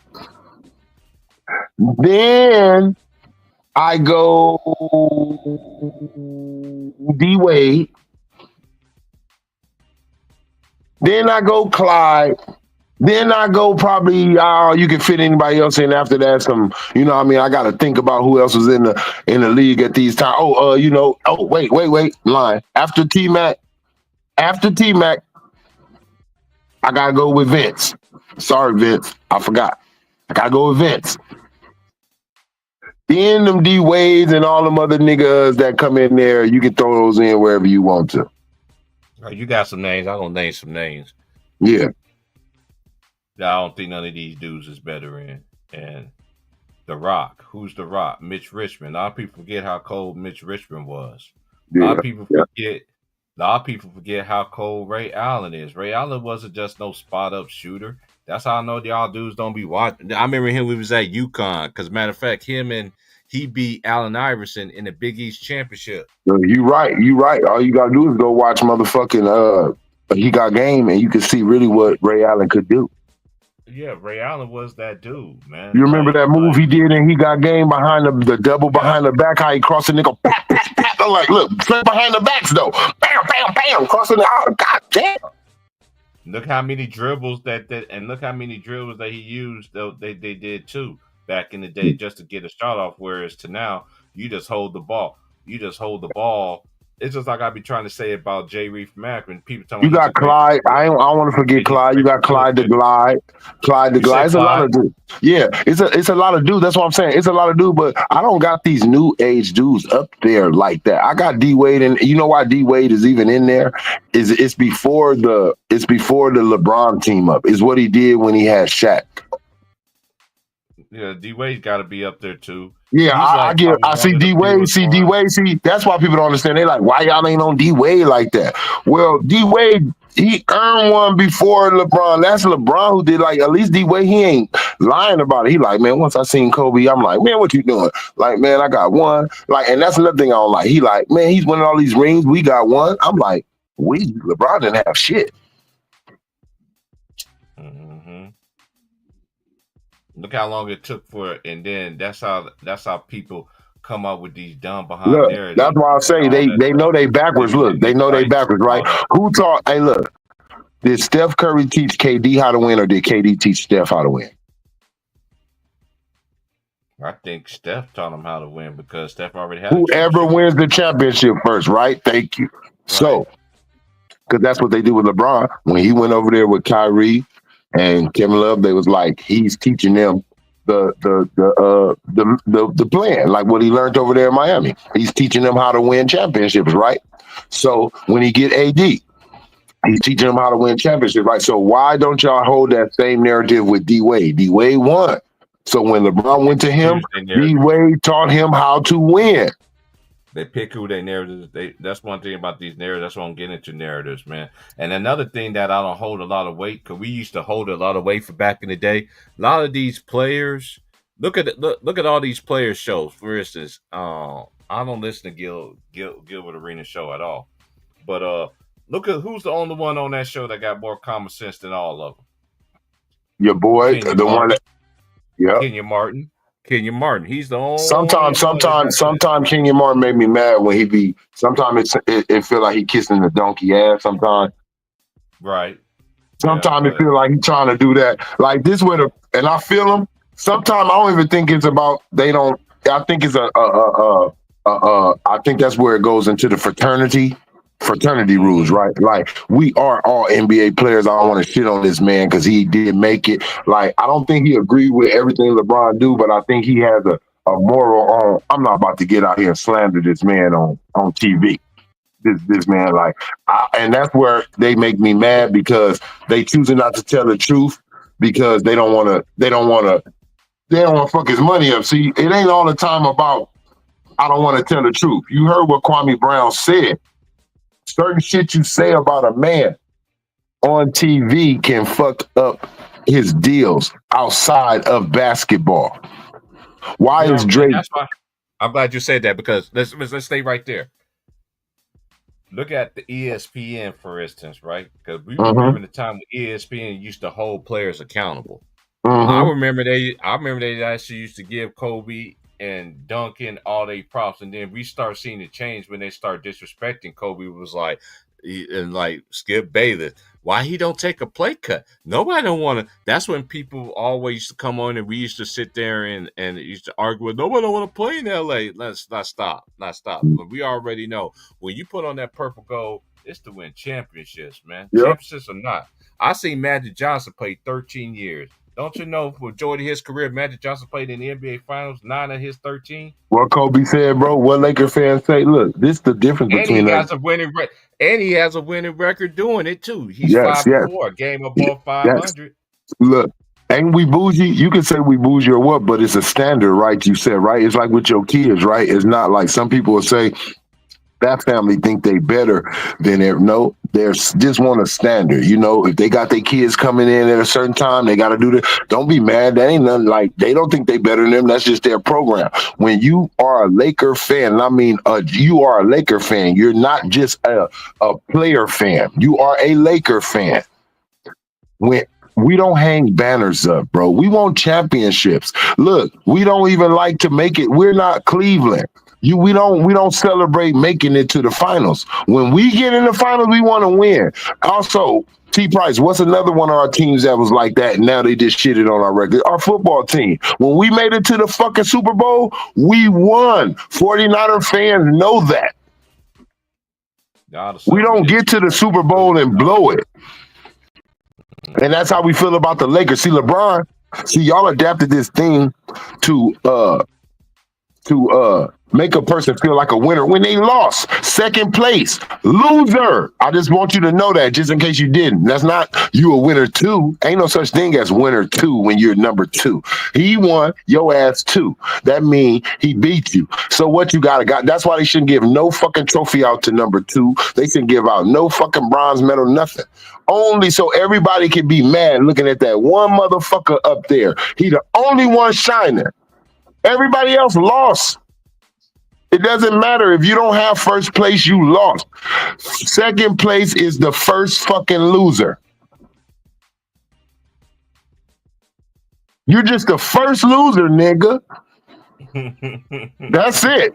You the number 1 loser. You the best loser. You was the one that they was like, ooh, but you lost. You the best loser, LeBron. When you think about it, right? Look, I'm gonna show you. LeBron and Wilt Chamberlain and Jerry West are the best losers in the NBA ever. Am I lying? No, Some they people are say, no. great historic players that did shit nobody else has done. One of them won an MVP in the finals and they lost. Will Chamberlain that did so much shit nobody else could do, and LeBron James has done some shit nobody's gonna do. So, but they're the biggest losers. They lost the most in the finals. I don't. And then when I look at Will Chamberlain's career, shout out to underrated man though too, man. Like I think he's one of the top players of all time too. This is why You know, it's so hard for me. I put Wilt and Bill Russell. They're not in the rankings. They are the pillars. They are the pillars of basketball, because if Bill Russell Right. and Will Chamberlain fail, there will never be a Magic. It would never be y'all. They would say niggas can't play basketball. Get them out of here. And it would just be white men.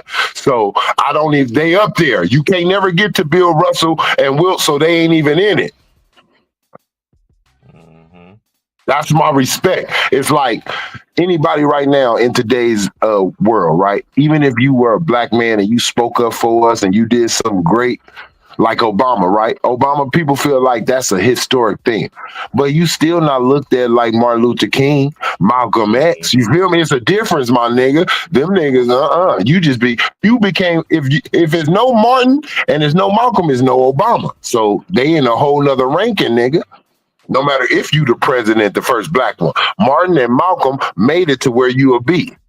If it's not none of them. Allegedly, we're gonna say allegedly because we tell the truth. Because a lot of people But don't look, even yeah, know but that look, the first president of but the look, United States of basketball is black. Obama is Martin Luther King's dream, though. You are his dream. And they made his dream come true off of what he did, not off of what you do. What did Obama do? Nothing but become the first black president. That's the truth. Mhm. I don't want to say he's the first, but first. Well, I know Abraham Lincoln is, but you know. No, they got some. If you actually look at the first presidents of the United States, four of the I think the 10 of them was black men. No, but the one that they really, the one that they really know got the black gene, they made them do it twice. There's only two presidents that had to be sworn in twice because they were black. To them, I know they got black. Other presidents got black like genes share, like they cousins, this that. But the ones that they felt were niggas. Abraham Lincoln and Obama are the only presidents that had to be sworn in 2 days. Why? Because you a nigga. Because you're a nigga. One in front of everybody and one in private. Mm-hmm. That's why when you look it up, I don't know if anybody's seen it, but they asked Obama one time who's his favorite president. It's not a coincidence that he said Abraham Lincoln. Mm-hmm. He said Abraham Lincoln for a reason. Some of y'all don't know the history, but he said it because that's a black president. Because also that's why he's linked to freeing the slaves, because half of him is them. That's why he wanted to free them. But at the same time, he sacrificed us, as in making us die, putting us on the front line. See, a lot of people, he killed just as many black, let me switch. He got as many black people killed as Hitler killed Jewish people over there. Talk about it. And that's just a fact. You look at about 5 million black people died in that Civil War.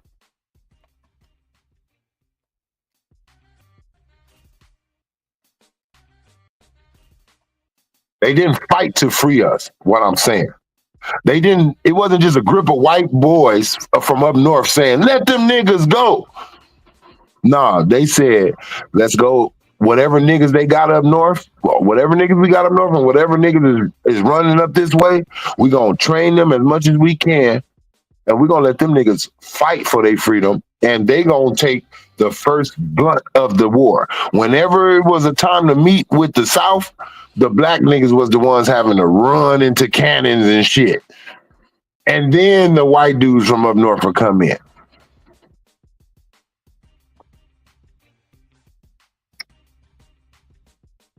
And then go and look at that movie that Will Smith made. Even black men that ran up north and was like, I am free up here. They was like, no, it don't work like that. Like, you had to do shit to really earn your freedom. You can run your ass up north, but they still gonna make you join the army, do this, do that, do this. Like, nah. And to let y'all know how they, and I know you know this, T Price. I'm not enlightening you, but they flipped the voting too. It used to be the other way around. See, Democrats was the South, y'all. Democrats was the South back in the day. Republicans was up north. The Democrats was the one who still wanted slavery. And the Republicans is the ones who wanted us to be free because they seen more money in us working in their industrial buildings instead of down there in them plantations.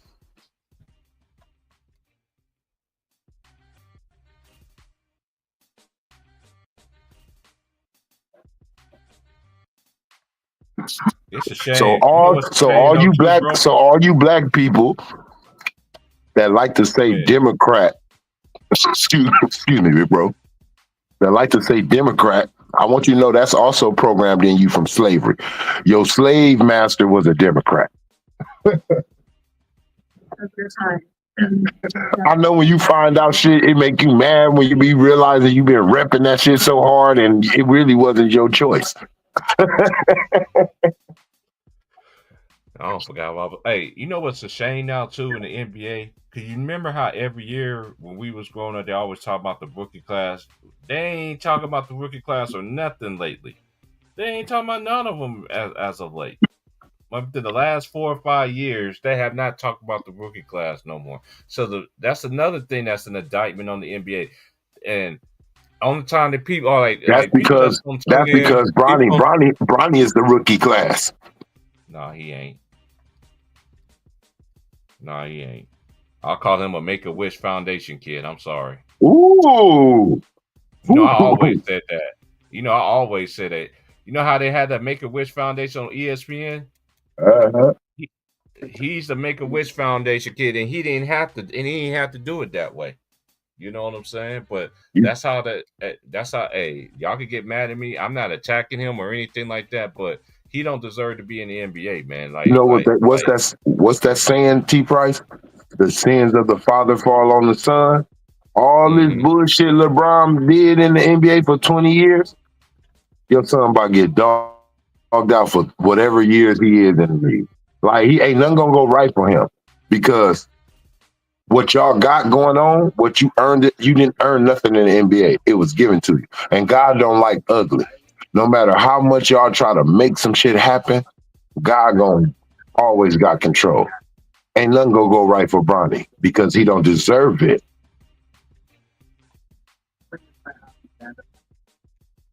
It's a kid right now,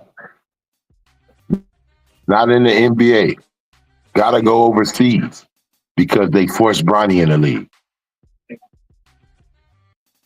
It's a kid who mama and daddy ain't rich. They still in the hood hearing gunfire, ambulance.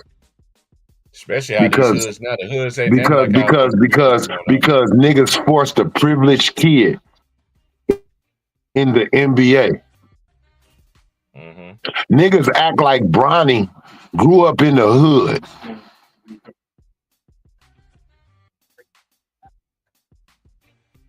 See, the difference between Bronny and Steph and Kobe is they daddy made them earn it.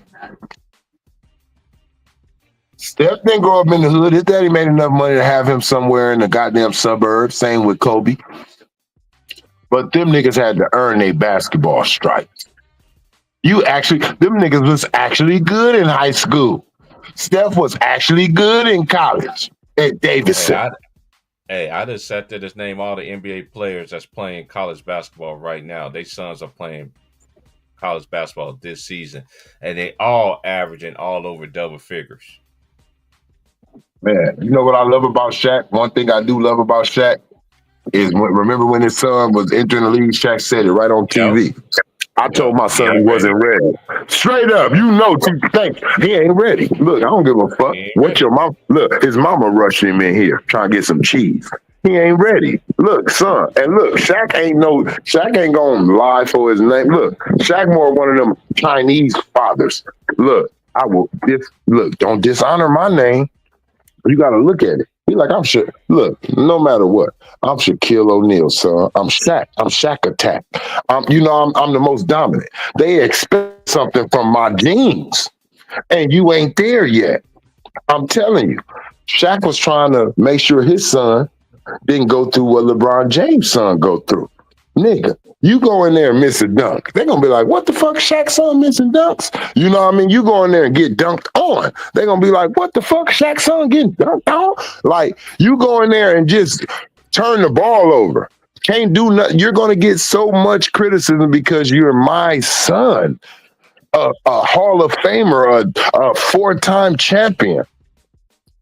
That's going to put the pressure on you because they're going to expect that I was training you and got you like me. Mm-hmm. That's a real father. Like, just letting you, like, I'm not fit to come out here and patty cake, Baker's man with your ass. You not ready, nigga. I'm telling you right now. Look, Shaq basically telling his son, I'll dog walk you right now still. In my old ass age, I'll beat you. You not ready. You think Kobe was gonna let his daughter like he was gonna force his because he got pulled like I'm gonna get you in the WNBA. No, Kobe wasn't fit to allow his daughter to get dog walk. He would not allow his son or daughter to get dog walk. Nah, you ain't ready. Kobe gonna tell his son, you go back to college. Straight Kobe would tell you go back to college. Kobe daddy didn't stop him from going to the NBA in high school because he knew that his son was that good. He actually knew it. Like, you think he was going to let his son do it if he was ready? You think Jerry West, you think the NBA was going to do that if they didn't know he was ready? That nigga Kobe was already showing them playing against fucking pros while he was in high school when he was playing against the Philadelphia 76ers players. Hold on, I'm glad you said that. And it's not a lie that he's talking about because you even have players even saying, and like LeBron, when he got on the Kelsey Brothers show, talking about he dominated against Michael Jordan. Then there's an article just now coming out just recently just saying that, yeah, he did play in the game, but it wasn't against Michael Jordan. Because he was on his team. He was on his team. He was on Michael's team for one. And look, he says it himself and contradicts himself. He says, because all them NBA players, you know, they don't let you get in the game until they tired and then they get out. Mm-hmm. So whoever you was dominating against, they wasn't the star players. Antonio Walker, he's sitting down. Michael Jordan, you on his team. He subs out. And then you playing against some tired ass other little NBA stars that's not stars, but they NBA players. Yeah, they done played 7 games against Mike, the real stars of the NBA. They tired, letting you little kids see how it's done. And then they let y'all get on the court against each other or a couple college students and maybe 2 or 3. You know how that shit go, T-Price. Maybe 2 or 3 NBA players that's on the bench in the NBA. You know what I mean?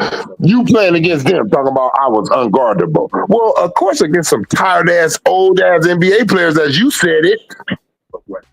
Hey, that's fast, Mike. Yeah, Vernon Maxwell did tell Kobe Bryant to go to the league. He said, boy, you ready for the league. You don't need to be. The only thing they said he crazy about, the only thing they were saying he crazy about, bro, when he was playing against them pros, when he was like, I'm going at Black Jesus. They like, boy, you better leave Black Jesus alone.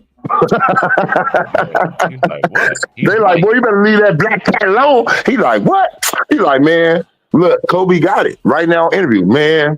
You don't know me, man. When he see me, you can just call me the Carmelo. Look, the caramel cat. Then look, what? This little nigga crazy. Look, what the fuck is wrong with this little nigga? That's Michael Jordan. He was the only nigga in the NBA that wasn't scared of Mike. Everybody else, when you listen to their interviews, I'm not lying, or in awe to where they couldn't play against him. Even though Allen Iverson crossed Mike up, he was like, I'm looking at it. He like, damn, he got the J's on. But he was like, yeah, that's remember. He like, damn. That next play though, afterwards though, after he crossed him over, what Michael Jordan did on the next following play. A lot of people forget that had a dunk on the and look, people forget at the end of the day who won that game. too. Yeah, they remember that crossover, but Chicago won the game. like shit, y'all up here. Hey, look, you gonna get crossed over, you gonna get dunked on, you gonna get blocked, but who gonna win this goddamn game? Who gonna win this goddamn game? Because that's what really counts, young nigga. You ain't gonna you look. You got famous off a crossover, but then Allen Iverson, that got him known. You cross over one of the best defensive players in the game. You know what? I'm gonna tell you the little LeBron James shit they did do for Mike. I felt like, and I ain't like it. Kobe and that nigga Allen Iverson came in the league with these cold ass crossovers that couldn't nobody fucking get. They couldn't rip it because them niggas cocked the ball so far wide and then bring it back. They was like, that's a goddamn carry. Mike made the league say that's a carry. So they had to modify their crossover. It still was getting niggas, but Kobe, like, if you look at Kobe early years, right? Early years, look, that dunk, when he dunked on Ben Wallace, you see how wide he crossed that dude over. He and bring the ball way from New York. Look, he come from New York back to California with that one. Look, but if you look at the other crossover later on against Pippen, he don't go to New York with it. He go like to Indiana with it and come back to Cali. But yeah, Mike made them call that shit a carry. Okay. I'm gonna tell you. That's what I'm saying. See, just having little plays. If you want to say shit like that, it's a lot of niggas that got games. Stevie Francis came in with some shit. Stephon Marbury. Like, it's a lot of niggas that came through this league, bro. They just didn't win no damn championship. Chris Jackson, Mahmoud Abdul-Rauf, the very first. He was Steph before Steph. I remember Dana Barrows was another one. Barrows like Boston College. Man, look, y'all talk about all these, look, the Pat Bevs and the Ron Artest. Man, that was Bruce Bowen there, man. That was all these other dudes. See, look, that was the Ruby Patterson dudes and all that. Yeah, like all these other, Shane Battier. Like, it's always been those type of Dennis Rodman. Look, you know, it's always somebody. But I'm gonna tell you right now today, y'all people are not about to tell me that if Dennis Rodman lined up with Draymond Green, he will destroy Draymond. I'm sorry. It's not he will have Draymond Green throughout the game so fast. See, this is what y'all don't understand. Dennis Rodman used to do, he will let you choke him. He will want you to choke him. He will be doing all of this other shit to you, and you will get frustrated. See, Draymond socking it. He doing all of the bullshit stuff. That's what Rodman will love. He will get on the ground. You know what, Rodman? He'll get on the ground. When Draymond would have stumped him, Rodman would have played like one of his lungs went out. He would have got to flapping like a flounder just to get him all the way out the game. That's what he was doing to Karl Malone. That's why they wasn't really where they needed to be. He had Karl Malone mind fucked up. Karl Malone seen him in that goddamn wedding dress. And you know I'm not lying about this, T. Price. That nigga Dennis Rodman is the only nigga who used to do post defense like this. Niggas really don't even do that. Everybody else put the forearm on you. Dennis Rodman will put his meat on your back. He will let you put, and just basically he will put his hips, like his pelvis, on your ass, and you feeling this man like on your cheek, like and you thinking, damn, he's in his dress. What's he doing? Like, them niggas was on the floor. You remember when Ron Artest tackled Paul Pierce? Mm-hmm. That's Dennis Rodman. Remember him and Karl Malone down there in the post, and Karl Malone didn't like whatever the fuck he was doing. Them niggas went to the ground. I done seen Dennis Rodman get choked. I done seen Michael Jordan and Scottie Pippen take this nigga to the stop this nigga from doing. I'll never forget that shit. I laugh so, hey, you know I'm a young nigga in this time too. I'm young, so it's extra funny to me. I'm like, why they jumping their own teammate? Hey, that nigga Scottie Pippen and Michael Jordan said, hell no, we need you, nigga. You ain't about to get your ass. Look, take it. Look, they can't throw us out for our own goddamn teammate. Take his ass down. Yeah. See, see, LeBron ain't gonna do that. LeBron gonna just talk about a nigga. LeBron ain't gonna go fly to Vegas like Mike. Get your ass out of here. Get your ass out of here and come to the game, nigga. I ain't playing with you. I ain't taking no chance on you for this shit, Rodman. They about to kick I you got a out the good fuck. one. I got a good topic right now. You know what? I find it very interesting though, too, though. How the ESPN, they always said that he earned this, he earned to take a week off and all this stuff, but we talking about the great ones that put on the greats. Even though I see y'all TikTokers and even some people, I don't see it on YouTube as much, but I see a lot on TikTok where they be like, well, Michael Jordan quit. He quit twice. He was scared of the smoke. Michael Jordan lost his father. And then not only that, y'all talking, and then the first year he came back, he wasn't even in basketball shape. He was in baseball shape. And as soon as he got themselves in the basketball shape, what did Orlando do the next following year? They got their behinds beat. So it's totally two different things. I don't like. I always said this too, Trey. They always want to factor today's players and equate them in today's era and try to equate the stats. But don't they know that if they honestly will do that, they honestly will have a better brand of basketball? You actually honestly have more players that's willing to play. LeBron only toppled his failures, I think, like twice, right? When we look at it, right? Boom. And this is what I'm saying. The Spurs, they whipped his ass early. Mm-hmm. You go to Miami, no, and also Boston, they whoop your ass. So now you go to Miami, you get your revenge. This is how you redeem yourself, though. You never redeem yourself with the same team. You see? This is what I'm saying. Spurs beat you when you was with Cleveland, Tim Duncan. Mm-hmm. You leave and then Cleveland. Then Boston beat you when you was with Cleveland. You couldn't even go back to the finals to go and face the Spurs. And we know the Spurs didn't go back because they never been back-to-back champions going back.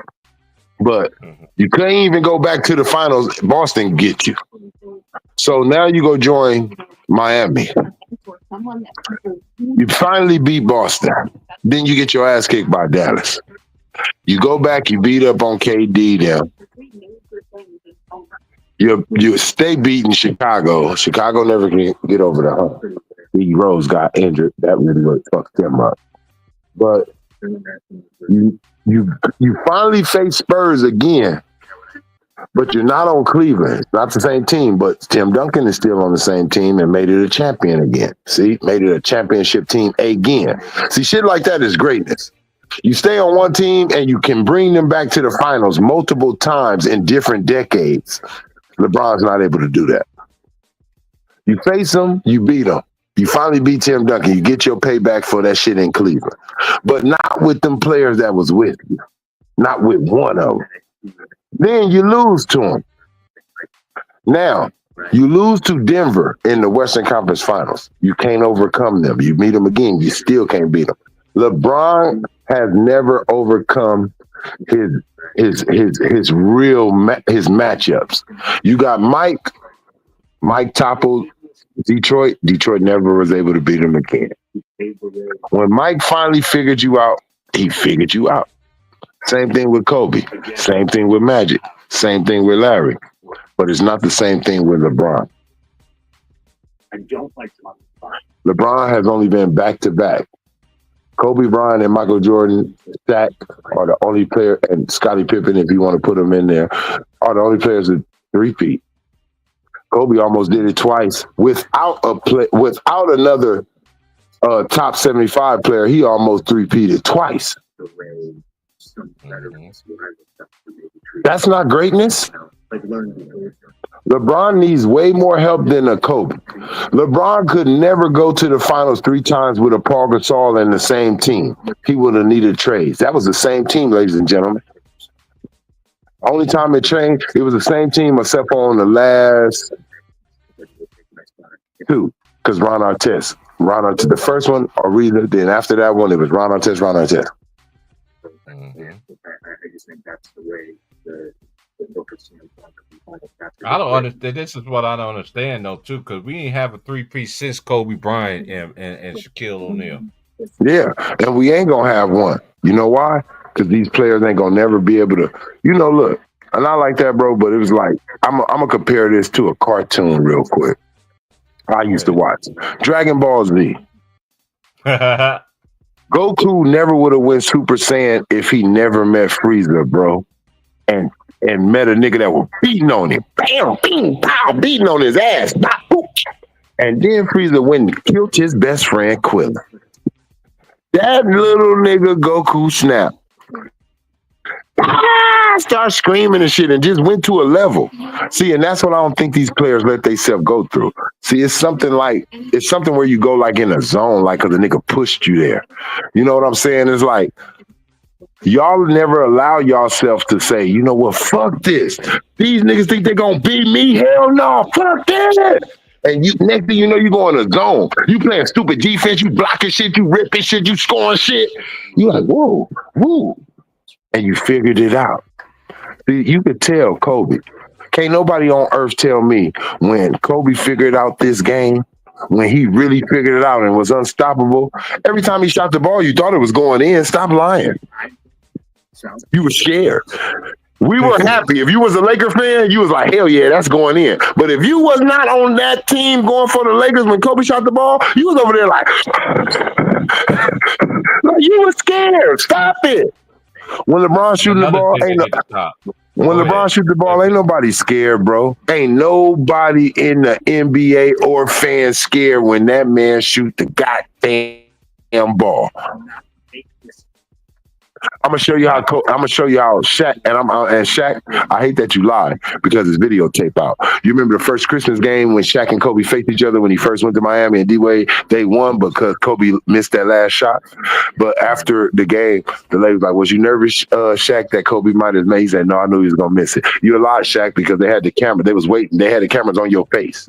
And when Kobe shot the ball, you could see the fear in your eyes and how you, when it bricked, you did a little dip, like, oh shit. Like you were scared because you know who that is over there. Stop it. No. And I forgot what game it was, but I forgot what player it was. But it was Draymond Green. Draymond Green said he was playing a game. They was playing against Kobe, and they went overtime, even though the Lakers won. He was like, but I played defense on Kobe, and he missed the shot. And I'm like, hell yeah. He said, Kobe just looked at me so calm and let me do all that and just looked at me and wait till I finish. Like, you know you had nothing to do with me missing that shot, right? like while you over here talking about, I just missed it, nigga. Your defense, I didn't even see you. Come on, you looking at a nigga that had Shane Battier put his fingers in his eye. You looking at a nigga that made shots that can't no other superstar wouldn't even take because they don't think they can make it. Kobe shot him 4, 5, 6, 7. I don't know. It feels like even his own teammates, he showed over his own teammates with some defense. Like, nigga, I don't give a fucking pop that shit. If you was to tell me who can make the most, hold on, this one. Who is the greatest? Go ahead. Finish what you're saying. No, go ahead. Finish what you were saying. I just want to say, if it was a stat for the most the most dumbest shots, you shouldn't take it. Probably be the go to that shit because he makes it more than any other player. Kobe will make the shot that you spin around left hand on the corner on Dallas. Like Kobe makes shots that you just don't think it's supposed to be made. Like I know they say Steph is the greatest shooter, but I don't know. I ain't talking about just being able to make threes. I'm talking about being able to. I ain't seen Steph just hit shit over 4 or 5 people. Yeah, he can get a nigga or two, but nah. Greatest shooter, that shit gotta be something else. Mm-hmm.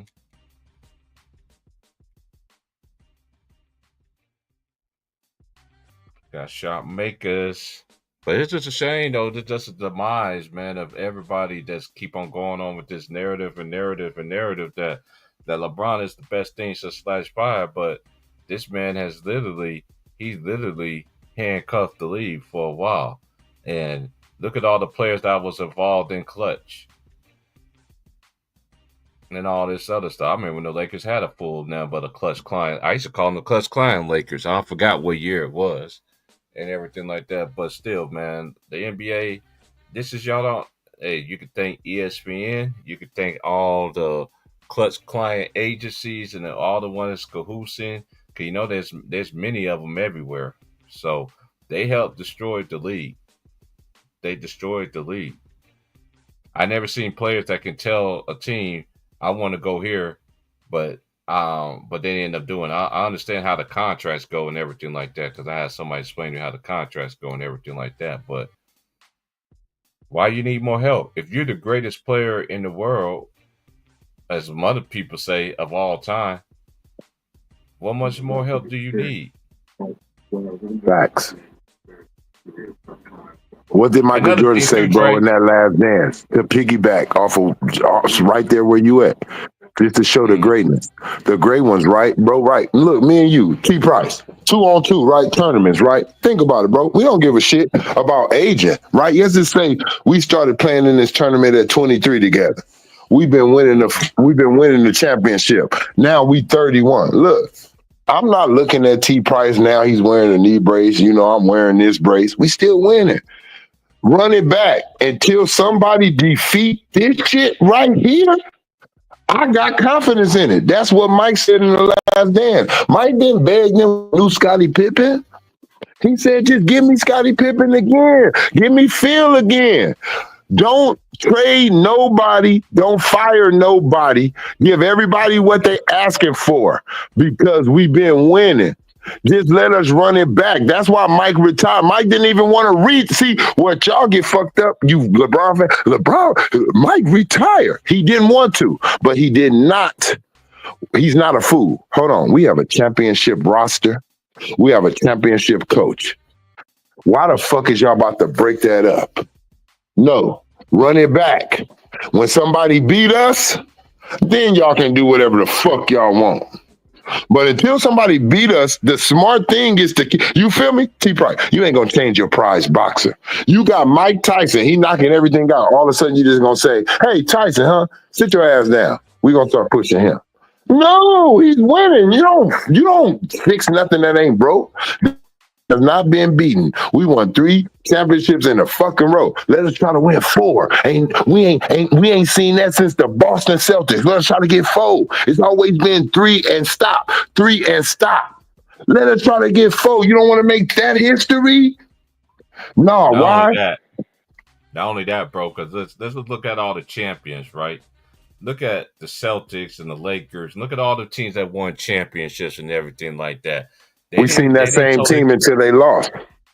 Yeah, they didn't totally demolish their whole roster. Looked like a totally different team. Only time it done that is the LeBron era. Yeah, we seen the same team, bro. Only thing you seen new was some rookies. Only thing you seen new was the rookies because it's a new season. So new rookies. Or new rookies, and also if they acquire somebody in free agency, like a one player. Yeah, because look, at that time, 2 players was retiring. Niggas would win championships, and you wouldn't even know. A nigga be like, oh, whoopty whoop retired. Like, okay, they have to refill that spot. You know what I mean? Something like that. Or a niggas kind of wanted some money. Or niggas didn't leave teams because they wanted to. It was more like personal shit. Family, a doctor. Oh, my child got this. They say it's better in this. It's like Derek Fisher. Derek Fisher was in OKC. He came back to LA because his daughter got cancer in her eye and the best doctors was in LA. Yep. That's why he came back to LA. It wasn't because, oh, I just miss you, Kobe, and this and that. No, nigga, I'm trying to save my daughter life. So I'm coming to LA. I don't give a fuck if it's the Clippers or y'all, but I knew I can come to y'all because I got history. Mm-hmm. That's what that is. Like it wasn't no just Kobe came in together. And him They came in like people don't know. It was just the same team, bro. Like you said, if you was great like that, you didn't just switch. You did T Price. You know how real, like how we grew up, even though, you know, believe in God, I know superstition shit ain't real, but you did believe in favorite bats. You did believe in favorite gloves. You know what I'm saying? This is my favorite. So it was like, if you know you ain't never dropped the ball in this glove, you ain't gonna just be like, oh, they got the new Wilson glove out, let me go get that. No, motherfucker, this is my glove. I got it worn in. It smells like this. It got my sweat smelling. No, look, no, this is my glove. I ain't never dropped a catch in this glove. Like, so it's a super. You can say super, but it's like no, fuck the super. This is my favorite glove. It worked with me good. We perfect right now. I'm not gonna switch that. You know what I mean? Yo, you and your girl. Perfect girlfriend, bro. She the perfect girlfriend. You just gonna break up with her? Come in one day. Hey, I know everything been going good. We making look, we everything good. We got a house. We make look our family. Look, we got kids. Everything good. You about to get a promotion? Me too. But look, guess what? What? I just want to try something different. Just on GP. That's some dumbass shit because what you about to try may be a disaster. Who does that? LeBron breaks up with the best girlfriends of his life and begs for a ratchet. And begs for a ratchet. Hey, let me get her. I heard she with it. She don't be asking no questions. Nah, man, that ain't what you do. If I'm winning, if me and T money, I don't care about none of that. Like, oh, I can cut T Price out and I can get more. No, I'm winning with T Price. As long as I'm winning, I ain't thinking about that thirsty shit. That's how you get took out. And the reason why I'm winning and there's no way I can lose is because he's just as smart as me. Why would I want to have somebody on my team that I'm smarter than and they ain't just as smart as me? The reason why this shit is working is because me and him thinks the same. We don't have to be in the same room. We don't have to be there. We're going to make the same goddamn decision. I just want to have the benefit, so I'm switching niggas. That's what LeBron does. He wants the credit. See, the one thing he wants, the way he's trying to get over on Jordan to me, is saying, I chose this, I chose that, I chose this, and it worked. Because Mike basically got whatever they gave him and made it work. So he want to say, I'm a better mind. Like my mind is better. I know who is who and what to do and who to. He's trying to be Mike. Everything in LeBron's system is just what Mike hasn't done. What has Mike not done? That's what I'm gonna try to do. I'm gonna break a couple records. Records ain't shit. You can break some records. Mike told y'all that a long time ago. I could just play and try to break the scoring record or break this record, but I wanted to win championships. I didn't care about breaking the records because Mike grew up in the real era of basketball. When he grew up, Dr. J, Wilt Chamberlain, this guy, that guy, Bill Russell, they tell him the championships matter. Championships matter. Championships matter. Even Wilt Chamberlain, Wilt Chamberlain, I don't care about that goddamn 100 points. Championships. Wilt Chamberlain wanted a championship. He was having all these damn stats with no championship. While Bill Russell over there ringed up, married like 14 times, 12 times. That nigga done got married to the NBA. And not only that, Boston Celtics did look at that whole roster. They was all Hall of Famers.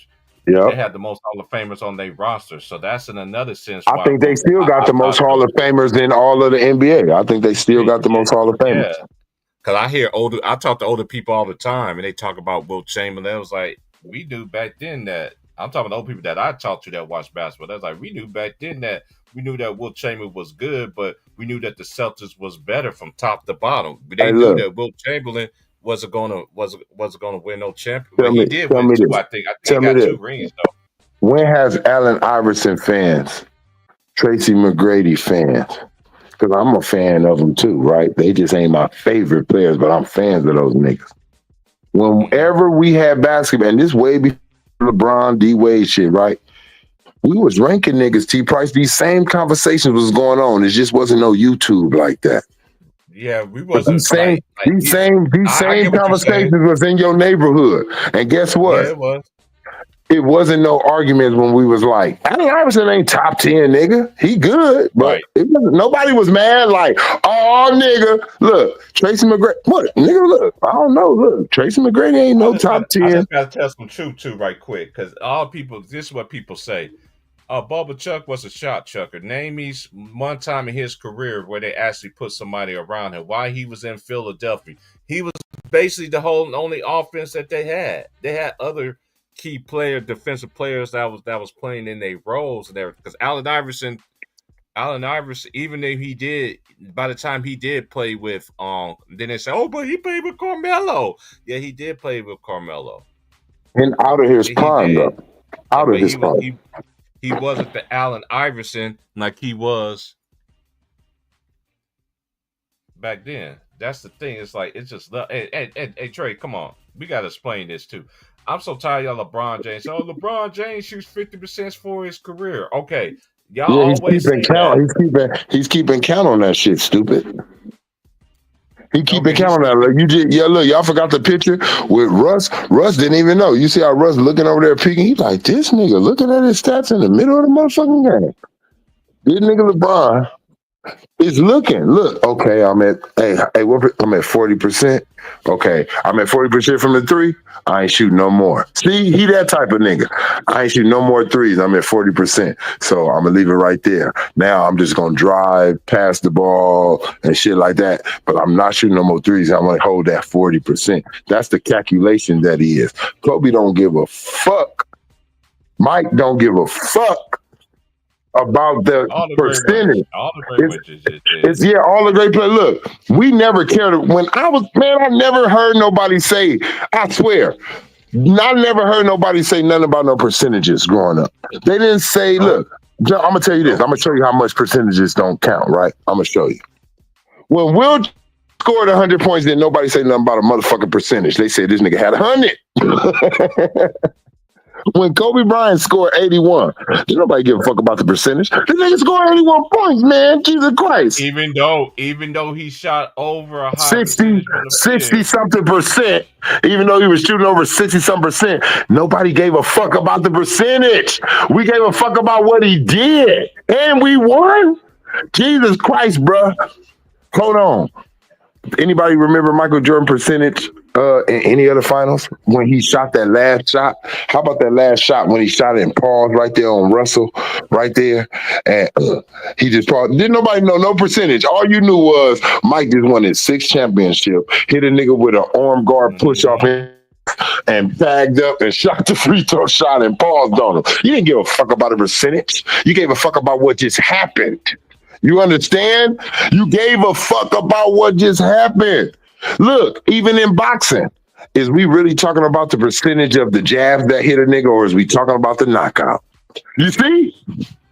That's for them analytic little bitch ass motherfuckers that want to say he's the best uppercutter because 80% of the time he hit you with it, or he's the best right cross motherfucker because 90% of that. Right? If you want to say 90% of the time he that's for someone to tell you what to duck, what to watch. He throw his hook 80% of the time. He throw this. That's a dude trying to tell you what he likes to do, but that don't mean he's good and bad at it. That just tell you how much he uses that.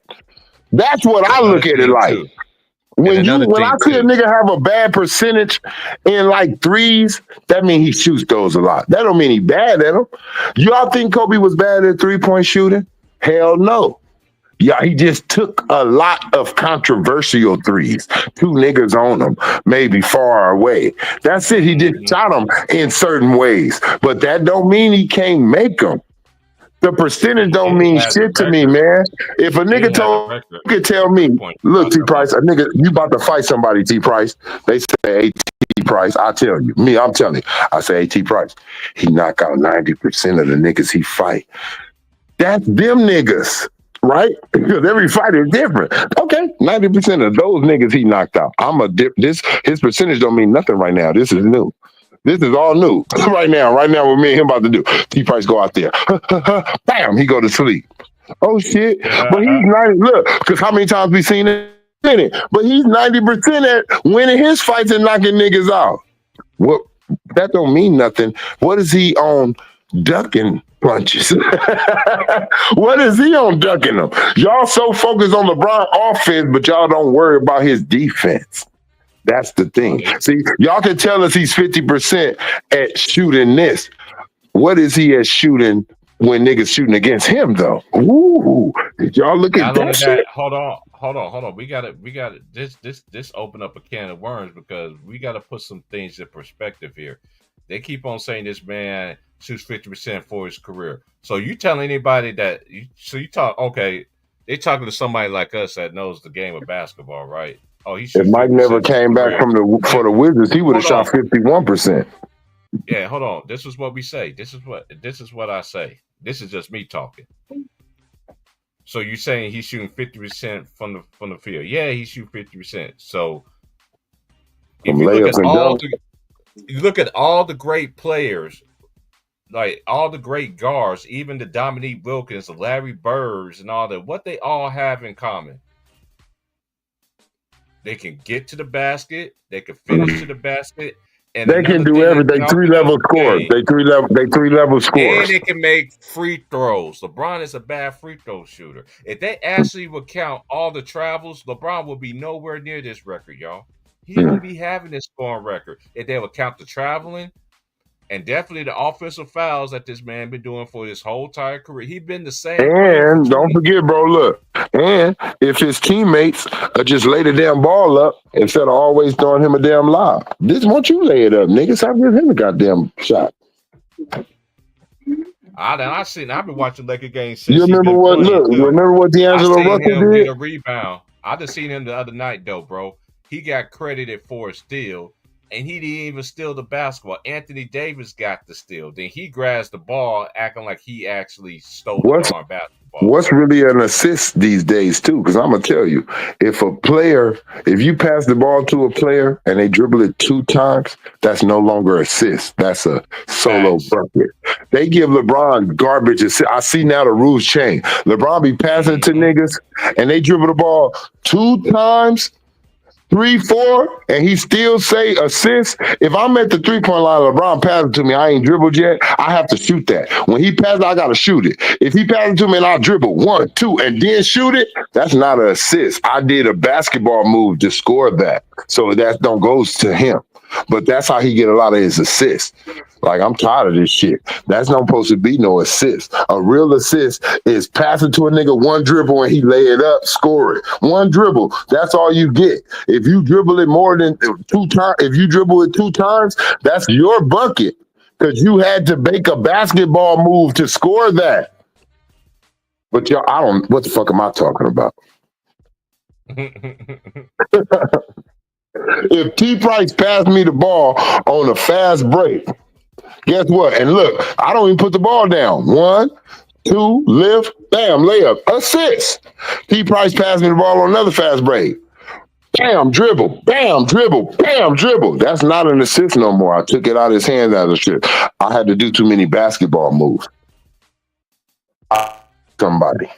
If you have to lose a person, that's not an assist, as in that way, unless once you catch it, 1 dribble away from a nigga, boom, and shoot it. That's an assist.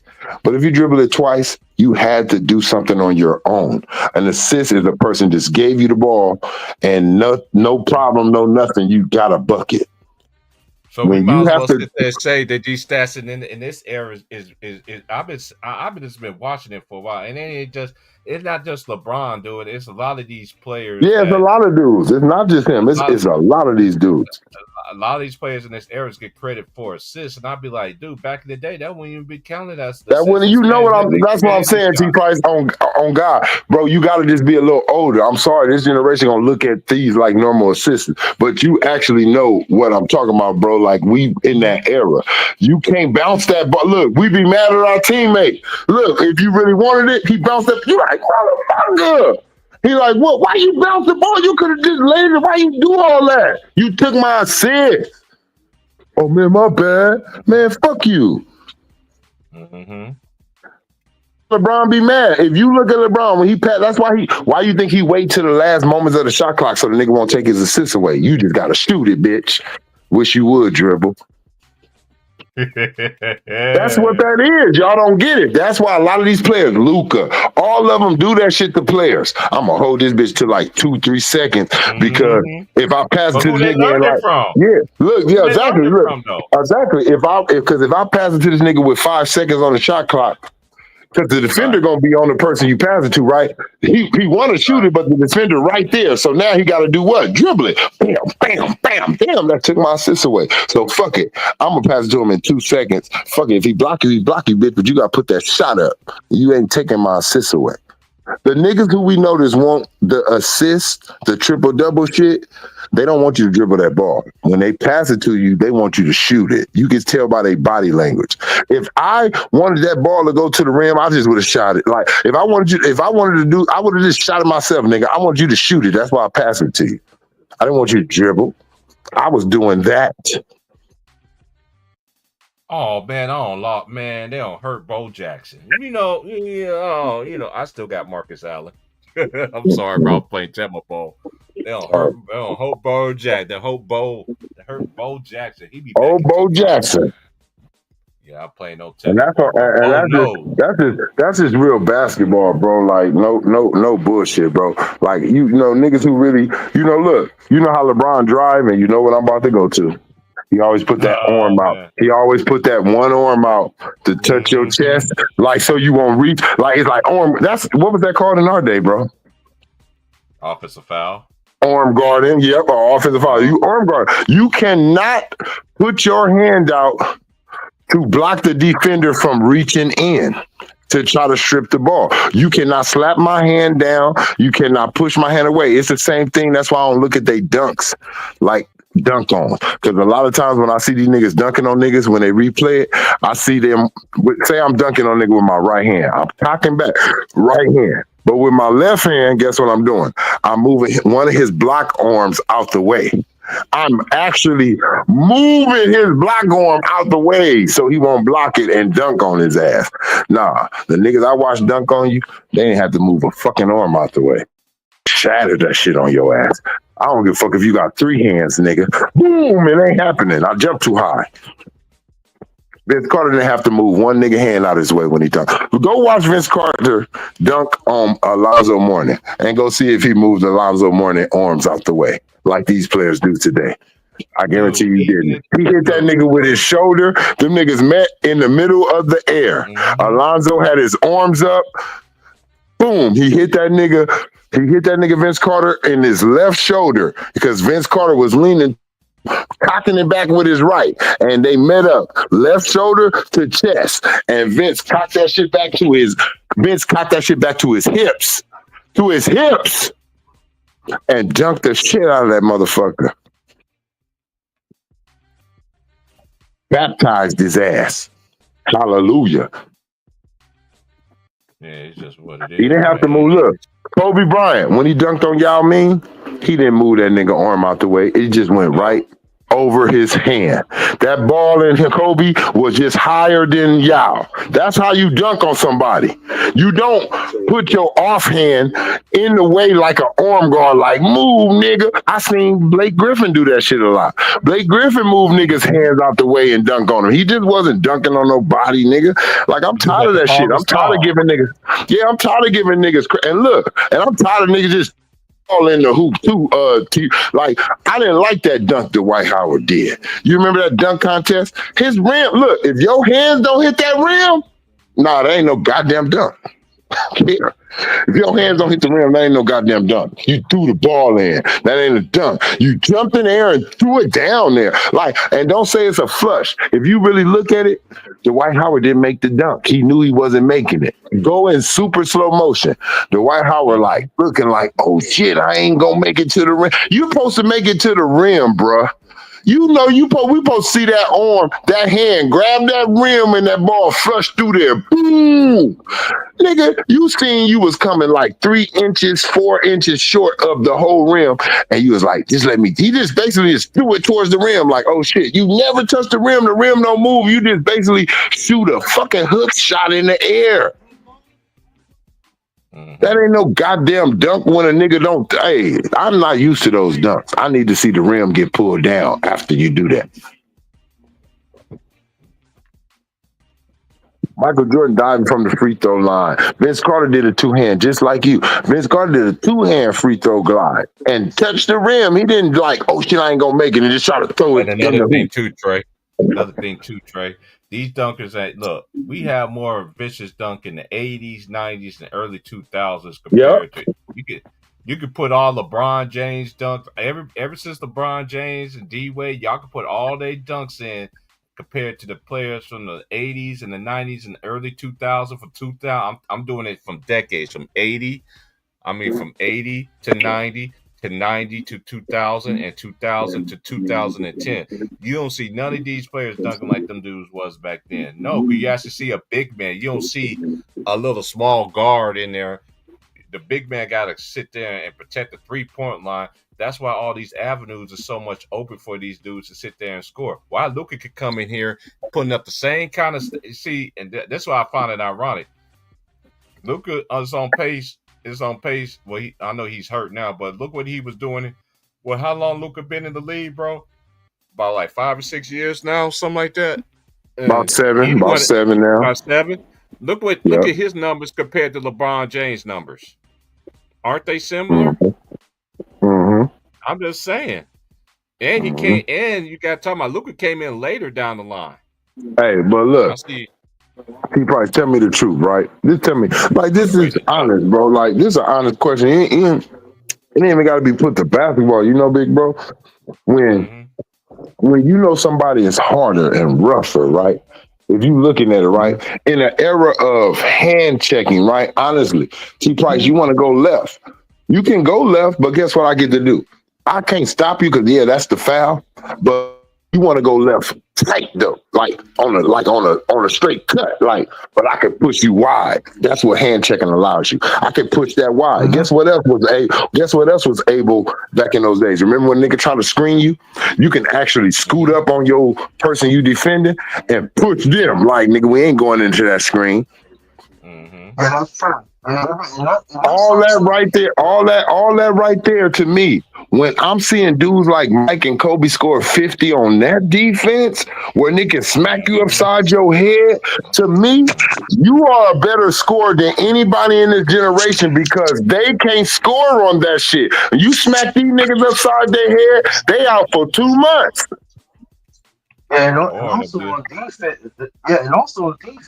back in the days, when they trying to push you, you can push it. You remember like in the lower back, and then you remember what Scotty did to Magic? You remember what Scotty did to Magic?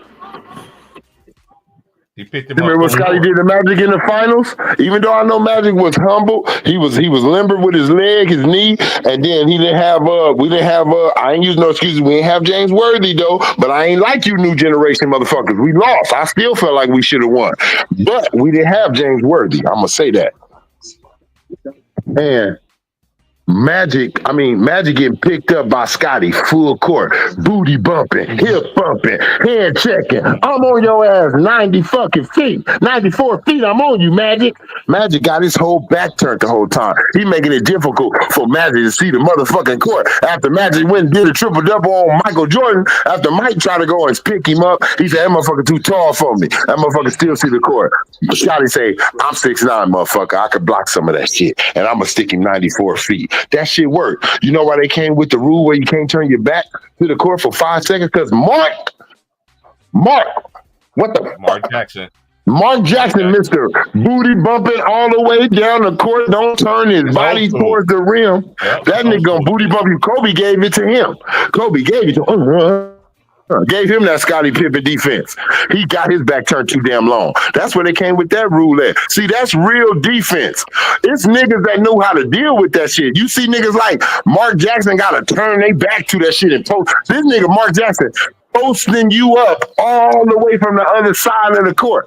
All the way from takeout. That defense so cold, Mark Jackson got to post your ass up from takeout.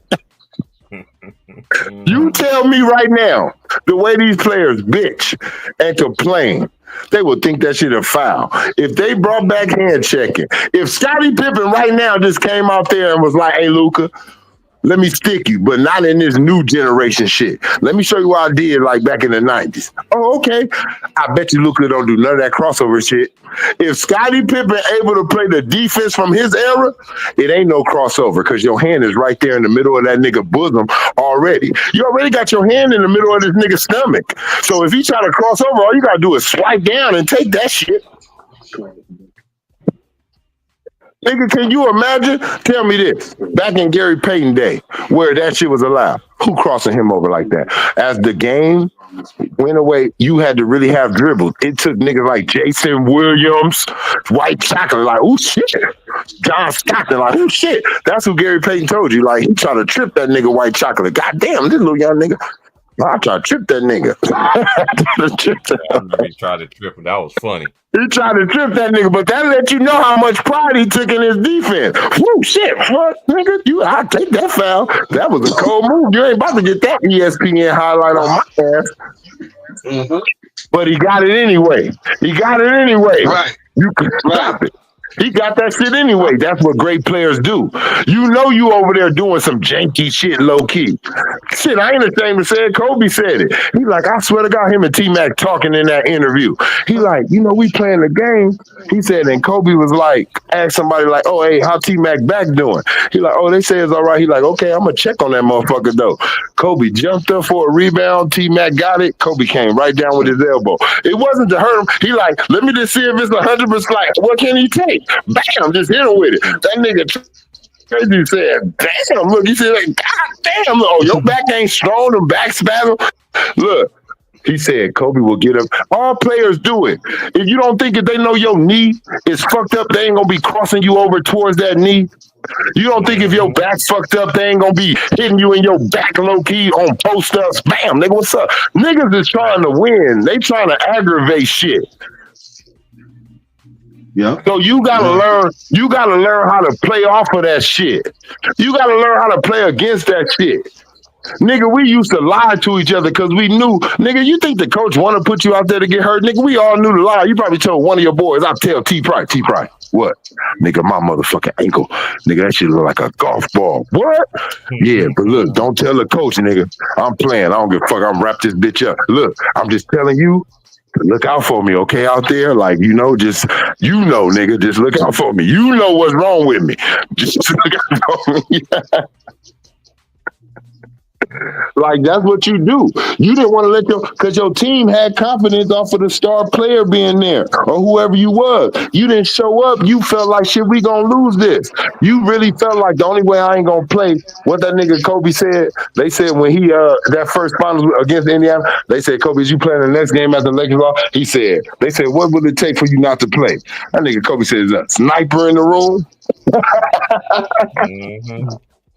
Nigga, the only way I ain't gonna play is somebody. The only way I ain't gonna play, niggas, is somebody snipe me right now, nigga. Somebody gonna have to kill me right now. That's the only way I ain't playing, basically. Yeah, you don't have players like that no Look more. at Anthony Davis. Anthony Davis so mad. Anthony Davis so mad that his talent getting wasted with LeBron James' son. That nigga went back down. He went back to playing dead. He went back to playing dead. I'm hurt.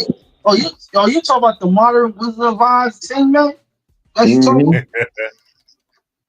Yep. I don't like that motherfucker. I don't like that. That nigga AD said, this is what we doing, LeBron, fuck it then. I'm going back down. You got a nigga out here playing with your motherfucking son, nigga. AD like, nigga, I want to play with your son in the backyard, nigga. Not right here. Oh, well, with some Tonka toys. Fuck boy. He said Tonka toy. I don't like that motherfucker. Yo, brother, you miss a classic today. I missed a classic. Oh no, I'm talking about Trey. I said you missed a classic today. Oh my God, you were love what I said. Oh man. Oh yeah. I went in today. Oh man, yeah. Classic. Yeah, man. I don't like that. Oh yeah. Matter of fact, we were talking about that white cream. I see white cream come by. I see white cream. Coach K Nutsack boy. Oh yeah. I missed that. I missed this when I caught the end of it. You were talking about JJ Rhetoric. Yeah. Hey, but I find it very interesting though too. Though the media gave all this smoke, and then LeBron. I don't want to hear nothing about your fans talking about hating on another black man. Well, he got a black man fired. Now this ain't the first time he fired a black guy. Got a black man. There fired. You go. Ding ding ding ding ding. What happened to Coach Silas? What happened to Coach Silas? And that's number one. What happened to what's his name? Mike Coach Brown. That's two. Hey, 3 strikes you out, Darvin Ham. That's 3. That's 3 strikes you out. 3 men. That's black men alone. That's 3 black men. Black man alone. Hold on. No, Tyronn Lue didn't get. Tyronn Lue is like the only one he didn't get. Tyronn Lue is the only one that didn't get fired. I wonder why. Is Tyrone Lewis messing with that white cream? Yes, he That's did. something to think about. Yes, he did. Tyronn Lue did get Oh, there you fired. go, there you go, there you go, there you go. What you mean? Look, I'm gonna tell you.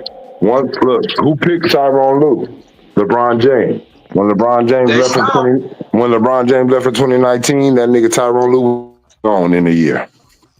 They was like, you So gotta that go. means You was only look. Cleveland basically told Ty Lue, you only the head coach because LeBron wanted you. Now that he's gone, bitch, we're gonna go get our we'll coach. get your ass out. Yeah, get the fuck out. Oh yeah, I forgot about Tyronn Lue. Okay, no, let me Right, just so look you at this. talking about fishnet pantyhose, right? So that Tyronn Lue, so Tyronn Lue is the son, and fishnet pantyhose is the dad.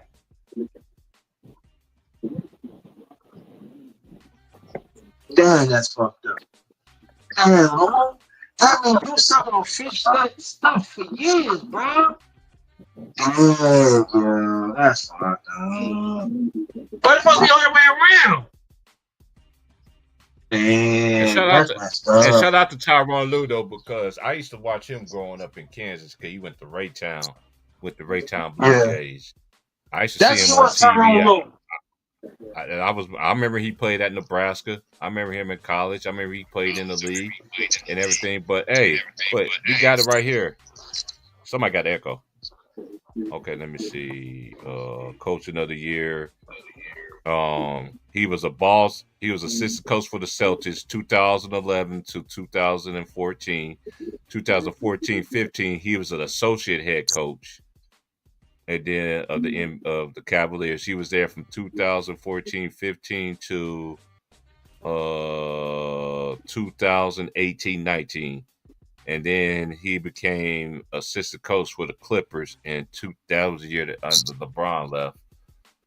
Went to ended up being assistant coach for the Clippers, and then and he's still coaching the Clippers now, which is his 1, 2, 3, 4.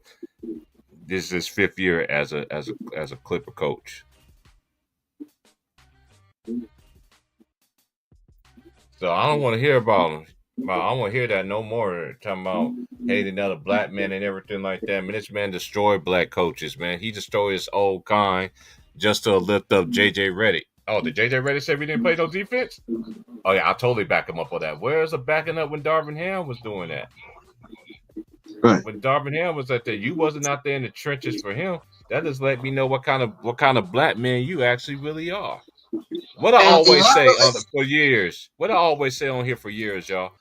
Everybody always show you who they are. All you got to do is just sit back, and be quiet. They telling themselves.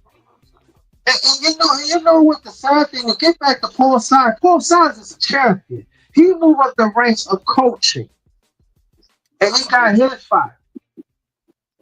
Mike Brown, move up in the ranks. People can talk all they got that wants him. Mike Brown, move up in the ranks of coaching. He got fired.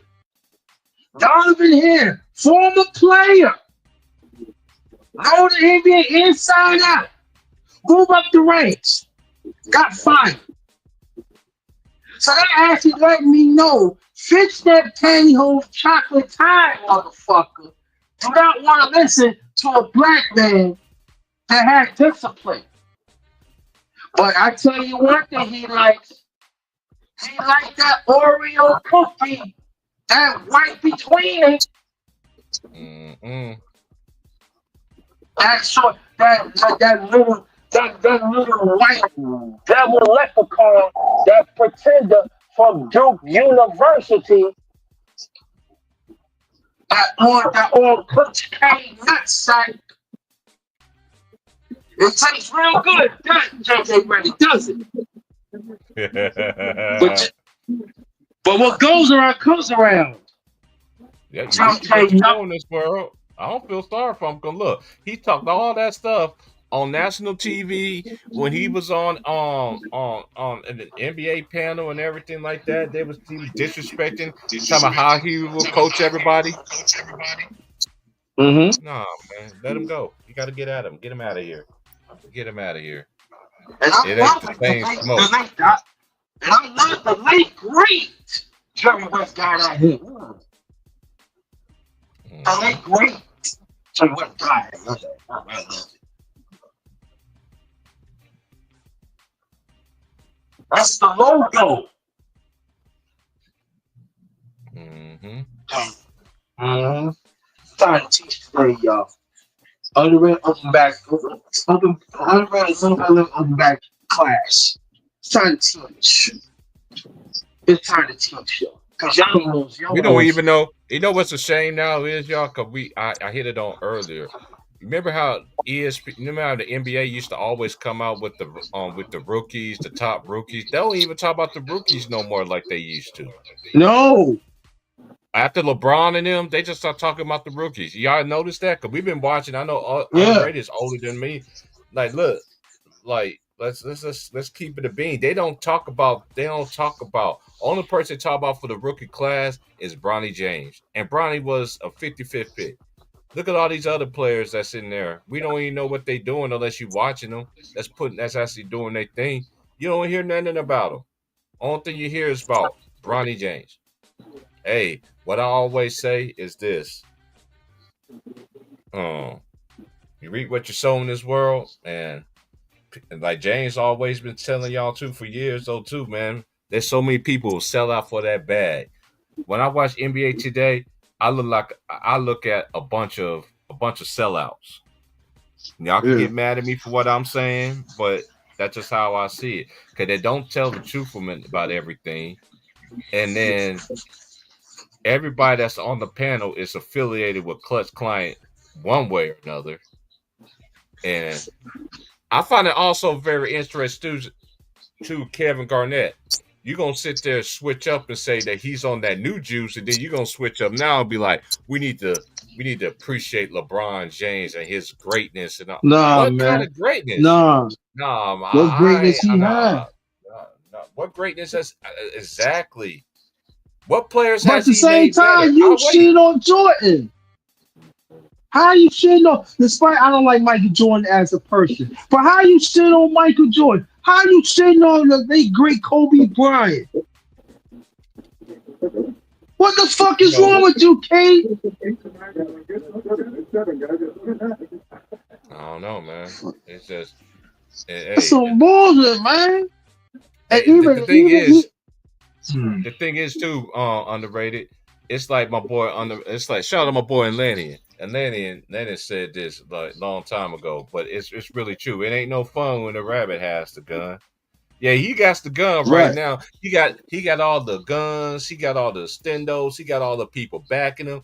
But more and more you start seeing people really come about and see like when they say he's a top player that ever played the game, I begin to look at it like, dude, I seen dudes really played the game, put the game on their back. Like when they came to job, they came to work. That was the basketball. That was their meal ticket. That was providing for their families and everything. And they left it all on the line, all on the court, everything. Win and losses. They didn't give no excuses, anything. You remember the press conferences back in the day? Did you hear any players talk about excuses and all that? No. Only time you hear them excuses is now. Oh, but he didn't have this player, dude. Okay, it's not my fault that y'all say that they bigger, stronger, faster, got better handles, can better shoot. Then how come these big men can't make free throws? Who's the best big man free throw shooter they got in this era? Name me 10 players in the LeBron era, and name 10 players in LeBron era that got more 10 all defensive team accolades, first or second team. You want to throw third team in there? Because that is a part of it. Put them in there. I'll wait. We waiting forever because we ain't going to see it. You ain't going to see nothing like Duncan. You ain't going to see nothing like a Duncan and a Kobe Bryant or MJ. Look at the players that had the first and had second and have first team and first team all defense. A lot of people used to say that Kobe defense was underrated. Y'all just want to hate anything. But then y'all gonna say somebody that has more defensive accolades than LeBron James, but y'all gonna say they're gonna tell me that he's a better defender than Kobe Bryant? Nah. But he ain't better than Mike or none of them. No, he's not. But you left one thing out though He about should be. this year's. Hey, he should be.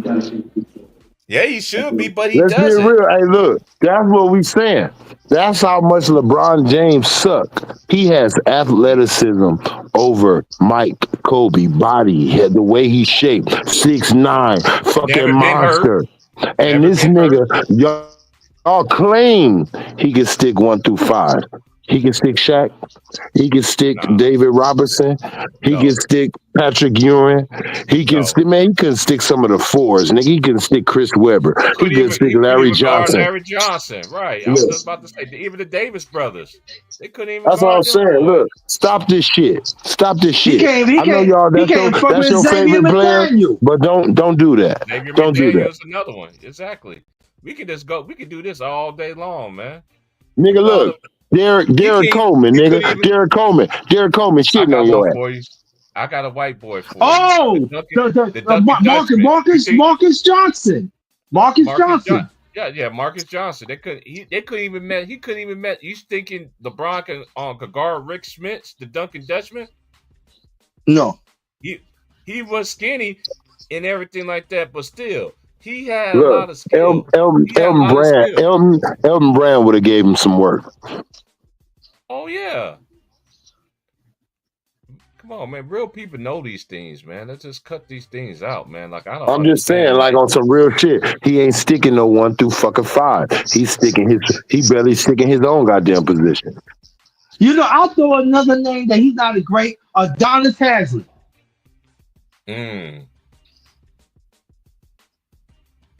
Look, we can do this all day, y'all. We can do it all night, man.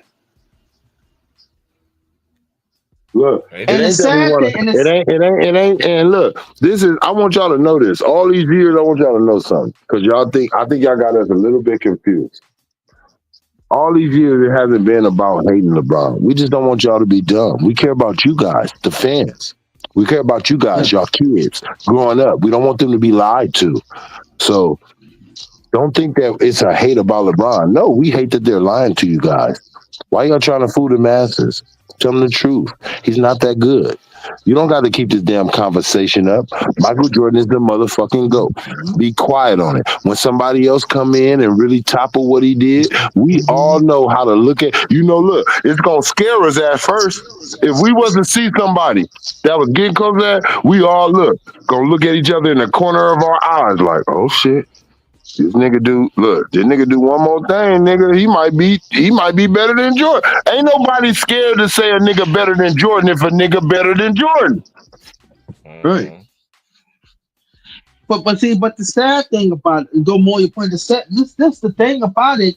I would talk to the NBA, the powers of NBA. You gave this LeBron a head start, and he still fucked up. That's what I'm saying. Look. We want to look. Kobe is the closest to almost getting there with Mike. That's it. That's all we telling y'all. And ain't nobody else. Stop this.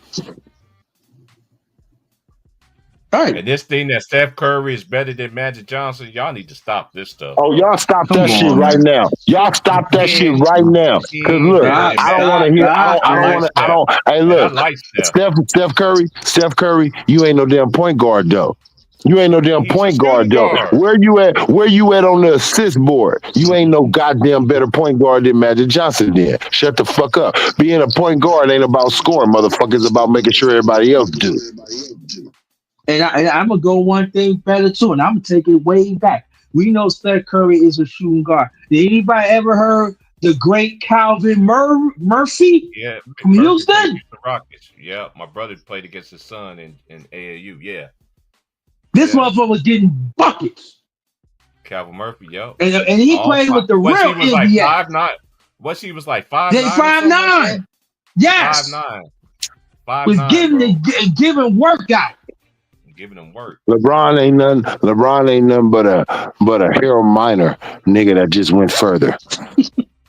He said Harold Miner. Harold Miner. I won't give him Harold Miner, man. I won't give him Harold Miner because I actually like Nah, him. hell, nah, y'all can't get down there. I can't get down there. No, I'm giving him. Harold I'm Miner. saying that because I'm saying, look, he could ball. He just did. He wasn't able to get. Look, when you ain't being pushed, when you ain't the look, was Michael Jordan the chosen one? Hell no, because Magic Johnson, Larry Bird, and Isaiah Thomas winning championships when he was in the league. He was not the chosen one. Yeah, like Michael wasn't chosen one. Chosen one. Look, even Magic Johnson and Larry Bird wasn't chosen. Kobe wasn't chosen. Kareem Abdul-Jabbar wasn't chosen. None of them niggas was chosen. LeBron, you the only nigga that was chosen and forced to be put in our face. Oh, let me throw this out there too. There are actually conversation was saying that LeBron James is better than Charles Barkley. Nah, he ain't better than Charles, bro. Stop it. You come on, y'all gotta cut this out now. Just because he have ring, look, and just because you have a ring, don't mean you better than somebody. You better, right. That's another thing too, though, bro. Like the goalposts has been moving so much around here. It's if crazy. Charles Barkley would have did what he did, look. If Charles Barkley would have did what LeBron did, look, he went to the finals and faced Jordan with Phoenix. If he would have said right then and there, I'm going to Houston.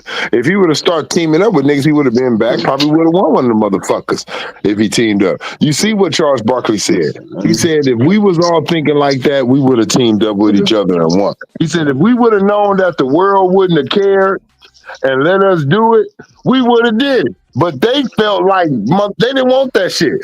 Charles Barkley, Kareem, they didn't want nobody saying this punk mother. They didn't want to hear that. They didn't want to hear this bitch ass nigga don't like competition. They wasn't raised like, you know what that let me know? They fathers, whoever was the man in their lives was different. He was like, you better not do no punk shit. You better go look. They grew up with a father that if you was scared of a nigga, your daddy made you go fight him. He didn't help you hide. Get your ass. You say you scared of who? Him down there? Come on, let's go see. Yeah, let's go down there. You gonna get over this fear today. Look, you like, oh y'all shit. Remember this? I know y'all remember this though. Y'all remember back in the days though too. I still got the VHS of it. When this was way before social media, they was asking Reggie Miller, they was asking all these other players, like, would you go team up with this player? Would you go team up with Mike? And they all was like, nah, why would I want to team up with Mike? And he's my competitor. He's my competition. Right. You know why? Because you know what it means? Look, guess what? If I team up with Mike, he's gonna get the credit. If I team up, look, no, it ain't even about the. But look, exactly, he's gonna get that too. You right. He gonna get the credit. But guess what? It don't look like shit for me. But guess what? If I beat Michael Jordan, me. If I beat Michael Jordan, nigga, I am Michael Jordan. I'm the new Michael Jordan. That's how they looked at it. Look, I don't gotta be nobody else. All I want to do is be Michael Jordan. I don't care. Look, now I'm gonna tell you. You know how certain niggas got one ring? If I beat Michael Jordan in the final, I'm cool with that one ring, and that's on everything. If my one ring came from the Chicago Bulls, Michael Jordan Chicago Bulls, nigga, I tell a nigga this one ring I got means more than your 5, because you ain't never beat Michael Jordan, motherfucker. Straight up. Hey, you know what? Get back when y'all were talking about Isaiah. Keep it real. Keep it real. Look, if Charles Barkley, let me ask y'all. Y'all answer this. For all the dudes who went against him that ain't even got one, think about it. Karl Malone, John Stockton, right? And Charles Barkley, right? Clyde got one, but I'm gonna just say the dudes who really ain't got one. If those two dudes, Charles Barkley, Karl Malone, John Stockton, a ring against Michael Jordan. How we talking about those niggas? Just one. They don't have to win 2, 3 of them. If they just beat Mike one time, look at how their whole life is different. And they great right now in Hall of Famers and got records. But if they got one over on MJ, just one, right now we'll be like, shit, hey, look, Karl Malone this and that, John Stockton this and that, Charles Barkley this and that. But they did with Michael Jordan that one year, nigga. They whipped on him, nigga. They whipped him. Because look what that shit did for Big Shot Bob, Rip Hamilton, and Ben Wallace's career beating Shaq and Kobe. Yep. All they need and all they got is one. All they got is one and it changed them. Look what it did to KG. Look what it did to Ray Allen. Look what it did to Paul Pierce just over Kobe. Mm-hmm. It lifted that nigga Paul Pierce up. When Paul Pierce that shit, he MVP. Everybody thought, oh, Paul Pierce. I remember it because I'm a Kobe fan. I hated it. Niggas was talking shit. Oh, Kobe couldn't stop Paul Pierce. Everything was going down. Oh, Paul Pierce was super clutch. Okay. He did do that, and it did pump his career up, but what happened after that? Exactly. Kobe came, beat the shit out of Dwight. Kobe came back, beat the shit out of him. See? But it still would have changed your life just to get that one. Anybody who beat Shaq and Kobe or just Kobe, you was look at Dirk. Dirk went through Kobe, Tim Duncan, LeBron James, D-Wade, all of them. Look how it changed. He only got one, but look how we look at him. At first we was like Dirk and Kobe. Look, that's what I'm saying. I said LeBron if you didn't hear that, but if you want to repeat the name, it's always good. I said that though. I said that. I did say that. He beat LeBron, but I'm saying, look at the whole trail. Coming out the West, not the least, because LeBron, D-Wade, and Chris Bosh made that shit weak when they teamed up. They weakened all their teams they were on. Toronto weak. Yeah. LeBron, Cleveland even weaker. So y'all even weakened up the Eastern Conference even more. So I don't like that. All it was, they only competitors was Atlanta and fucking Chicago. Chicago was the only team over there that was really something. Other than that, now he goes through all that. Look how it changed Dirk. At first, we was like, Dirk is one of the most clutch motherfuckers. You can't fuck with him from the free throw. That nigga is probably the best 7-foot shooting man. That's where we had him at. But then when he won that championship, look, it changed. Now he got a season MVP, a finals MVP. It changed the whole outlook of his career now. Yeah, and all also NBA finals and all MVPs is not created equal though, too, y'all. I know y'all want to hold that against Kobe. Y'all want to hold that. Y'all even do that with Steph. Well, Steph only got one MVP. We already know that Steph. He got a unanimous one. He got a unanimous one. Some Michael Jordan ain't got. Some but Shaq didn't get. Some LeBron didn't get. So you know what? Since y'all like to say that Cleveland championship adds up to 2, that unanimous shit adds up to 2 too. LeBron ain't did. Right. LeBron, look, everybody, if you look at it, I don't care who you is. Michael Jordan, Magic Johnson, Will Chamberlain, every great player, every top 75 player has done something that the other top 75 player has not did. That's something. Ain't nobody else scored 81 in the modern time. Ain't nobody scored 100 in that time. Ain't nobody did what Mike Jordan did. Ain't nobody did in his time the triple before Russell Westbrook. Ain't nobody did what Oscar Robertson did. Yeah, ain't nobody did what Kareem. So all those dudes, all those top 75 players got one stat that somebody in that top 75 don't got. And also we cannot give our Dr. J. For the last 4 or 5 years of the ABA, he kept that league running. And then when he went to the 76ers, he took NBA. I'm talking about class and entertainment. He took NBA to the next level. If they give Dr. J his ABA stats with the NBA, he's the best small forward ever. Not LeBron. He got 3 championships. He got 3 championships, and go look at his stats. If they add his points from the ABA to the NBA, the man would be like number 13, 10, something like that. Like they just didn't add on. That's another thing I didn't like. Yeah. When you are adding something in together, you bring my stats over, bitch. Bring my goddamn stats. You ain't about to keep my stats over there. Them ABA stats should have came with all those players. Yeah. Because the ABA is the ones that created the dunk contest and the All-Star game, basically. And you know what? It actually used to be 1-on-1 back in the day, too. In the ABA, they played 1-on-1. Yep, that's what I'm saying. A lot of people don't know. That was basically the nigga league. The niggas created that league. They came up with that dunk contest. They came up with that 3-point shooting shit. Shit that we do on the streets. You know why? Because that shit we do on the streets. When we ain't really trying to play, we like, yeah, shoot threes, nigga, for money. Nigga, let's do this. Nigga, let's see who can do it. Like, that's all they did. All they did was do the shit that we do on the streets. When we know, when all of us can dunk, we all like, nigga, you can't do this. First is you can't touch the net. You can't touch the backboard. Then is you can't grab the rim. Then is, nigga, you can't do this dunk. That's how you start off.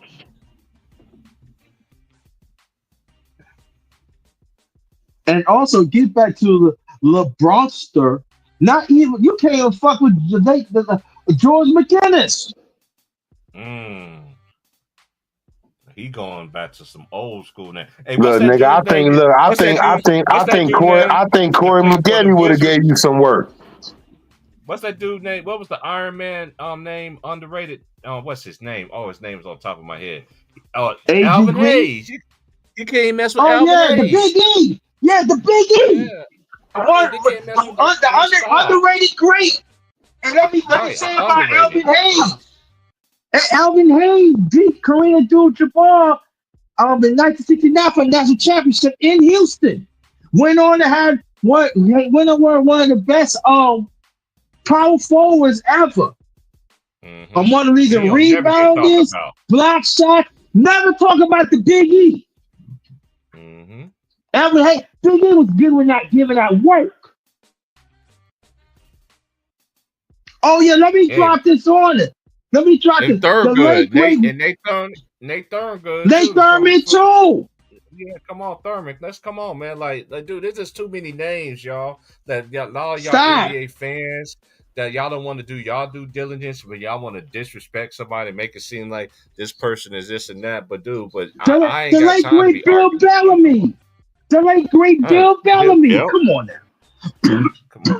Underrated. We could do this all day long, man, in our sleep. We could do this all day, man. Yo, matter of fact, the one listen right now, go drop drop that cash up, T Price. T Price, yo, drop the cash up, my brother, man. Come on, man, stop playing, y'all, man. Yo, we in section today, man. You know, come on now. Come on now. Now, I'm gonna be on here for a couple more hours, and then I'm gonna get off, and then because tomorrow I go back, but I go back to work tomorrow and everything. So I don't know what my off days is going to be. Tommy Heinsohn. Like I said, oh yeah, Tommy Heinsohn. Tommy Heinsohn, the late great Tommy Heinsohn. And you know what my favorite memory of Tommy Heinsohn was when the Lakers was playing the Celtics in the finals. I think it was the 85 finals or something like that or whatever. And every time they had to go to the free throw line, he always says this. He's been there before. To the foul line. That lets you know you get Magic and you get Worthy, Kareem, all these dudes in the foul line. You was in trouble, man. Man, fuck that. We gonna throw Kevin McHale. He couldn't even guard Kevin McHale in the 80s. That's best pop. Right. We man, keep on going. Fuck that. Jack Sigma. Oh, I got one for you. It's what's the dude's name for the Denver Nuggets? Dan Issel. Dan Issel. He ain't even a Dan Issel, bro. God, come on. What? Yeah. Come on, man. Come on, y'all. Man. Stop playing with us, man. Stop playing with us, man. We can do this all day. They talking about all these dudes is better than man. I always said this for years. I don't put none of these players over the players I've seen because I think that's disrespectful, bro. It's disrespect because we already know when they came out with the 50th players of all time, the 50. What's one person name that we thought should have been in there? Automatically, Dominique Wilkins. Dominique Wilkins. How in the world this man was not in there? You know who I think is the best? You know who was my favorite on-ball defender is? And even though the NBA, that's why I don't respect the NBA either, because you already know I'm about to go with this underrated. Mm-hmm. This man right here is the best on-ball defender that I ever seen in my life. And he led the league in steals. And he went to prison for something that he didn't even do. Alvin Robertson. Thank you. And a walking quadruple double. Let's throw that in. He went to jail for nothing. I never seen a I never seen a defender that was so relentless than Alvin. Hey, it ain't just them. Look at the great. Look, they're talking about these teams wasn't great. I could give you a name that a lot of people don't know about. Terry Cummings. Terry Cummings was a monster. You great guy. And then you had it was him and it was who? It was Paul Presley and what's my boy name? Sidney Moncrief. Paul Presley. First point forward. And that's true. Paul Presley was the very first point forward and all that, but we got to think about it. Them was the 80s, y'all. Them the 80s. Who dominated the 80s? Who dominated the Lakers? Lakers and Celtics, right? Yep. And then Houston got a couple of them in the 80s too, or they only got one. I remember that year that they beat Boston in the championship, right? They didn't beat Boston in the championship. No, they didn't beat Boston. Who they beat that year in the championship? Oh, the Western Conference, they beat the Lakers. Yeah, that's when they had the Twin Towers. Yeah, that's when they had. Yeah, that's right. Ralph Sampson and Olajuwon. What's up? And Olajuwon. And look, the Dream is nice. I like the Dream. I love the Dream. Hey, the Dream is cold, man. He is. The Dream is cold. You can't mention Jokic. All right, I'm gonna say this. These are the premier ones that I know of on top of my head. First of all, you said one of them. I said him earlier. He actually had the first 3-peat in NBA history. Because this one dude from TikTok tried to argue me like, dude, are you wrong? Dude, I'm not wrong. Because great Bob Mikan. Yep. George Mikan. First 3-peat in the NBA. Was the Minneapolis Lakers. In the mid-50s. And now, thank you, J&J. Shout out the rest in peace, the great Dennis Johnson. Who you thinking the guard like did DJ? And DJ already won his championship when he was with Seattle in the first race. He signed with the Celtics as a free agent. And then went on to win 2 more. Come on. Like there's just so many players. Man. There's so many great players. The late great Gus Johnson. The late great Gus Johnson. Come on. And you already mentioned about Clyde Frazier and then and every time we talk about greats, we never really talk about guards. We never talk about the late. The great Lord Clyde Frazier. Clyde Frazier was that dude, y'all. Back then, I study him, Shit. and he's still one of the best dressed men in the game ever. He got New York, and he got New York royalty. He still hosts games. Yes. Still still hosts basketball games. And you know what he say? You think he old school? Try to sit there, try to commend what these players doing now? He against all that. Yeah. So somebody asked him one time. Let me ask you. A few years ago, they asked him one time, who you think is the best player all time, LeBron and Will Chamberlain? He said, "You have to be kidding me, right? You have to be kidding me, right?" Shoot, man, what was that dude? I don't understand the disrespect. See, this is the thing. They acting like LeBron is a world-class athlete and everything. He ain't built like he wasn't like Will Chamberlain. Will Chamberlain was a world-class athlete. You cannot put him Will Chamberlain. And he was an Olympian too. That's a different league, right? Damn, all it's levels to this, y'all. Stop putting this man as the stuff where he don't nowhere near to belong in. I'm just saying, man. You know me and you and a few others, man. That's down. Like, shout out to Chicken, shout out to Ones, and shout out to Two Raw, and rest in peace, my boy LB, man. We've been trying to tell y'all for a while, man. Like that, y'all love to disrespect the old school players, but you look back in them old school games and even the playoffs. Guess what you're gonna see? The greatest players was playing in their time. If they was hurt, they was hurt. If they knew there was a possibility of playing, guess what they was going to do? They was just still going to play anyway. You know why? Because they feel like they had to prove something. They had to feel like they didn't want to let their team down. You don't see players do that no more. It's levels. I've been telling y'all this for 10 years. It's levels to this shit, man. There's levels Okay? on here, man. And also, There's levels. and also too, brother, when you touched on it years ago, and I'm going back to it. What about the social times they have to play with it? Yeah, that's true too. They don't want to talk. I mean, Especially if you black. Yeah. this is the thing that just crashed me up though. And shoot to everybody in the chat though too. I'm just speaking real fast. I know not some of y'all ain't gonna agree. I don't care if y'all agree. I've been saying the same thing for 10 years, and y'all ain't gonna change my mind. I'm the type of dude I respect people that came before me. That's just me. We were just taught at our age to be what? To respect, Mm-hmm. respect the ones that came before you.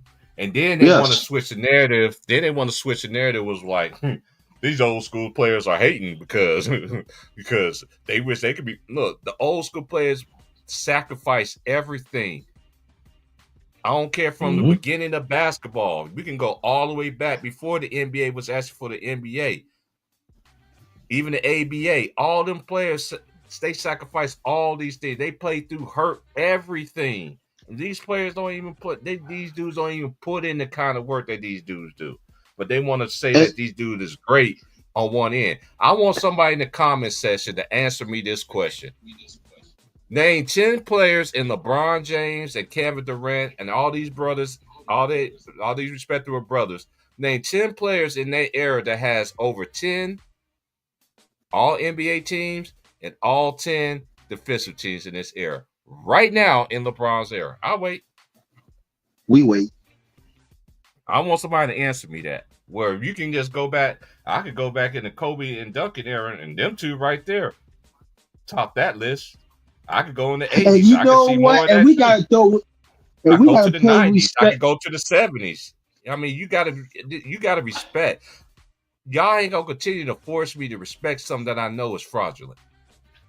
I know it's a And fraudulent. It's a and another dangerous name we game. gotta throw in. And another name we gotta throw in is David Robinson.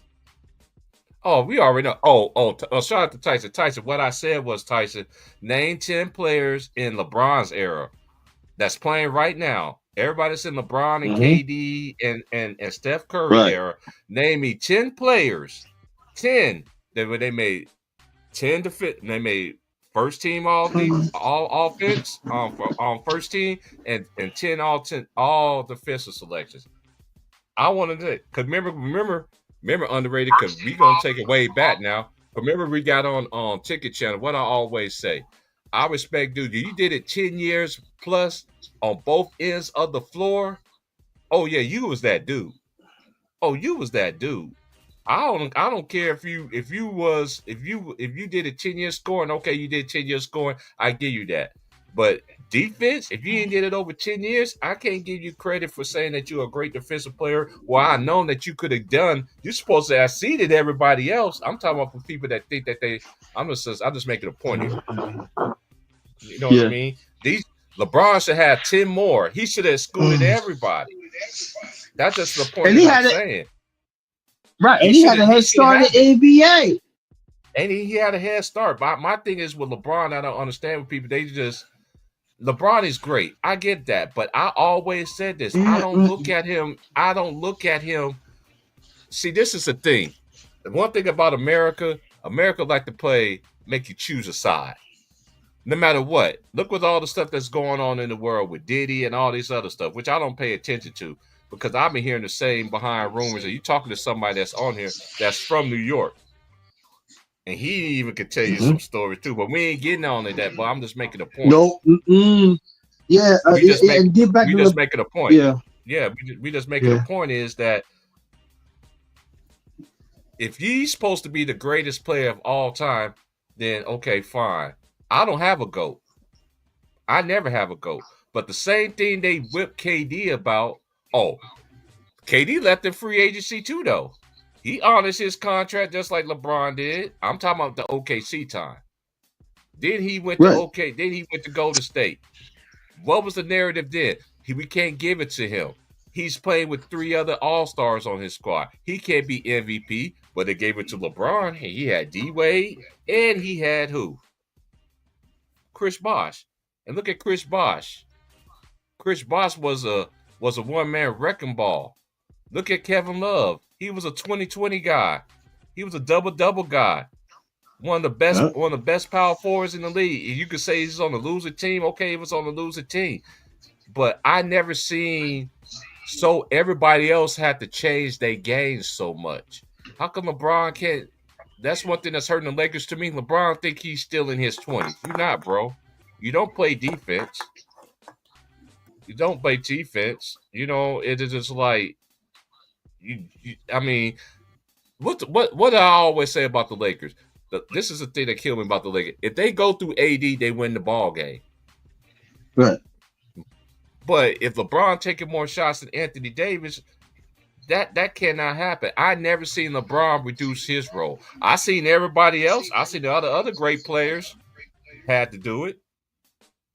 He did. To me, it's just like I don't know. To me, I don't know if it's an ego thing. I can't speak for him. You know what I'm saying? I don't know if it's an ego thing, which I think it is an ego thing. It is an ego thing, bro. It is. It's bad. Like, for instance, I thought Anthony Davis was supposed to wear number 23 by now. Well, he still got that on. I mean, everything that he says is too much contradiction. Like, for instance, the Cleveland Cavaliers should be a topic right now. Oklahoma City Thunder is a topic. Don't you know them two was on pace to win, what, 60-some games? Yeah, close to 70 games, right. Thank you, Tyson. There's only 5 players with 10 all-tall NBA selections and all defense. 5. I know, but what majority of the players from that era what era that era came from? I already know it is. It ain't nobody in this era. Kobe and Duncan, they came in the late 90s. Mm-hmm. That's 1 and 2 right there. Who's the other 3? And then at the same time, Alonzo Mourning late in his career, he won the title, but before then he was on all defensive team. And this is another thing though too. I don't hate Jokic. I know my boy. Shout out to my boy Mario, man. Mario, man. I don't hate on Jokic. I think Jokic is a great player, but Jokic will be even better in the conversation if he was actually going against legit centers on every given night. He's not doing that. Joel Embiid, he missed 400. He missed half of his game, half of his career. They say he's supposed to be the second best center in the league, right? Yeah, Jordan only got 9 all defense, but Kobe got 10. LeBron, Duncan has 10. Right. And I'm trying to remember the other 3 on top of my head. I just gotta. No, what about David Robinson? We just go to basketball. We in basketball. You know, call it the Negro Bible. Okay. Let's go look up MJ right quick. MJ got the 9 MJ is a 4-time All-Star, 3-time Steel Champion, 11-time All-Star, 84, 85 Rookie of the Year, 3 times as an MVP, 5-time All-Star MVP, excuse me. 5 times MVP, 10 times scoring champ, 6-time NBA champion, 84, 85 All Rookie, 9-time All Defense, 87, 88 Defensive Player of the Year, and he was a 6 times Finals MVP. That's a resume. That's a nice resume. Now let's go to. Say that again in the 80s. 84. What year? What defensive player of the year? He was Rookie of the Year in his rookie year. He was a Rookie of the Year, and he was wait a minute. He was 87, 88. He was defensive rookie. That was like his 3rd year. So that make it right. That's how I want you to start right there. Okay. Understand this, family. Just understand this. He got that. Now that people go, oh, he's doing the 90s. We already know about in the 90s. He got that before he had help. That's true. Look what his nicknames is. Look how many nicknames this guy got. Mike, Air Jordan, MJ, His Airness, Money, Black Cat, Mr. June, GOAT, Superman, Captain Marvel, Black Jesus, Magic Mike. Shit. Okay. Hey, okay, let me look up Will Chamberlain though, because a lot of people like to disrespect Oh, Will. yeah. Will Oh, Chamberlain, God. Will Chamberlain was that dude. Like he's a 13-time All-Star, 11-time True Rebound champion, 2-time NBA champion. He was 1959-60 MVP. He was Rookie of the Year in 59 and 60. The same year. 1971-72 same year. 1971 72 NBA Finals MVP. Three-time US BWA MVP. 1959. What did that mean? US basketball. That's what that Yeah. means. Okay, Yeah. 7 times champion. 1967, 68 All-Star champion. 10-time All MVP. But hold on though. Oh, let me finish this. 10 times All MVP, 10 times All MVP, 4-time All Defense, 2-time All Defense, NBA 75th. Actually, he was one of the top 50 players. You notice this is how disrespectful. This is like people like me and underrated get upset. You notice how they updated basketball reference. You notice they don't have the NBA top 50 players on there. Know what they gonna put on there? The NBA 75th anniversary team. Keep the same. This is why a lot of people get upset. Stop holding stuff from everybody. You should show 50. They should have 50, one of the 50th greatest players, and then they should have, but you know how they pick and choose. But anyway, they're looking at Tim Duncan. That's another one. And I know a lot of people say that Duncan is better than Kobe. I don't compare them two. I think them two were the best players in their era because Duncan played power forward / center. And I don't care what nobody say, Duncan was a dog. Yeah, he didn't. Only thing that Duncan don't have compared to Kobe, Mike, and even LeBron, and even Isaiah Thomas, the players that actually was repeat. But he was a 15 all-time All-Star, 15-time All-NBA, 97-98 All-Rookie. He's a 3 times Finals MVP. He's a 2-time MVP. 5-time NBA champion, 15 times all defense, 15. God damn, straight. It's straight. That means straight. Okay, now let's go here. 1990, 2000 All-Star MVP. Then you got the NBA 75 anniversary team. Now I had somebody argue with me on that's one thing about. That's why I don't get on TikTok. I know people like, come on TikTok, dude. I be coming on TikTok just try to engage in conversation. If y'all want to get disrespectful, how come I came on here in an echo? You got a browser open? Underrated? No, I don't think so. No. Hold on, let me check. Okay, I just hear because I hear my deep voice. I feel like, man, that's crazy. But anyway, Kareem, Pippen, yeah, fast Tyson. All defense. Yeah, that's what I'm saying. Exactly. KG, Pippen, Kareem.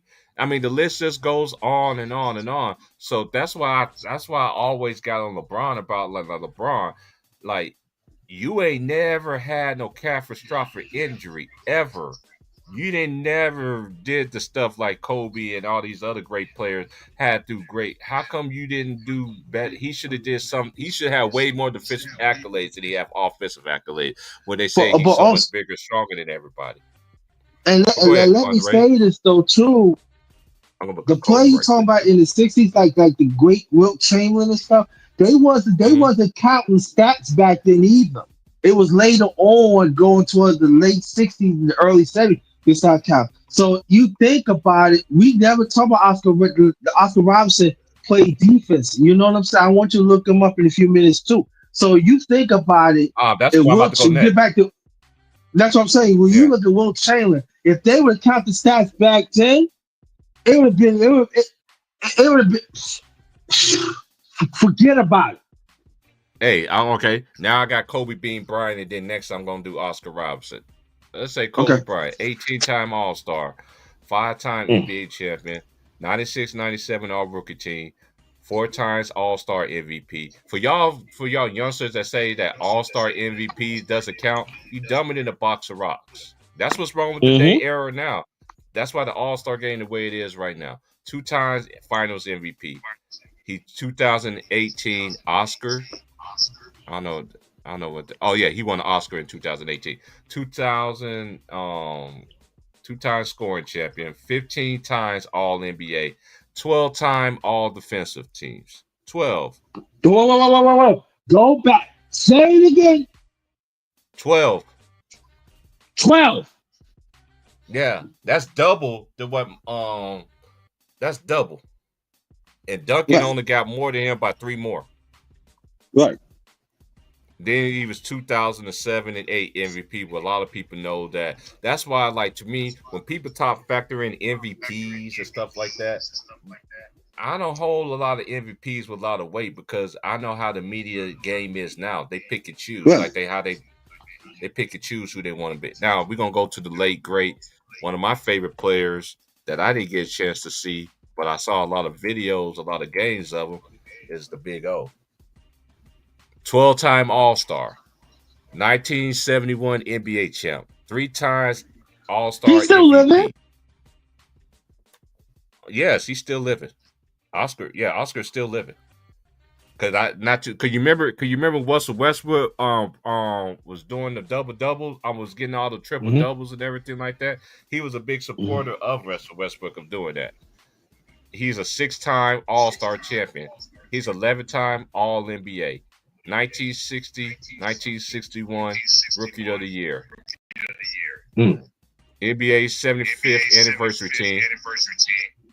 Also, he was also one of the top 50 greatest players ever, though, too. The first top 50. That's top why 50, I'm right. saying. Yeah, the first time he made the ballot in the first 50, and he made the second cut, too, in 75 anniversary team. Then he was 1960, 1961 NBWA. What is this? 1960. Rookie of the Year. He was Rookie of the Year. And he was only 6'5", y'all. Oh yeah, 6'5". What's that dude I was talking about? What was that? Alvin Robinson. Alvin Robinson. Even though his career was short, but this is one of the best players that I ever seen on ball ever. And guess where he's from, y'all? Y'all can't say I hate LeBron. He's from Ohio. Alvin Robinson is from Barberton, Ohio. He's a 4-time All-Star, 3-time Steel Champ, 6-time All-Defensive Team, 1985, 1986 Defensive Player of the Year, and 1985 and 86 Most Improved Player. Hey, for his career, you can't knock it. He played what? For his career, he played in 779 games. Mind you, he did time in prison for something he didn't do. He did not do it. That's just how America do. And they still don't want to give this man his just due. But he averaged 14 points a game, 5 assists a game. He shot 47.7 field goal percentage. 3-pointer was not his game at 29.3. Free throws was 74%. So he was an average free throw shooter. But my thing is, this is one of the best on-ball defenders that I ever seen. And I used to like him and my boy. What's my boy name? Mookie Blaylock was another one. And also, let's not leave out the Denver Nugget teams back in the 80s. T.R. Dunn. Yeah. Even Mookie Blaylock. Look. Yeah, Mookie Blaylock too. All-Star. He only made the All-Star team one time. He was a 2-time Steel champion. But guess how many all-defensive teams he got? Just guess. 9. It's the same as amount as LeBron got. 6. What? Yeah, Mookie used to make the defensive teams all the time. I remember Mookie Blaylock when he played at Oklahoma. Because you remember he was there with Stacey King. The King, yeah. The Oklahoma team was no joke. Yeah, because that's when. Because you remember, because I remember that year like it was nothing, because that was the year we moved to Kansas, and and I remember Kansas. That's when they had Danny Manning, That was the year of the Daddy Manning and the Miracles because they could not beat them. That reminded me of when Chris Webber and them. You remember when Chris Webber couldn't beat Illinois, and then they ended up beating them in the tournament. It is. I'm just giving y'all a little preview of it's levels to this. Do you actually have great players that actually look? There's players that never made a like Mookie Blaylock, for instance. He made one All-Star team, but he had more defensive accolades than some of y'all great players in this era. Yep. I mean, Mookie Blake, and also Mookie Blake was a walking triple-double too. Yeah, a lot of people don't know. Look, he even averaging 13.5 points a game. He averaged 4 rebounds, 6.7 assists. He shot 40%, but we already know back then it was very hard to score back then. You really had to be crafty. You really had to know a bag. So that's why I'm glad the era that I grew up in, because I remember them guys used to get physical with me. I used to get upset. I used to get mad. I used to be very small, and then this old school dude pulled me to the side. He was like, dude, let me tell you something. You're gonna have to get tough, buddy, because they know if they find out that's your weakness, they know what to do to get out your game. So what I had to do, I had to get tough. I had to get back. You know what I'm saying? So shout out to Mookie Blaylock too. I don't know, and know what his nickname was? The Thief.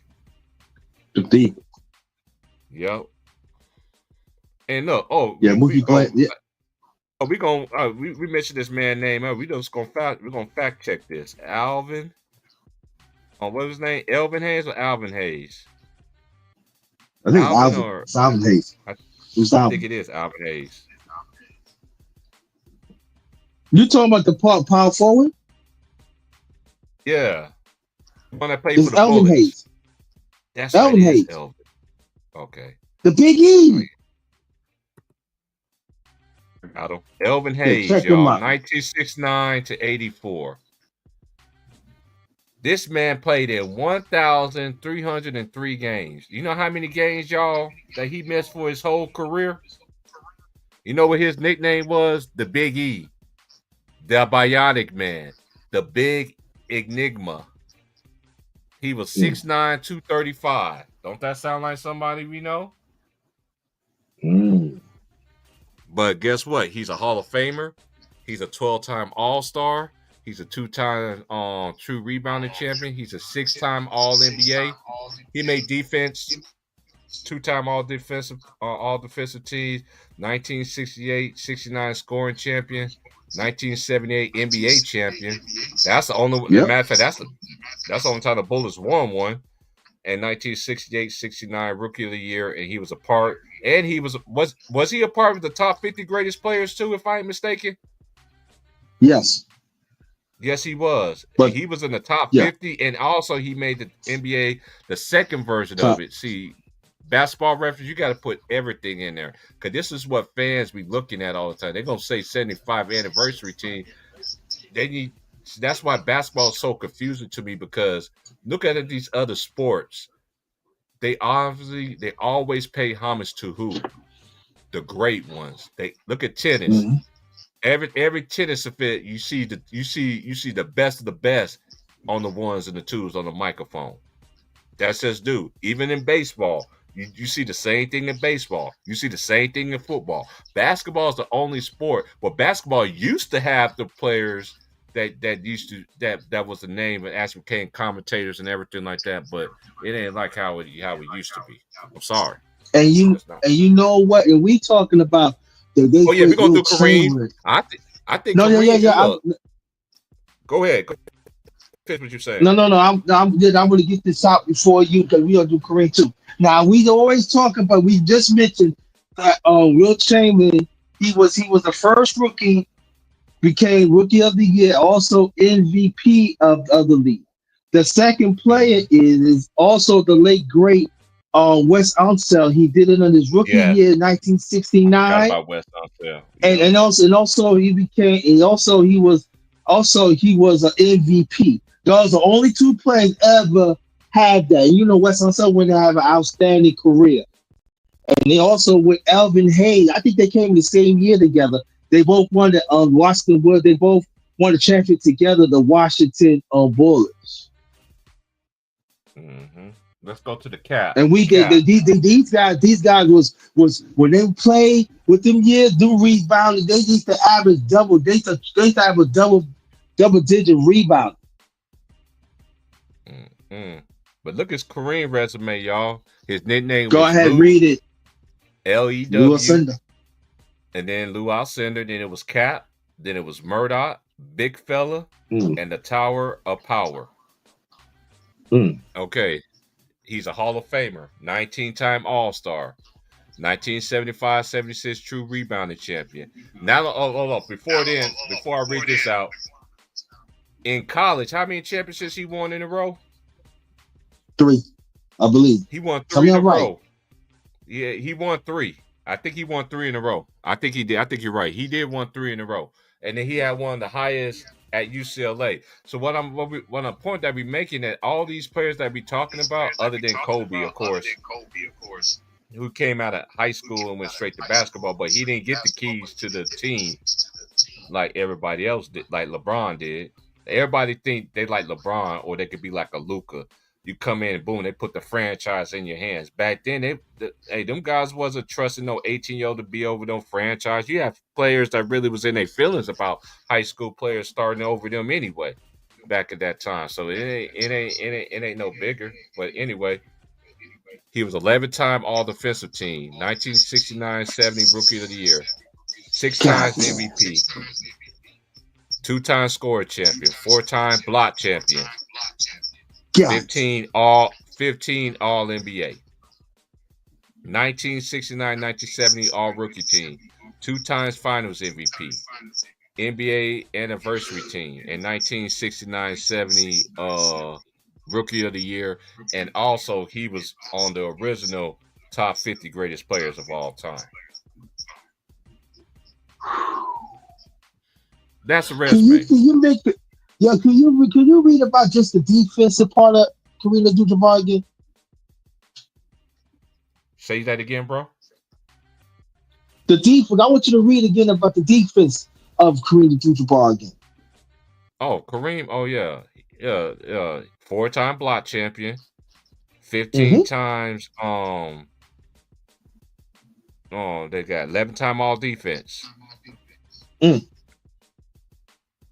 Only who got more that we seen was Duncan, right? Because Duncan made it. Right. Duncan was consistent. That's Mr. Fundamental. I know Wills don't want to. I'm glad Will's saying on here right now. But you know, Wills don't like that.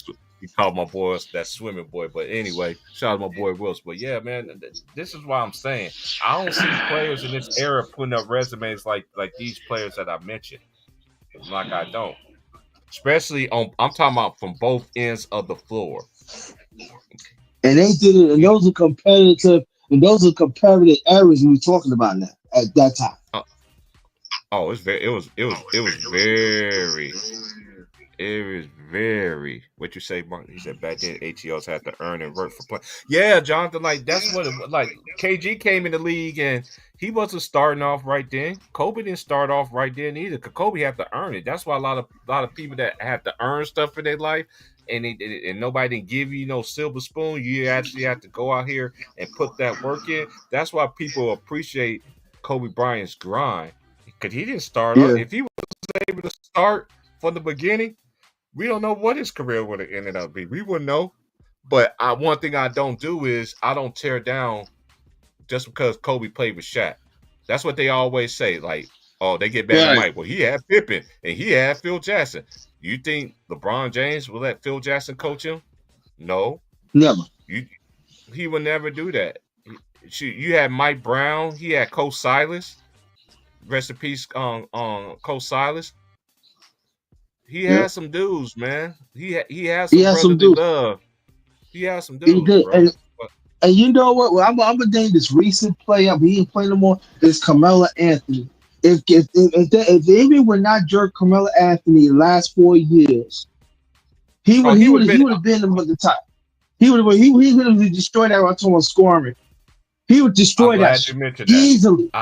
I'm glad you said that. I'm glad you said that. See, that's why I try to tell people too. It's levels to this, right? Look how long Carmelo was out the league. They blackballed that man out the league for what? Did he break team rules? Did he break any NBA rules? No, he ain't break none of that. Why wasn't he in the league? And you know what? We were saying this, underrated, you on to something, because me and you was talking about this during that time. Can you remember how LeBron was going up in the scoring list? And what we was always saying, man, Melo should be in there too. You would think that was, you would think, but listen, so I know a lot of people gonna get upset, like, man, just listen to what I'm saying. It'll be more very product of their environment if they actually would have let Carmelo in there, because that's two players in that both same and that both draft classes. That let me know that they didn't like Carmelo in the first place. They never liked Carmelo. Cause look, why y'all think they put Melo in the West? They didn't want him to go against nobody. They didn't want him to go against the East. Cause let's think about it. I know the Pistons say that they wouldn't have won without Carmelo Anthony. I don't think so. Man, y'all copping strays, because everybody thought that day that Joe Dumars was going to hire. They thought they was going to get Carmelo Anthony. Then they got Darko Milicic, because you know what? They had to celebrate. They put Carmelo in the West, in a loaded West, and he still took his team to the playoff. He's the only rookie of the year. Let me educate y'all. He was a rookie of the month every single month, and was not rookie of the year. We know LeBron won it, and I'm not tearing down LeBron legacy or anything like that, because despite all this other stuff, the stuff that's really important, he's lacking in.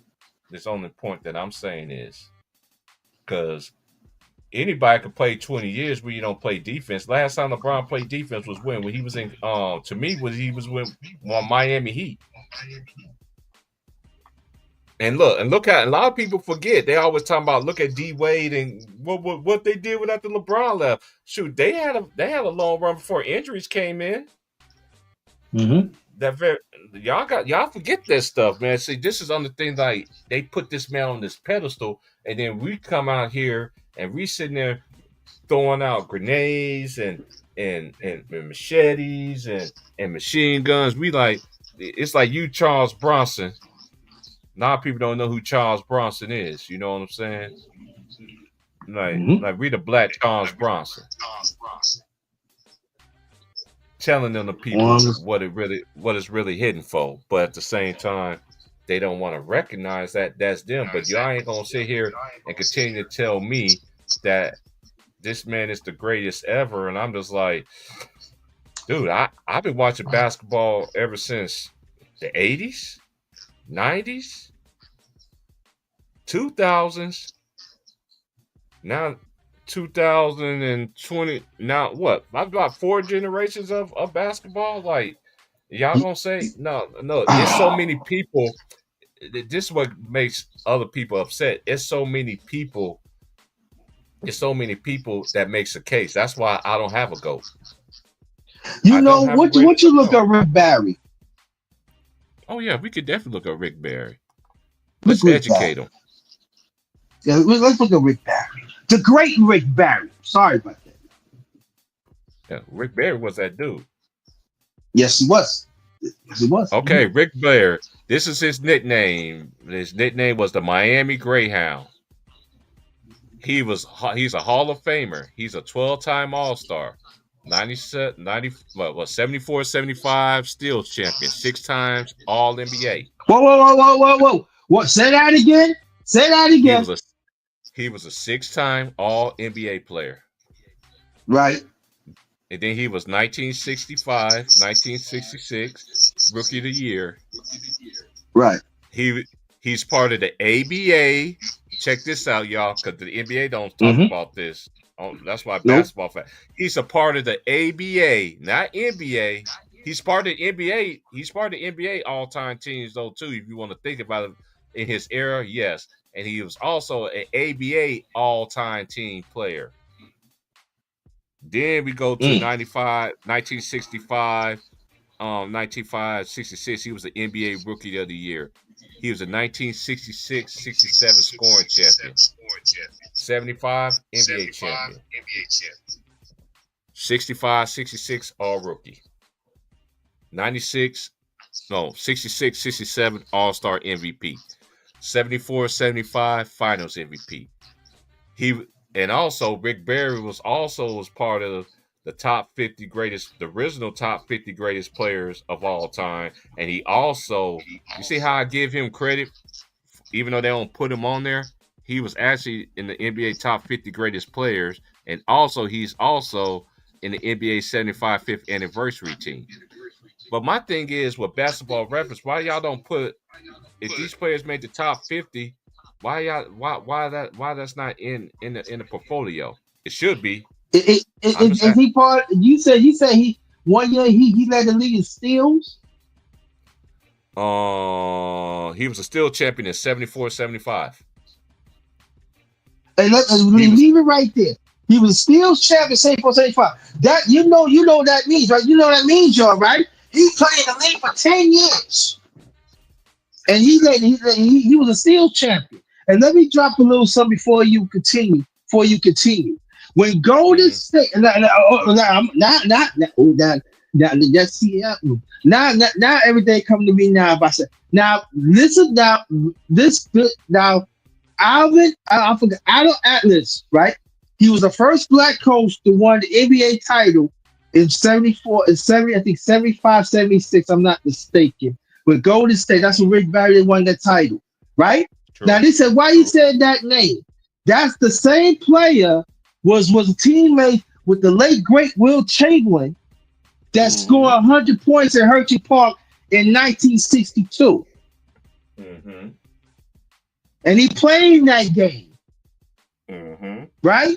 Speeding up to that coach, the late great Allen Atlas. He was the first black coach to win the NBA title. And also, Robert Parrish was the rookie on that championship team in Golden State. And a lot of people don't even know who Robert. A lot of people just think about Robert Parrish and they think about who the Celtics. Robert Parrish was a beast, y'all. Let me look him up. See, yes, he was. That's why, like they used to call that dude Mo Chief, man, for a reason, man. Like right, man, yeah, went to Centenary. Robert Parrish, he played from 1977 to 1997. He played 20 years. You know how many games he played in his career? 1,611 games. He averaged 14.5 points for his career. He averaged about 10 rebounds, 1.4 assists. Field goals percentage, 53%. You know what? Guess what his 3-point percentage is, right? Is though 0.0%. He never shot a 3. Never. He's a Hall of Famer. He's a 9-time All-Star, 4-time NBA champion, NBA 75th anniversary team, and 2 times All NBA team. Did he make the top 50 though too? I don't think so. I think he made top 75. You know how they did it. You know, I'm gonna look it up. Hold on, man. I think that's something to think about because I think he did. Maybe. I think you gotta look that up. I know he had to be the top 75th.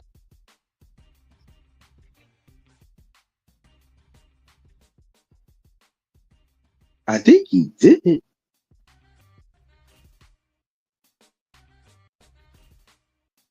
I think he did though. Top 50. What year did they came out with the top 50 players? 97. Yeah, 1997. That was the year I graduated from. Okay, the top 50 players in the NBA. Hold on. See, that's why Google is our friend. We revisiting the last 50 greatest players in NBA history. Okay, let me see. Okay. Active players. Hold on, let me just find the list.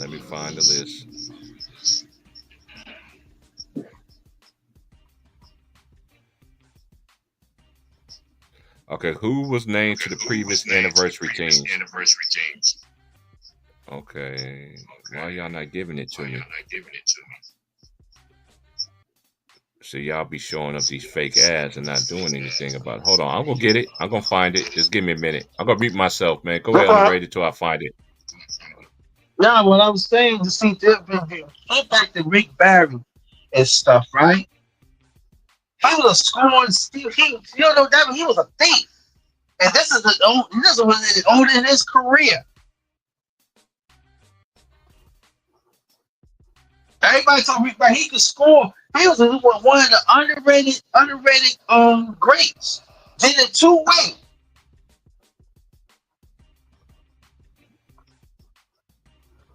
And I think a lot of people need to talk more about Rick Barry. Rick Barry was that dude, y'all.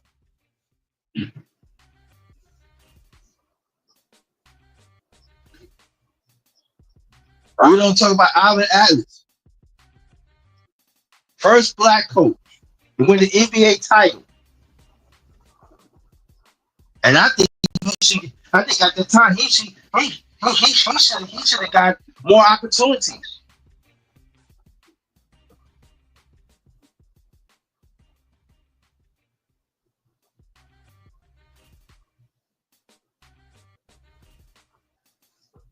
Do your history, y'all. Do your history, y'all. I think we ain't trying to say we know everything. No, we just me and brother T Price. We know our history. Why you know about we right up on our history? We was taught this. I was very young. We look at tape. We watch games. And we look at tapes and all that.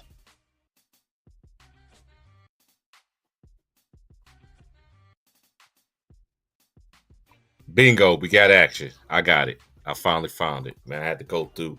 Okay, these are the original top 50 greatest players for they recently came out the top 75. And yes, we was right underrated. Robert Parrish was in there too. It was Kareem Abdul-Jabbar, Nate Archibald, Paul Arzon. A lot of people don't know who Paul Arzon is. He was actually he wore number 11. He actually won number 11 for Klay Thompson Award. For y'all that don't know about it. And boy, he was no joke either. He was no joke. We need to look him up in a few minutes too.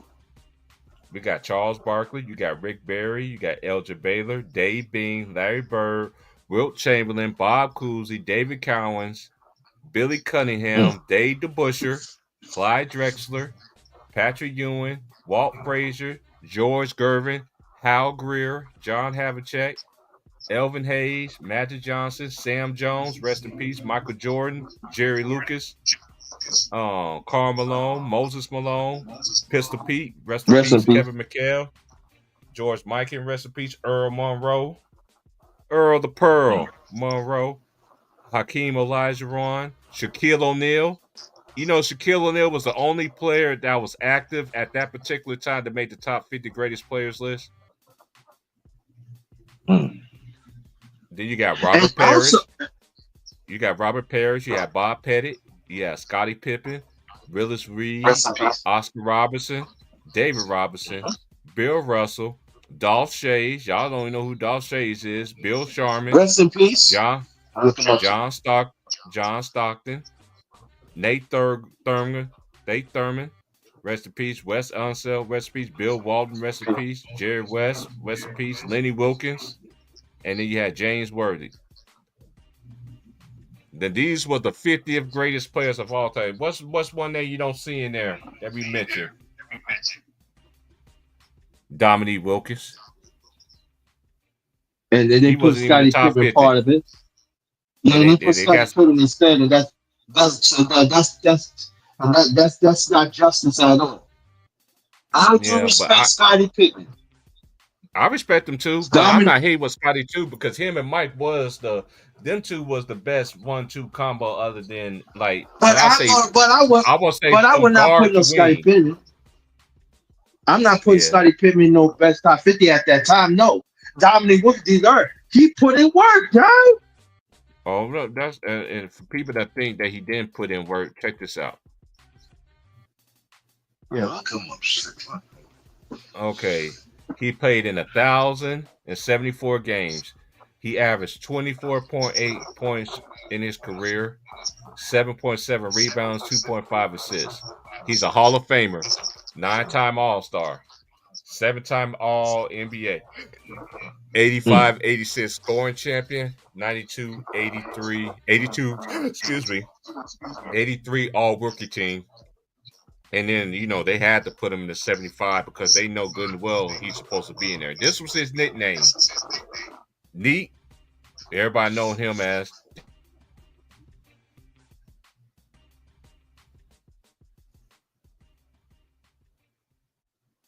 Huh?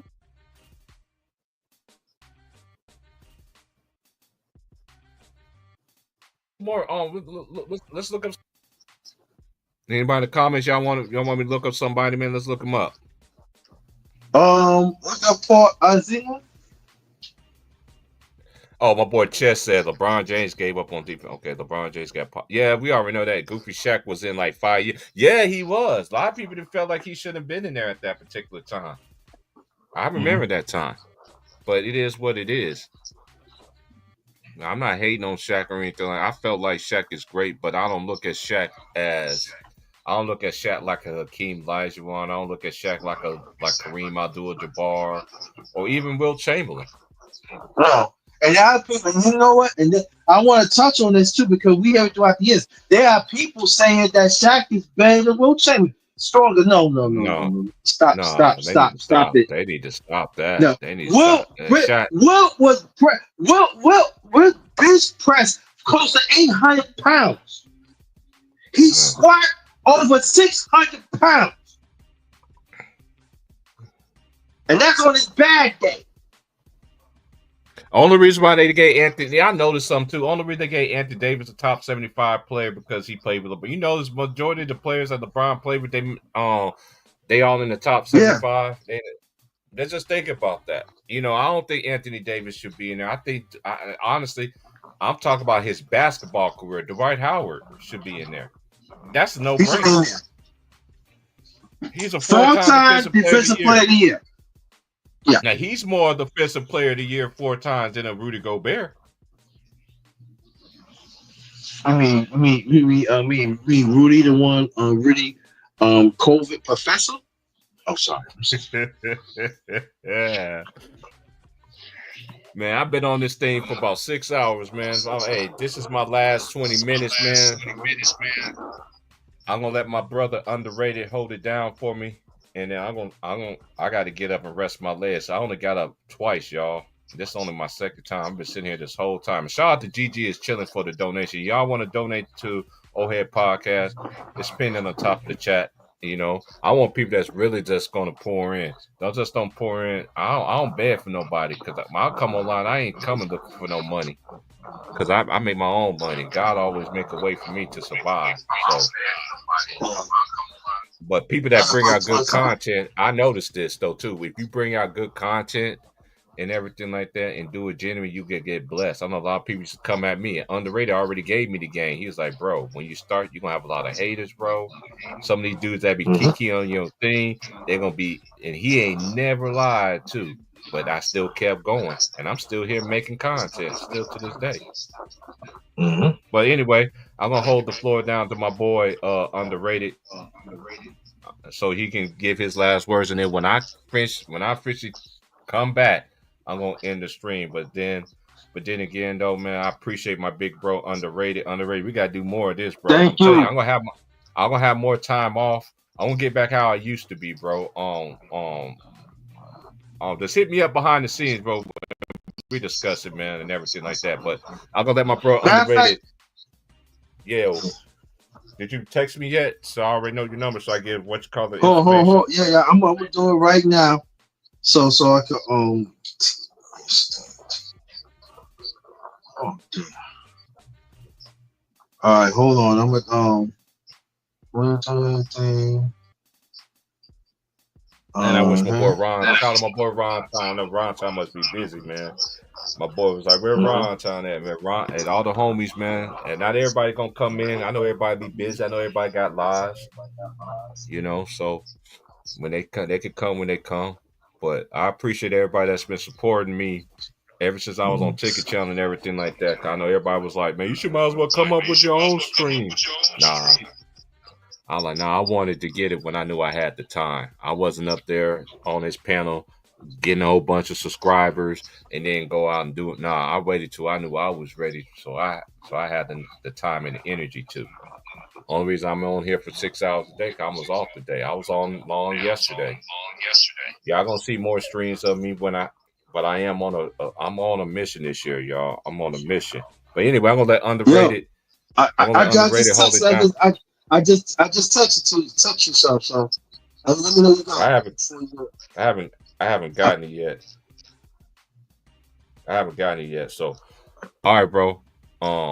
Matter of fact, put your number in the comments, and I mean in the private chat, and Okay. I'll text you right quick. All right. All right. Gotcha. Hold on. All right. Yep. Would you hold it down for me? I'll be back. I got you. I have been here.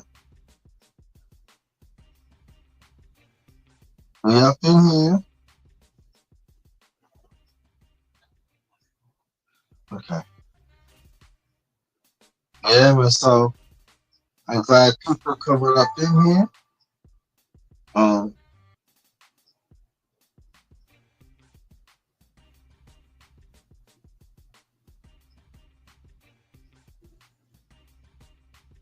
um,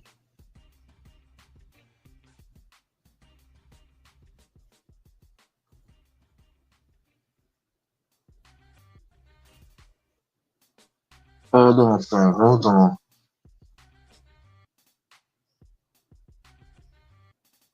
Okay.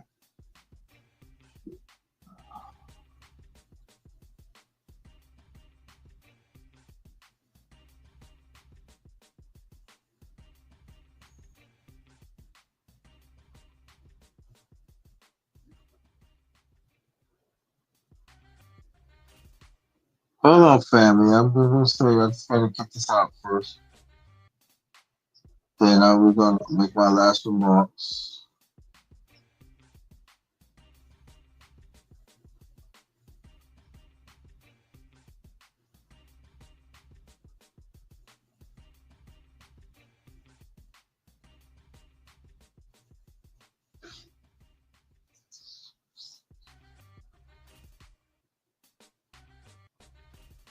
Yeah, I'm back. So, but I know discussions like this. I know sometimes it doesn't go to answering everyone's say sure, but we need to have more of these discussions because it's very important because this is history. Some of them still living. You know, I've been hoping my brother come back because I want him to look up for Cheryl Strokes. Cheryl Strokes got an outstanding. You know,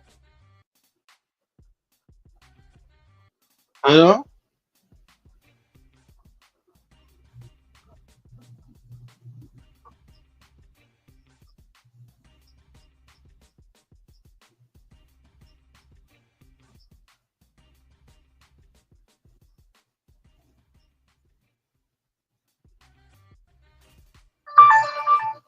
So you know.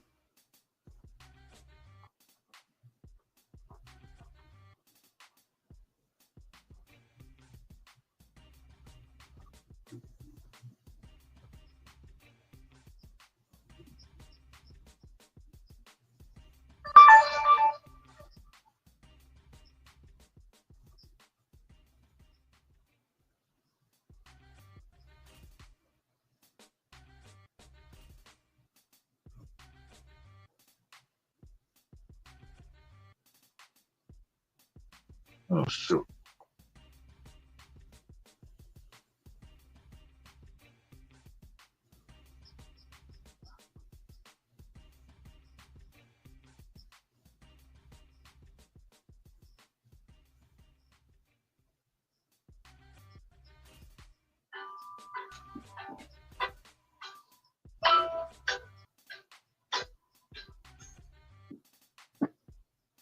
Hello. Oh, I'm sorry. I know I got the wrong number. T Price, brother T Price. Yeah, I'm sorry, I got the wrong number. I'm sorry. All right.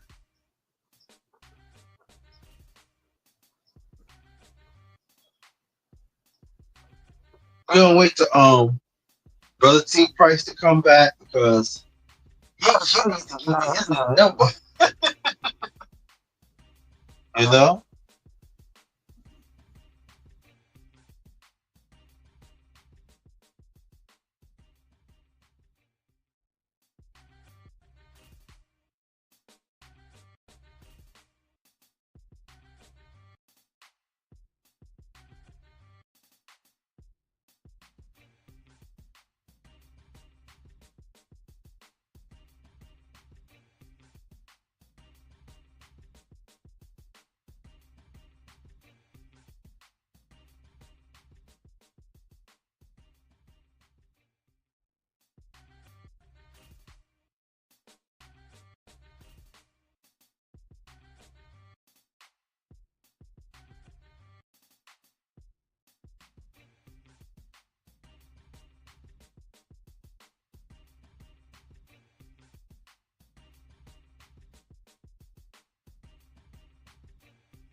for breakfast?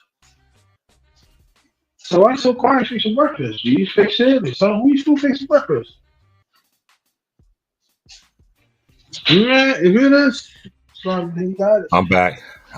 My Yeah. bad, bro. I saw that you was trying to get in, but yeah, man, we're gonna have to start doing this more often. I am about to Definitely. start getting back on. But I'm definitely gonna be talking about college a whole lot more and everything. And we're still talking about the league, but at the same time, there's levels to this, so there's levels to Yeah. everything. So Yeah, hey, you gotta man, you gotta send me you gotta send me your new number too. Cause I don't have your new I sent number. it. I still got the same number, bro. I just text No, because you. I just text you. 757. you did? Hold up 1 second. Hold. Yeah, I text you already. I text you 12 minutes I ago. didn't get it. I didn't get it. Oh, Hold on, I'll put my number in the private chat. okay. Because my number's in the private chat too. I got you. That's where I got the number from. Because I had you under your other number. I've been having the same number for 7 years. Did you get it? I just put it in the private chat. So you text me. Yeah. Cause I got don't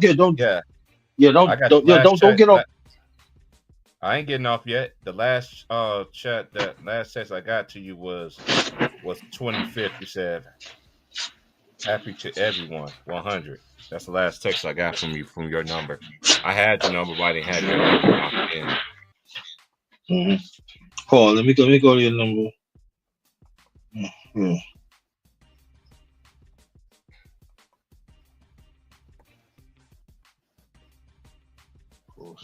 Okay, so we talking about Julius Erving earlier, right? So let's look him up right quick. Yeah, Julius Erving, my boy, just texted me. He wanted me to read his thing because his favorite player is Dr. J. I got you underrated. I see you. Okay. You don't see that text that I sent you? I sent to you at 2:40. It said it was sent. I sent you Gigi's. I sent you Gigi's. Gigi's her YouTube page. It's called the Hush Room. Yeah, I got it. Okay, cool. But anyway, let's go to Julius Erving. He's a Hall of Famer. He was a part of the 50th greatest players of all time. He was a 6-time All-Star. He's a 2-time All-ABA champion, 5-time All-NBA, 4 times MVP, 2-time as All-Star MVP. And also he was part of the NBA 75th anniversary team. 1983 NBA champion, 7 times All-NBA champion, 1971, 72 All-Rookie, 1975-76 All-Defensive Team, ABA All-Time Team, and 2 times ABA Player of the Year. Don't y'all know in two seasons, he played from 1971, 72 to 86, 87. Don't y'all know the only time he didn't average over 20 points in his career was his last 2 of his career? And he still, don't you know, and another thing too, this is what they talk about LeBron doing this. He played in the All-Star game every game from the ABA into the and the NBA in his career, y'all. God damn. See, that's why I'm saying, like, y'all gotta understand it. That's why they keep on saying that we never seen so many. LeBron might have more than all that, but they actually include his ABA and combine that. I've been saying that a long time ago. If they would have sat there, and I know Trey mentioned it earlier, they combine his ABA and his NBA. He has a case for the greatest small forwards ever. I think he is. I think he's up there with Bird, Larry Joe Bird. Yep. I think them two right there, and yeah, you could put in John Havlicek. Some people want to say John Havlicek or whatever like that. John Havlicek. Yeah, you can put John Havlicek too. John Havlicek was that dude. Yeah, and also, John Havlicek was part of this 1960 Olympic team with Jerry Luke, the late great. I think I don't know if Jerry Lucas passed away or not, but Jerry Lucas and Oscar Robertson. See, we just type of people that like to keep these people like it's up to us. It's just like my boy Ticker was saying yesterday. It's up to people like us to keep these people names. I always respect the old school generation. That's what made me come up on YouTube. That what made me come on the panels and anything like that. How these people. I never forget this. This is one of our. This is the last thing I'm gonna talk about. For y'all, I'll never forget that stream where somebody sat there and said that Carmelo Anthony is now a Hall of Famer. He's a bona fide Hall of Famer. I'm gonna tell you why. Collegiately, amateur, high school. He's amateur in high school. That's a given. Anybody that knows that he's given in that. College, won a national championship as a freshman. He beat Mike Kansas Jayhawks, of course, but he did won a championship as a freshman. And then not only that, Olympus matters, y'all. Y'all don't think Olympus mattered? All the stuff that you did in basketball, it ain't just the NBA that they just Olympics, all that, yeah.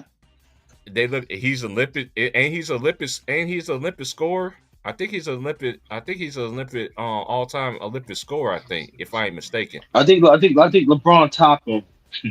No, that was KD. Oh, it was KD. I think it was KD. No, I think it was KD. Sorry, KD.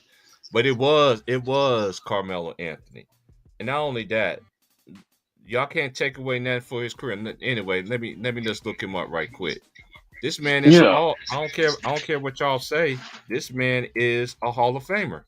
We were saying that way back when. That this man, he ain't no. Okay, how he's not? He's a 10-time All-Star. How are you a 10-time All-Star? Right. That lets you know you done it over 10 times. He's 6 times All-NBA. 2012, 2013 scoring champion, and 2003. 04 all rookie team where we already know he should have won the rookie of the year. Right. But not taking even if he didn't get that, he still had a Hall of Fame career no matter what y'all say about him or not. I don't care what nobody say. If Carmelo could come back in the league right now and drop buckets. I see him work out with his son. Yeah. I could tell you somebody else that can come in the league and give you buckets. Jamal Crawford. Yep. Oh, there's Crawford. Players that, the crossover. My boy, it's like, and he's the first person never got an All-Star. Never been an All-Star. He should in his career. He should. He should, but I let you know how it is. It's hard. That lets you know it's so hard to get into these little rankings of making first team and second team and third team. Because no matter how good you are, look at all the 6 mans that he won. All the 6 mans he won. Him and Lou Williams. You should look good. Can you look him up? That's that person you look him up. Who was that? Jamal Crawford. Oh, crossover. Yeah. Crawford. We're not related. I don't even know Crawford is my mom's maiden name, but he's from Seattle. Yeah, he's from Seattle. And I remember Jamal Crawford when he went to Michigan. Yep. He's sick. That's what I remember. Twitter, JC Crossover, Instagram, Jamal Crossover. He's 3. Only thing they got on his thing is 3-time 6 man of the year.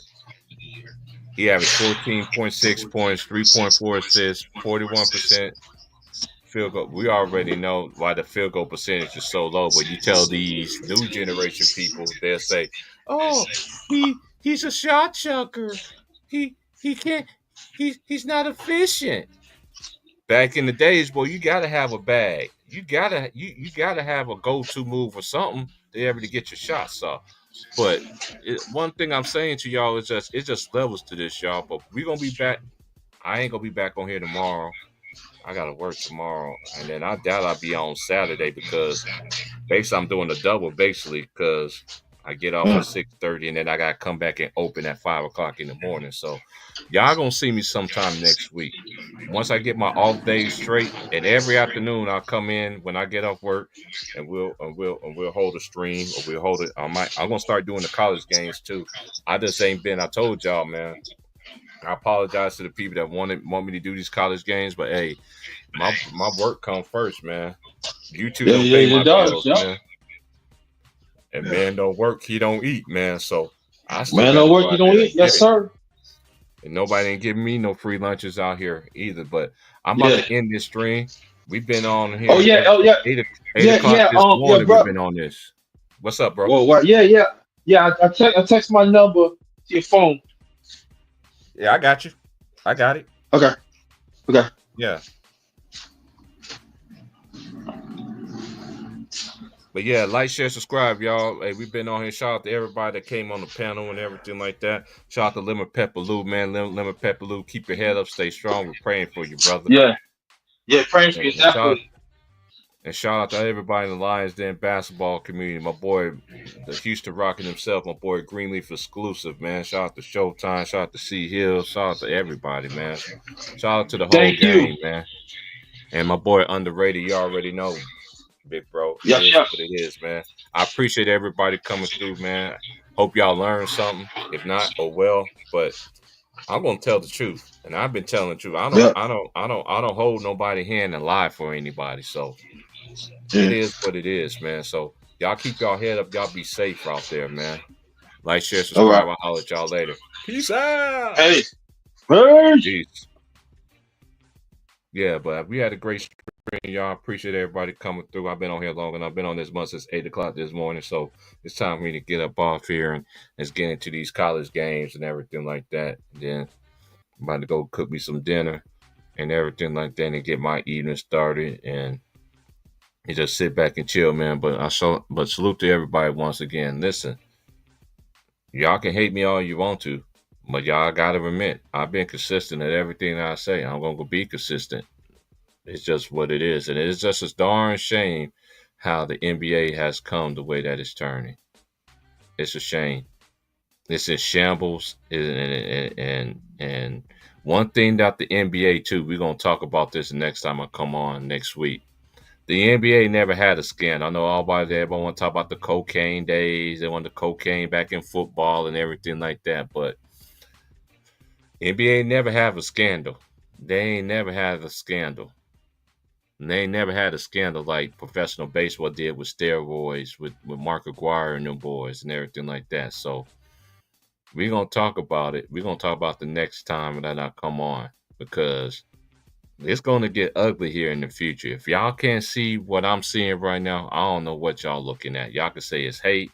It's not hate because you reap what you sow in this world, right? Good seeds or bad seeds, right? If people that understand that, or what y'all say is the world karma, it's the same thing as the Bible. You reap what you sow. So we're going to get up out of here, man. I love everybody that came in and tuned in and everything. And I'm just going to still be me regardless. I ain't being nobody else. I ain't talking like nobody else. I've been talking like this since I've been on here.